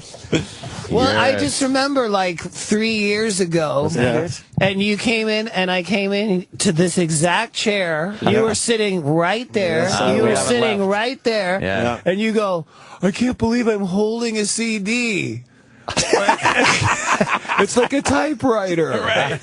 And then here we are 3 hours later. 3 hours. 3 hours. It's like idiot. It's like going back to your old. 3 years later, and I got a new CD. We're like going back to your old high school. We just stay fucking here. That's wild. And you travel the world, and then you come back. Well, isn't Sirius XM such a kind of like? I mean, like if you got it, that's all you listen to, and it's like your whole world. Right. But it's like a world. You know? because you can kind of go from 60s, 70s, 80s. Yeah, I always listen to the 70s channel. Do you like the 70s channel? I love the 70s channel. Is pretty good. The singing, it's the singing that I love. I see. I They knew how to sing back The then. harmonies, the Eagles, Steely Dan. This is quality lot singing. of harmonies. I do love Except for Get Over It by the Eagles. We hate that song. Oh, yeah, that's not a good one, is it? Get over it. Quit your bitching and your moaning and your fighting and your lying. Get over it. That's not. We've been on the it. dark desert highway. Different era. We saw the Eagles documentary and we loved it, but then they had to do the whole Get Over It. Their comeback I song. love that documentary. It was amazing. That is. I didn't know they were backups for Linda Ronstadt. Who knew that? Well, who knew that Joe Walsh, the greatest quote, he goes, if I was awake, I was doing that shit. And I was like, whoa, okay. Man, okay, you're awake? Fucking, I'm awake. Amazing. What do you think? What do you think? The 70s or 80s, there was more partying going on the road? I have to come back to the classic Dennis Leary skit where he goes, what the fuck? He goes, John Lennon, George Harrison, James Brown, the greats, leave us, leave this earth, leave us without their art. You put Motley Crue in a fucking room with 15 pounds of blow. They come out 2 weeks later, what the fuck? Let's rock! Let's rock! Let's rock! Let's rock! John Lennon, gone too soon. Right. Yeah. Mick Mars, let's fucking go. Still ready to. He's indestructible, Mick Mars. He's fucking indestructible. So I don't. He's hanging in there. No, well, we're lucky to be alive. You know, a lot of us. hardier of a group, I think, the 80s. More coke, right? As far as more drugs coke. went. Well, just the norm back then was Jack Daniels and blow. That was like normal, Jesus. normal, standard. Jack if you're not doing that, like right. You know, I do Jack and I go to jail immediately. like, do not pass go. Do not collect $200, but you're going to jail. You were doing it back in tons. In the day, I remember one of the worst moments I knew this wasn't good was when we played like CNE Stadium in Toronto. The Normo Dome. Yes, and we had With Guns N' so Roses? much blow. We had so much blow. It was Guns N' Roses tour. Just couldn't even fucking. It was crazy. And so listen to what we thought was a good idea. Decided to go karting. At like 11 or 12 of it. And the next day we've been up all night. That's right? fucking great. Yeah, to do why when not? you're We're all fucked up. high. And then I think it's funny to turn the go-kart around and go opposite on the track against Jesus. dads And you're with right. kids and shit. It's funny. Wow. I'm going, ah! we're go-karting. We're on tour. The kids are going, ah. Wow. Yeah. And then that's I look back, I go, don't, you know. Let's get a little nuts. Keep the go-kart going in the same direction now. Let's at least do that. As the family hour. Yeah, you're right. Did you ever stay up all night and then do a show the next night without sleeping? Well, I don't want Jimmy. Here, I haven't slept a lot right now because I'm on a crazy schedule.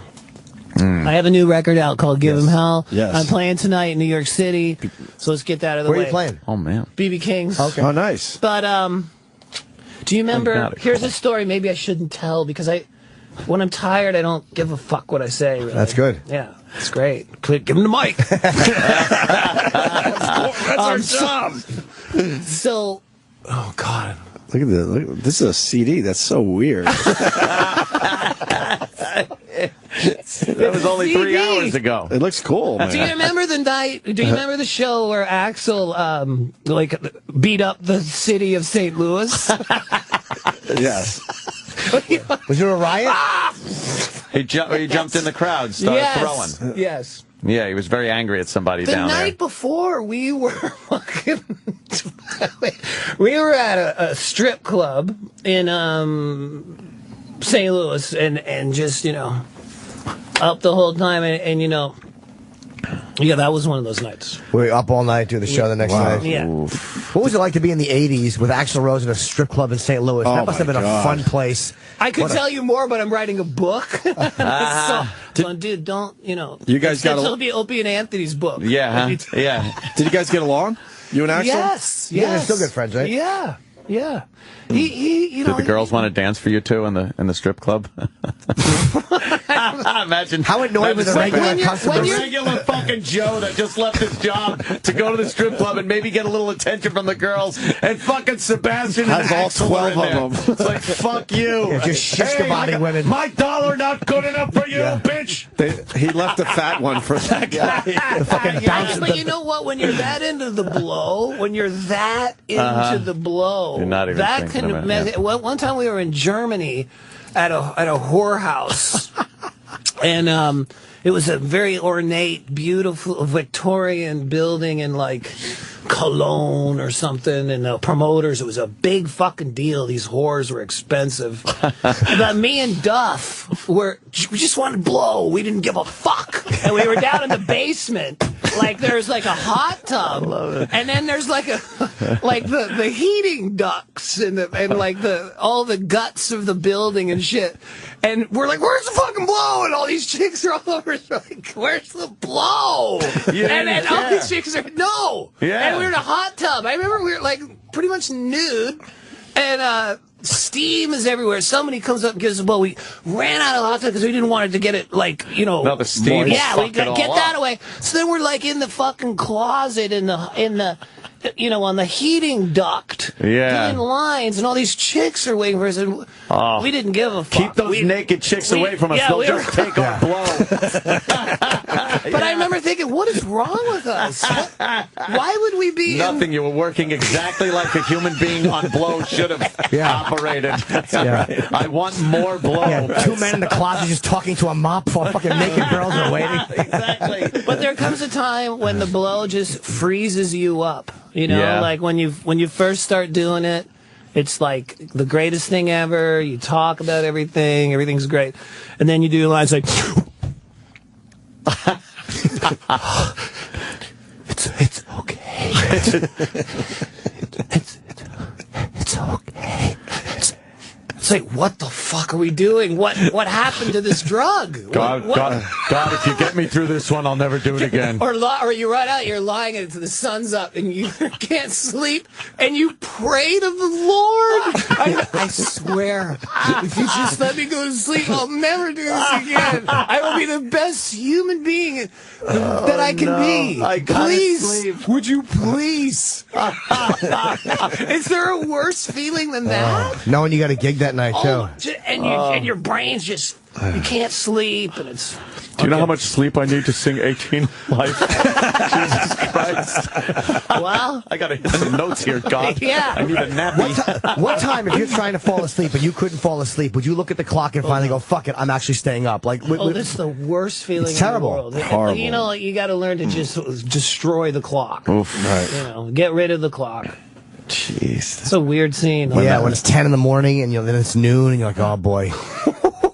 Here we go. I'm not going to sleep, I don't think. Well, you know the funniest thing? When I was Jekyll and Hyde on Broadway, the more haggard and fucked up I would get as Mr. Hyde, it would work for the role. They go, he's fucking good. I'd be like, I saw that with you, and that was great. Is he ever good? I mean, He's loaded. out of my mind. Fucking great. And SFX is like, he's a good actor. He should play Jesus. And I didn't say anything. I was like, yeah, that's right. I'm acting. Yep. Yeah. That was an amazing show. I saw it too. Yeah, that was a good one, man. Well. That was good. You never I got would any love more? to do it again. You get any more Broadway after that? I actually almost just did. They have this crazy production of Jesus Christ Superstar with Johnny Rotten. Holy shit. Have you heard about this? No. Johnny Rotten and the guy from Incubus or something. I know it's weird, but I was supposed to be in that, but it didn't work out. Jesus or Judas? Who had the best songs? Heaven on Their Minds is the best song. Judas. The devil always gets the best songs. Yeah. My new album's called Give 'Em Hell. That's right. In stores now. Nice. I don't know. That carries CDs, so like one store in like Omaha. It's almost silly to have CDs printed, Sebastian. They'll download it. You know, you can go right across the street and get it at Tower Records. No, you can't, actually. Tower Records. Tower Records. Well, iTunes and download, but it saves the overhead. It's cool. You know, you fucking pay less to have it all done. Yeah. It is really amazing when you think of the amount of record stores there used to be and the size of them, like Tower and the big chains. You'd go in and you couldn't even look at all the merchandise that was there, and then all of a sudden it seemed like overnight, boof, we don't need this shit. I remember one Christmas I was at a mall in New Jersey, Monmouth Mall. And I can't remember Sam Goody. Sam Goody. Can't even remember the name, right? Goody's got it. And I remember all the people behind the cash register were pissed. Like, fuck this industry. This is bullshit. Nobody's buying these fucking things anymore. I'm sitting there going, oh man! Like they're yelling and mad and this sucks. It really it happened very quickly. Was Tower the first one to just shit the bed? Tower Records, was that the first one of the major ones to go down? But you know, remember the one down here in New York, Virgin Megastore? Yeah, that was killer. Yeah, you could get lost in those stores. They were giant. I mean, it comes down to the basic difference. When we were kids, you had to. You get $7. Yeah. And you cut lawns, or you deliver papers, or you work for that $7. Yeah. You go to the record store, spend all day in there, because you had to make a fucking going, decision. Which one am I getting? You had a decision to make. And it was really important. It was. and you cherish that motherfucker. Yeah, I cut lawns for this. Now you're a kid. You press a button, you get every single song ever created by humans in the history of mankind, ever in the history of rock. For free. For on nothing. your phone. Yeah. For free. Yes, on your phone. Oh, this is great. That's it. How do you... Jimmy was talking ever the other recorded day, by walking down the street, and you just think of something like, oh, that song I want. Boom, boom, boom. Yep, and now you have it. Got it. Now you just have it. It took, you had to figure out how to get to the fucking record store. I know. Mom, can you drive me? Come on, Mom. But it's Boston. So how do you guys make your money then? Well, did you see touring, Bette right? Midler? Bette Midler posted a tweet. She got a check from Pandora. She got 4,600,000 plays, and she got $128. Wow! And it's on her Twitter. She posted, and I was like, "Wow, dude, 4 million plays, $128. Wow! Killer! Rock and roll. This is great. Wow, man. Yeah, so you guys must hate like Spotify and all this. I heard they fuck the artists too. They don't give the artists money. Well, you know what I don't Or like enough is money. the sound quality. Like you spent like a new record right here. Give 'Em Hell spent over 6 figures making this fucking thing, right? And you get it tweaked in the studio, so it's like Star Wars. Like it's insane. Like you can't, and then you email it to somebody or upload it and download it. It's like, and you got to think, no, listen, this really does sound good. If you would ever be able to actually hear it, it's like getting what you make to the fans is like a maze of 98 KBS or 128K or 3. I go, what the fuck? Just fuck with. It's endless. Like YouTube and fucking. You're falling asleep on the couch in the studio, listening to the same bass line just to get the fucking thing like tweaked perfectly. And it's like, now I'll pretty much Spotify. Beam it to somebody like Star Trek. We'll tear it apart, send it digitally onto some and put on those little iPhone faces. That'll be perfect because those sound great. And it's like, oh my God. Why are we spending Why bother? all this money? Why fucking bother? Fly all the fans to the studio so they can hear it one time. Right? A lot of people calling. Someone wants to know if you ever partied harder than when you were on tour with Pantera in the early 90s. Well, those guys really they knew how to loved do it. Drinking. Each band's had their it was not a lot of blow at all with Pantera, if any, actually. It was all booze. Wow. With Guns N' Roses, it was coke, and booze. Right. Yeah, they didn't make mints. Booze makes it really harder to function the next day.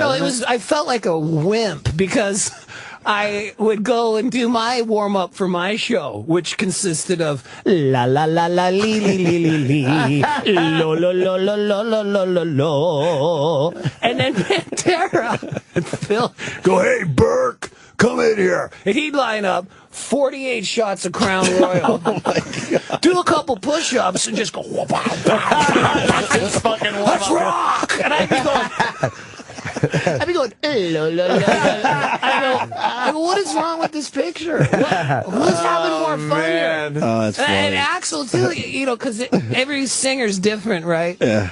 And so you got to figure out your pipes and what makes them work and stuff. Yeah. And some guys just go up there and do it. I have to work at it to make it sound the way I want. And I was talking about this to Axl, and I said, yeah, I do my vocal scales, and then I'll put on some old Journey, and I'll sing along to that. He goes, what? And I go, well, yeah, because it's like high singing. He goes, Baz, if I had to sing along to old Journey records, I wouldn't be doing this. Well, I don't know what to tell you. I had to. When the lights go out. That's a good singing, though. Chicks dig that. I'm telling you. Oh, yeah. You waddle yourself up to the microphone at karaoke and you belt out the high note and don't stop believing you're getting laid that night. Do you ever go to karaoke and do it? Or no? I have. Right when I got divorced. That's just leave the fucking karaoke bar, though. You can Google this on who follows YouTube. Sebastian Bach? Go Sebastian Bach divorce drunk. You have fucking I lived at karaoke. It seemed that every bar I went to right when I got divorced was a karaoke bar, not by me going there. I would show up, karaoke, and I'd get fucking just ripped and get up there and sing for hours. How fucking annoying as a guy that would just want to go and go, it's up to you, New York, and then fucking Sebastian gets up and blasts fucking Journey, hitting every note. Oh, my God. It's on TMZ, actually. Five Be girls really up there. loaded. Go on now, go! Walk out the door! Just turn around! That's what it is. Of course. I've been there. I love it. That is what it is. I love it. I love karaoke. I got it's a really karaoke fun. state. I got a bar in my basement. You do? With a movie theater and a karaoke state. I made sure there's a full fucking karaoke set up down there. It is fun. And he does it alone. When it's your first night of karaoke, you got to sing karaoke. Yeah. I don't drink anymore, but there is something unbelievably fun about getting drunk and singing karaoke. Yeah. And it's always like somebody will come down and be like, "Oh man, there's no fucking way you get me up there." And a couple drinks, couple of hours later, they're there. What is the loneliest number one? It's fucking fantastic. But you do it with guns, which makes it a little special. Well, it's got a few videos out there where he's doing karaoke with giant, with a fucking 50 cal. I wanted to mix it up a little because there's a lot of karaoke videos. So I was just, why don't I sing like a real nice tender song, like Lionel Richie's "Hello," but I'm holding a 50 caliber rifle in my hands. You know, that's a good one. And mix it up a little bit. I'm actually on a new TV show, ABC TV, on May 31st at 9 p.m. called "Sing Your Face Off," which is a singing competition show because the world needs one more of those. there's not quite enough of them. Here comes the next one. This is going to be the best one yet. What are you doing on the show? I love them. It's never been done. The show's called "Sing Your Face Off." And Daryl Hammond, I know, is a judge. Yes. And who else is a judge? Carmen Electra. Okay. Richard Simmons. Are you a judge? No, I'm going to be singing my face off. Sing your face off. People are competing against you? Yeah. But it's not me trying to be me. It's like when you see how frustrated I get. Wait. Really? Yeah, it's... You get you have to perform as legendary icons. Yes. I have to become another dude or another chick. Wow. That's cool. Fuck. And John Lovitz does a great job. I mean...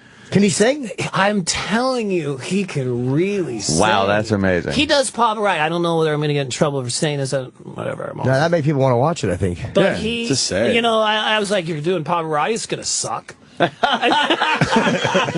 he gets real there, nice. And he was fucking really good. Really good. I can sing, Jack. He sang it amazing. Yeah. So that's fun. That's May 31st. So you got 9 p.m. Is it like people that are kind of out of your wheelhouse kind of a thing? No, I'm the only rock guy. It's Lisa Rinna. She's not very rock. No. No. She does really good impersonations. But I mean, when you have to impersonate whoever you do, is it somebody that is rock or is it somebody that's way off? That's, people describe me as TV gold. I don't know. I don't know how to take that. Right. But you remember the show Supergroup with Ted Nugent that I was on a long time ago? Yes. Well, it was Supergroup, and TV Guide, that was a one sentence review. It said, Supergroup. Well, it's a group. Oh, wow. That's cool. 2-word review. It simply said shit sandwich. Shit sandwich. Shit sandwich. Shit sandwich. But, oh, fuck. It's a funny show. That sounds cool. Yeah, it's fun. I'll check that out. That's a very different angle on it, though. That's that is something I would want to see. Well, I mean, there's prosthetics, and maybe if I was to perform as, say, perchance, Freddie Mercury, maybe they would put some big, huge chiclets in my teeth, and I'd be out there going, Mamma mia, mamma mia, mamma mia, and they go, Mia's a for me. 70s porno stash. You never know. That might happen. You know? So, or maybe one episode I could come out as a very tall chick. That would be crazy, wouldn't it? Yeah, that would be cool. Would you get to choose the people you're? No. Oh. No. Did you have you seen online some people that are just you wouldn't think they can sing like an artist, and then they're like this little girl that's in England. Have you seen that? She comes out and just a huge voice. Yeah, crazy. The one I just recently saw, there's some chubby Mexican dude that fucking sings Welcome to the Jungle. Oh, right. That one was amazing. It's like he starts and you're like, all right, they dubbed it over. It's Axl. Really? And, you got to see this. Fucking guy. I would like to see that. You guys see this really fast. Yeah. We'll get that on. But there's a few people that is like, and then this some tall, lanky guy is singing exactly like another artist. It really, there's some very talented people out there that I think before YouTube just had no outlet. Well, how about the guy in Journey? They grabbed him up from the Philippines. And he's in his rice paddy with his iPad, and he's in Journey. Like, I'm in Journey, making $2.50 an hour. It's per diem. Right. Well, Making his How per much do you diem. think Steve Perry fucking hates that? How depressing for Steve Where Perry. is Steve Perry? He's like in a studio. Where is he? Vocal cover. Wow. There it is. First one, right? But where is Yeah, there he is. he? I don't Listen to this, Sebastian. I love him. Listen to this. Put your headphones on for a second. Here he is.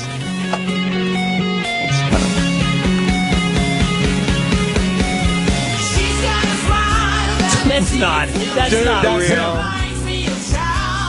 No, it's not. I swear, right? Look. You can tell I because thought Dude, that's hilarious, right? These things are better than Axl. That is absolutely not Axl singing either. Is he singing along with the record, though? This is really. no, he's.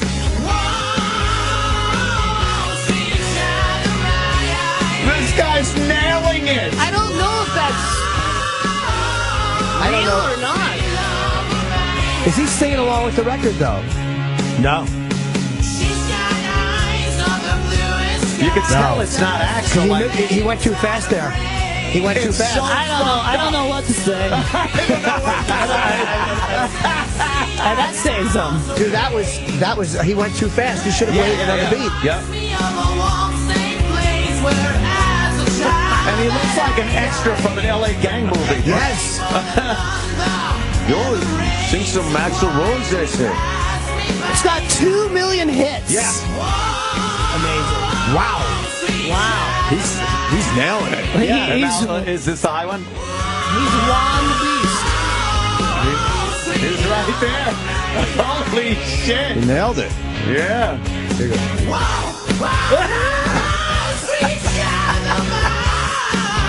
It's a tough one. That is a tough one right there. That's high. God damn. That's wild. I don't know why I think the record's playing in the background. I couldn't Amazing. Pretty amazing. That is pretty amazing. Is there a term for Axl's voice? Because he has like a high and a grovelly thing. Someone said there's a term for the kind of voice he has. Diphthong. And that's, I'm not making that up. Wow. It sounds like a sex toy. Yes. But no, it's like it's like where two your notes. speaking voice is, but you kind of like go to the opposite of where it is.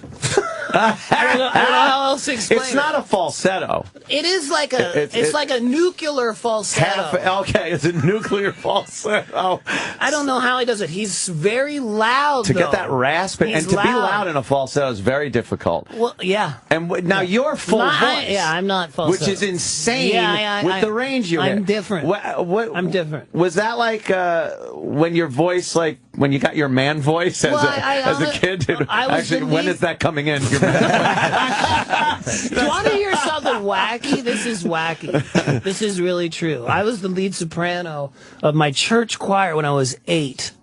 And I was like the little star of my church, and I was a little boy. I wore a cassock and a gown, and I was every Sunday singing these high soprano notes.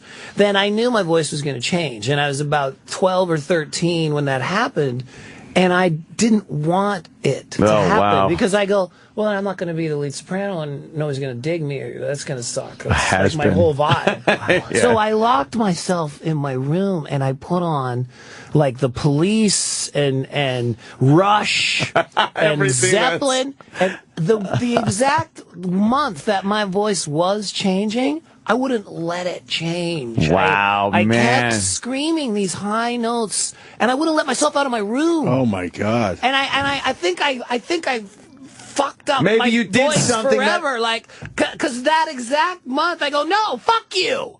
I'm not gonna fucking do that. And listen, It was the perfect combination of timing. I just said no. I'm not gonna let my muscles do that. I'm not gonna be like Peter Brady. Time to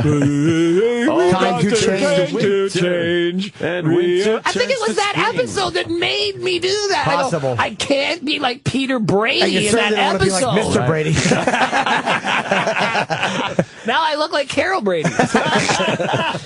Sebastian has to go. I guess he's on the press. Oh, wow, look at the time. That fucking flew by. Jeez. Very yeah, cool, our show is man. done anyway. Amazing. Sebastian Bach. Thank you, Opie and Anthony. That is called a compact disc. It's very strange to be It's in my actually hands. the number one selling iTunes top 200 Nice. metal album right now, which is awesome. Very Thank cool. you very much. Oh, yeah. And there's some killer screams on there. Yeah. If you're into I'll shout screaming, fucking go for it. It's called Give 'Em Hell. And you're performing at BB King's tonight. BB King's tonight. And Nice. Sebastian Bach on Twitter if you want to keep up and find out what, because you're a great follow on Twitter. So, Absolutely. You know, You too, dude. thank you, man. It's great Sing seeing your you. face off, May 31st. I'm going to watch that. That seems ABC. very He's cool. out. Sebastian Bach. Thanks, Sebastian. Tim Norton's at Caroline's tonight. Love it. Thanks, Sebastian. Shot. Always a Can we pleasure, picture? brother. Yeah, let's do it. Yeah. Let's do some pictures.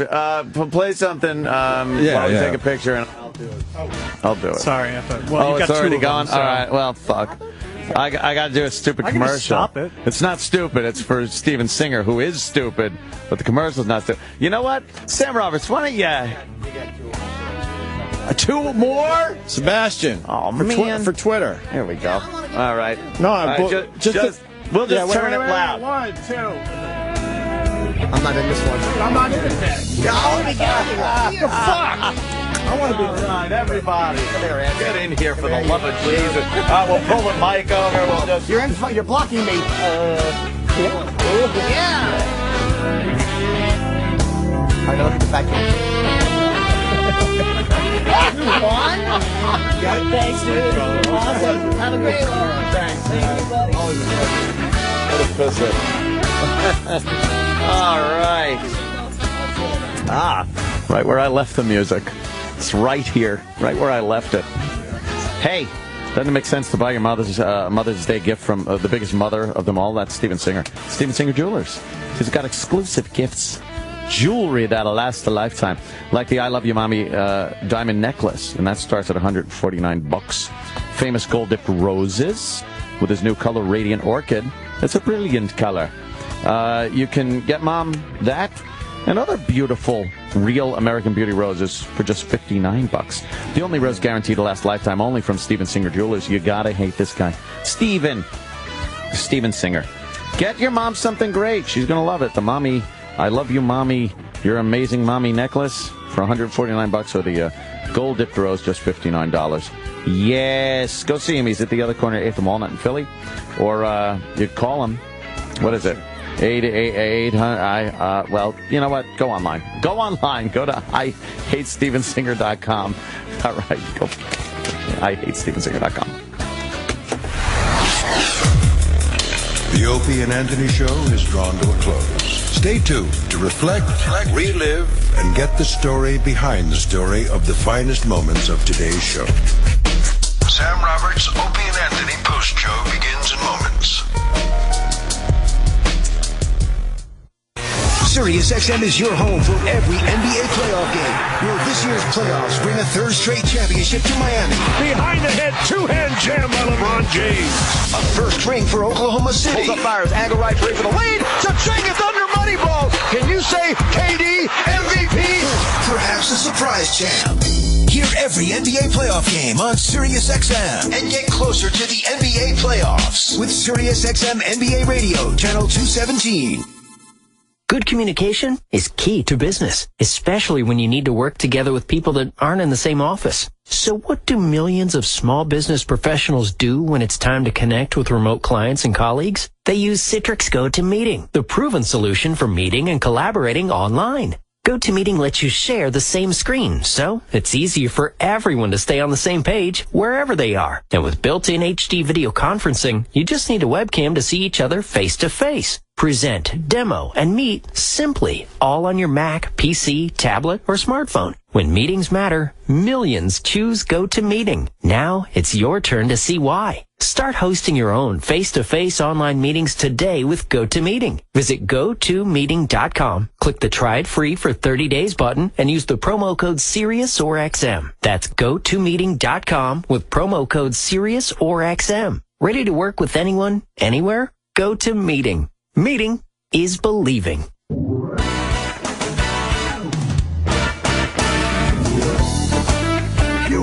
Oh, he's going to throw like that. My hands, he's going to throw that Almost falling out of the car, right? Simon Dallas Page. He's going to be on with Sam Roberts in a matter of moments. He's in there telling us some fun stories. Hey, Steven Singer Jewelers, it's Mother's Day is coming up. What are you going to do? Huh? Come on. You got to get your mom something nice, or you're going to be in Dutch all year. Steven Singer. He's got the perfect solution, exclusive gifts that are going to last a lifetime just for your mommy. Check out Steven's Real Roses, lavishly and deeply dipped in 24-karat pure gold. The only rose guaranteed to last a lifetime. For the first time, Steven's introducing his exclusive Mother's Day gold dipped rose in the hottest new color, Radiant Orchid. Ask for it. A bright, cheerful color for your bright and cheerful mommy. Available in limited quantities for just No, it's $59. Where am I getting 100? Please, it's $59, but it's well worth $159, but it's only $59. Another great gift for mom is the exclusive I Love Mommy necklace. Oh yeah, silver, diamonds, combined in a design you're not going to find anywhere else. Starting at just $149. Make sure you take care of your mom on Mother's Day with a gift she's going to love from the biggest mother of them all, of course, Steven Singer. Visit him online at IHateStevenSinger.com. That's IHateStevenSinger.com. Did you know that a Nobel Prize was awarded for a medical discovery that improves your sexual performance? It's true. Nitric oxide was discovered to improve your sexual performance. It also miraculously improves your heart health, blood pressure, energy levels, your immune system, diabetes, arthritis pain, even your memory and mood. That's why millions of men and women have begun taking nitric oxide boosters as daily supplements. And right now, we're releasing free bottles of Peak Nitric Oxide so you can discover the benefits for yourself. Be one of the first 100 callers at 1-800-939-5768. After extensive research and clinical tests, nitric oxide has been described as the miracle molecule of the 21st century. Taken once a day, you'll not only begin feeling years younger, but we'll also send you free test strips to prove it works. Discover how to get your free bottle of Peak Nitric Oxide and free test strips at 1-800-939-5768. Be one of the first 100 callers. 1-800-939-5768. These statements have not been evaluated by the FDA. This product is not intended to diagnose, treat, cure, or prevent any disease. A public smoking announcement from new Zoom e-cigs. Do you struggle with go smoke outsitis?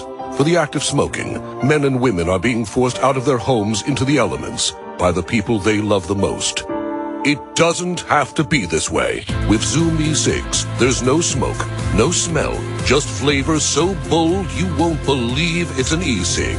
Together, we can welcome smokers back to the great indoors. Flavor beats fire at ZoomEcigs.com. Unfortunately, the Opie and Anthony show is over. Fortunately, we have a hard time letting go. The stories behind the stories. The backstage drama. Everything that made today unforgettable. Call 866-WOW-1-WOW now. And look back on another legendary day of broadcasting. This is the Opie and Anthony Post Show with Sam Roberts. Yes, sir. Welcome to the Post Show. Special guest today.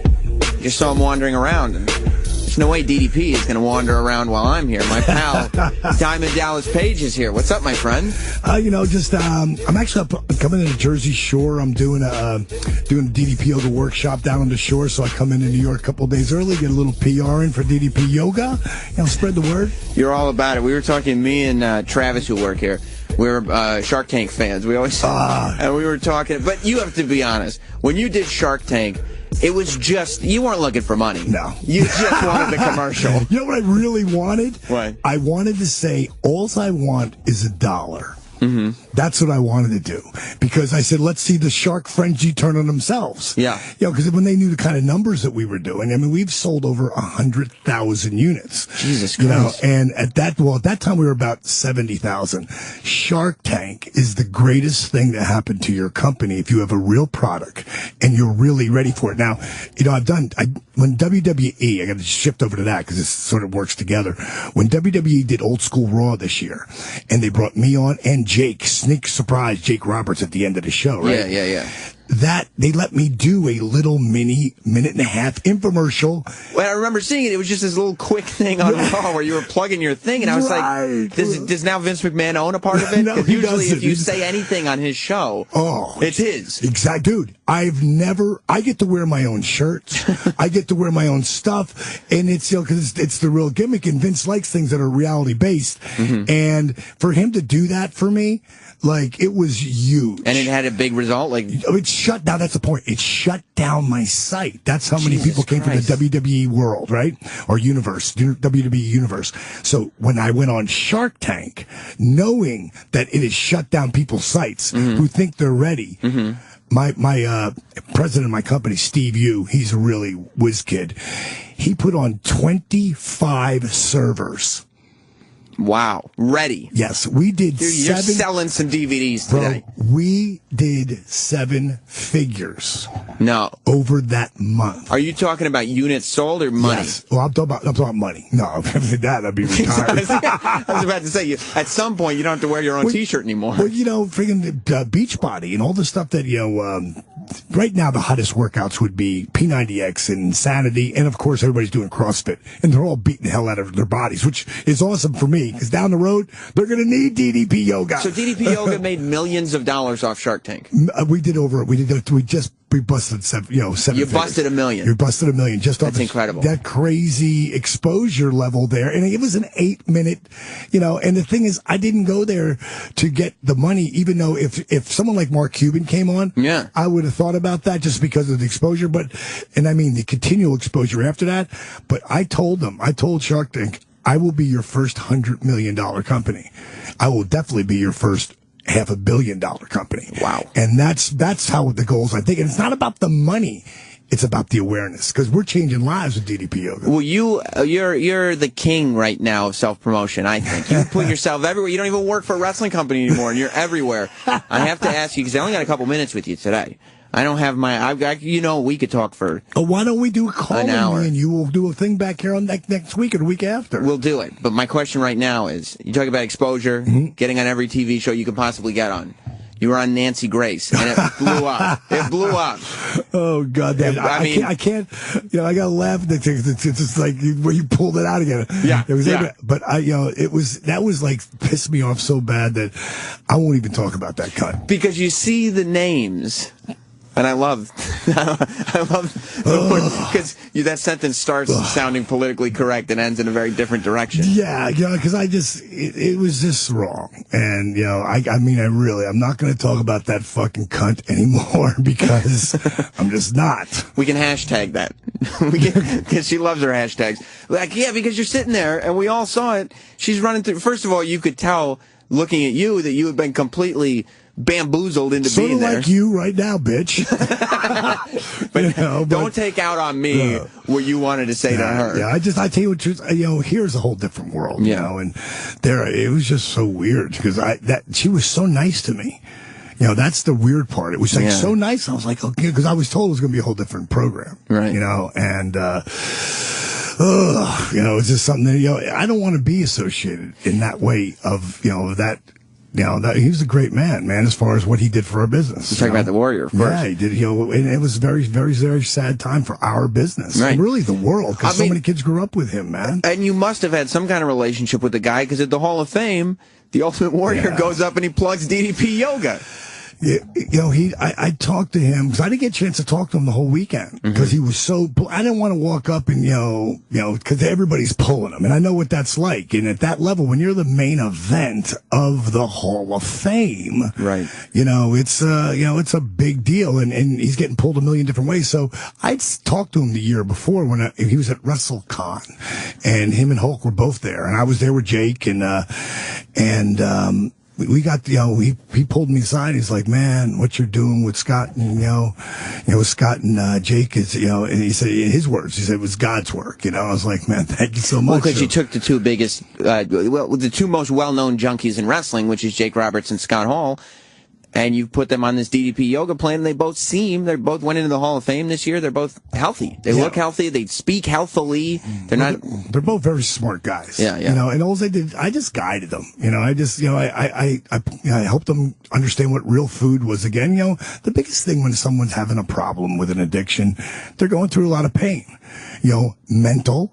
And in our case, physical. You know, I mean, Jake's body was beat up, and you know, we started a movie called The Resurrection of Jake the Snake, that documentary that we started filming with Jake 18 months ago. So for us to end up on that stage, because when I first started filming this, it's nothing like Beyond the Mat. Right. It's a story of redemption and a story of a guy that, you know, everybody grew up loving. But there had to be moments, because you're very public when you're like, I'm starting this. Yeah. And if it didn't work, that kills your business. You know, that's what people said. I didn't ever think about it like that, because I know that the business, like the disabled veteran, Arthur Borman, the guy I helped walk again, you can never take that away. Right. You know, and today, 7.5 years later, Arthur can do shit that I can't do. You know? Yeah, you got guys on your yoga DVDs. What'd you call it? DDP Yoga DVDs. There you go. Okay. It's not regular yoga. It's not. I've heard it ain't your mama's yoga. I've heard it ain't your mama's yoga. But you got guys on the DVD that are doing instructing the workouts that went through the workouts, and you can see the before pictures of them, and then you see almost all my certified people who are certified in DDP Yoga, which you can catch at DDPYogacertification.com. Almost all of them are transformations. Yeah. So you get to see, this is where I was, this is where I am. It wasn't guys say, look, I'm ripped now and I'm more ripped. You know, because DDP Yoga isn't about, hey, look at my abs. It's about, hey, look at my life. Well, I got to release you because you got to go to NBC. You got a lot of things going on. So you go, you do your thing. I appreciate you stopping by for a second, talking to you again. Let's come back like in a week or so. Let's do it. Yeah. Let's get into some shit. Yeah, let's get into some shit. I'm all about that. Well, thank you so much for stopping by. And everybody, if you want to, where can they find DDP Yoga? Because this is the only workout. E-Rock, who works for this show, he doesn't move much, but he will do this workout, and it will help him if he keeps doing it. So where can they find it? You go to ddpyoga.com. It's all right there. If you want to see the success stories, they're all right there. And then you can learn. Like, I put a trailer to every workout up there, so you can actually see, well, hell, I could do that. And look up the Scott Hall and Jake the Snake Roberts videos on YouTube, because they're pretty incredible. DDP TV. If you search YouTube and you search HBO and DDP, you'll see that whole story of Scott, me, and Jake on HBO Real Sports. And we just put up a really awesome tribute to the Warrior too. Jake and I sat down and put one together. It's really heartfelt, and he's going to be missed. And it's part of life. It's part of life. Well, thank you for stopping by, man. Okay, appreciate talking to you. I also want to mention for everybody out there, you don't have to feel like you're rude walking away. If you have to go, you can go, because I got to do this. It was good seeing you, dude. Thanks, doesn't it make sense, ladies and gentlemen, to buy your mother from your Mother's Day gift from the biggest mother of them all? Yes, of course it does. You know who that is? Steven Singer. Steven Singer Jewelers has exclusive gifts and jewelry that are going to last a lifetime. DDP has got me all distracted. I was waving goodbye, and I don't even know what I'm talking about anymore. Like, for instance, the I Love You Mommy diamond necklace, starting at just $149, or Steven's famous gold-dipped roses, featuring his newest color, Radiant Orchid. It's beautiful. It's brilliant. It's a color never before seen, and you can get Mom this and other beautiful, real American Beauty roses for just $59. It's the only rose guaranteed to last a lifetime, only from Steven Singer Jewelers. You gotta hate this guy.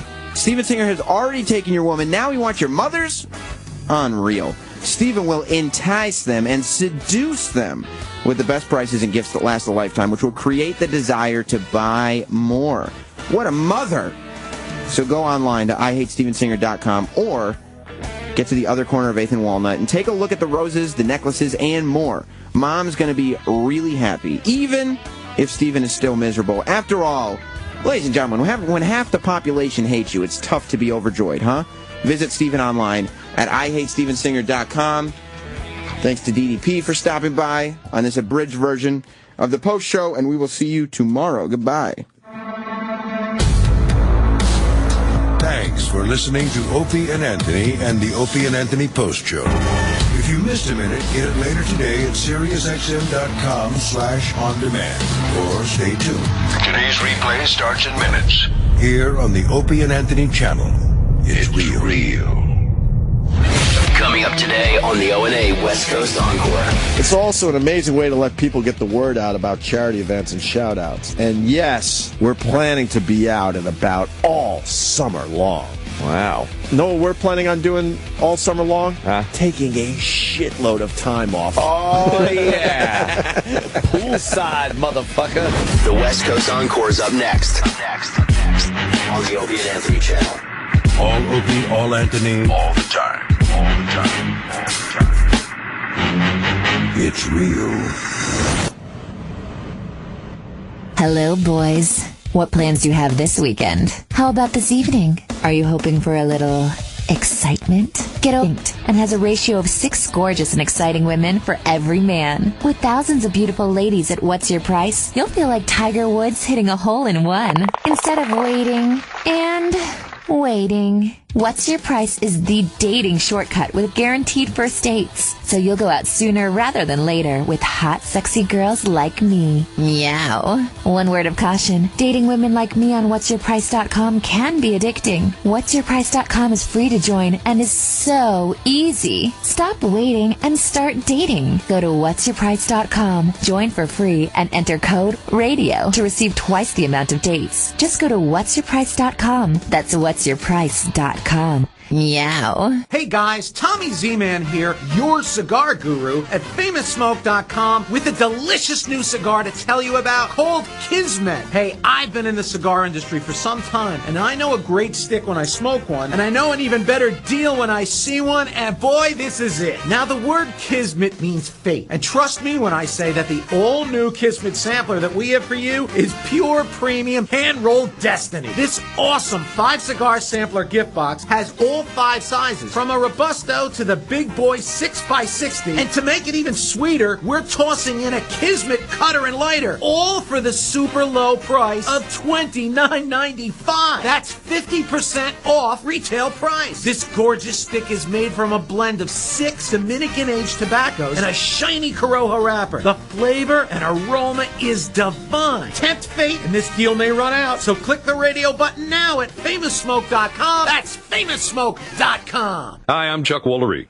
Here's something surprising about mouthwash. The burn doesn't mean it's working, and neither does the cool sensation. The fact is, if you want real, long-lasting, fresh breath, you need an activated mouthwash. Smart Mouth mouthwash has 2 solutions you combine right before rinsing, activating the power to eliminate bad breath for a full 12 hours. That means fresh, clean breath all day with just 1 rinse of Smart Mouth. Rinse at night to prevent morning breath. It works. Get Smart Mouth today in the green and white boxes at stores everywhere. This is John Greenhut, and I know that a New Year's resolution to lose weight is a tough one to keep. So let me give you the simplest way to look younger. Whiten your teeth in 5 minutes with Power Swabs. Power Swabs gives you 2 shades whiter teeth in 5 minutes and 6 shades in 7 days. Just swab your teeth for 5 minutes and you're done. Call for your risk-free supply. 1-800-280-4639. That's 1-800-280-4639. 1-800-280-4639.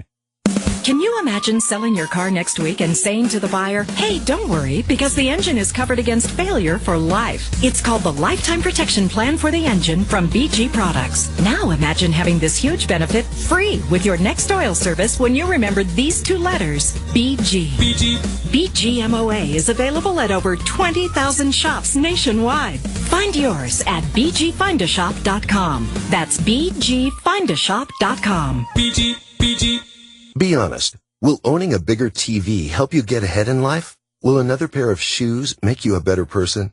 Probably not. But what if you could speak another language? If acquiring a new language excites you more than acquiring more stuff, then wait until you hear this. As part of its biggest language learning event in history, Rosetta Stone is giving away demos of its powerful language learning software absolutely free. For your free demo, call 1-800-344-7270. And Rosetta Stone has made language learning more convenient than ever. Learn on your computer or iPad, then practice on the go with your smartphone or MP3 player without ever opening a book or memorizing boring vocabulary again. Do you want more stuff Or do you want a language that will last a lifetime? After all, it's all about priorities. To try a free demo of this powerful language learning software, call 1-800-344-7270. Again, get your free demo now. 1-800-344-7270. That's 1-800-344-7270. Are you thinking about starting a new franchise or adding another franchise to your portfolio? Tide Dry Cleaners could be the solution. Tide Dry Cleaners is seeking new franchisees nationwide. And for a limited time, the Tide Dry Cleaners Development Incentive Program may reduce your franchise fee by $30,000 per unit. Tide Dry Cleaners provides a comprehensive training and support program. Contact us now to learn more about the franchise that's changing dry cleaning for good. Please visit TideDryCleaners.com. That's TideDryCleaners.com.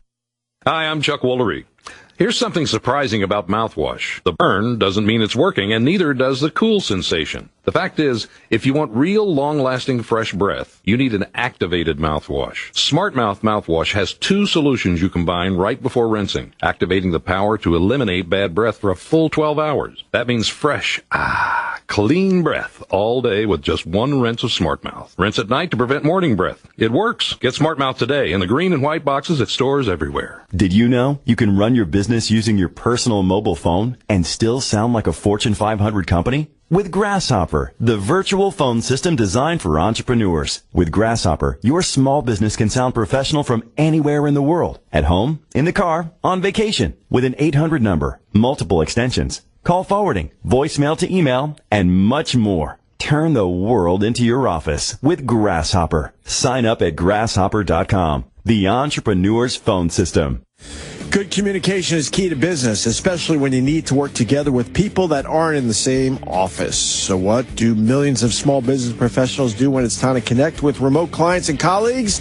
They use Citrix GoToMeeting, the proven solution for meeting and collaborating online. GoToMeeting lets you share the same screen, so it's easier for everyone to stay on the same page wherever they are. And with built-in HD video conferencing, you just need a webcam to see each other face to face.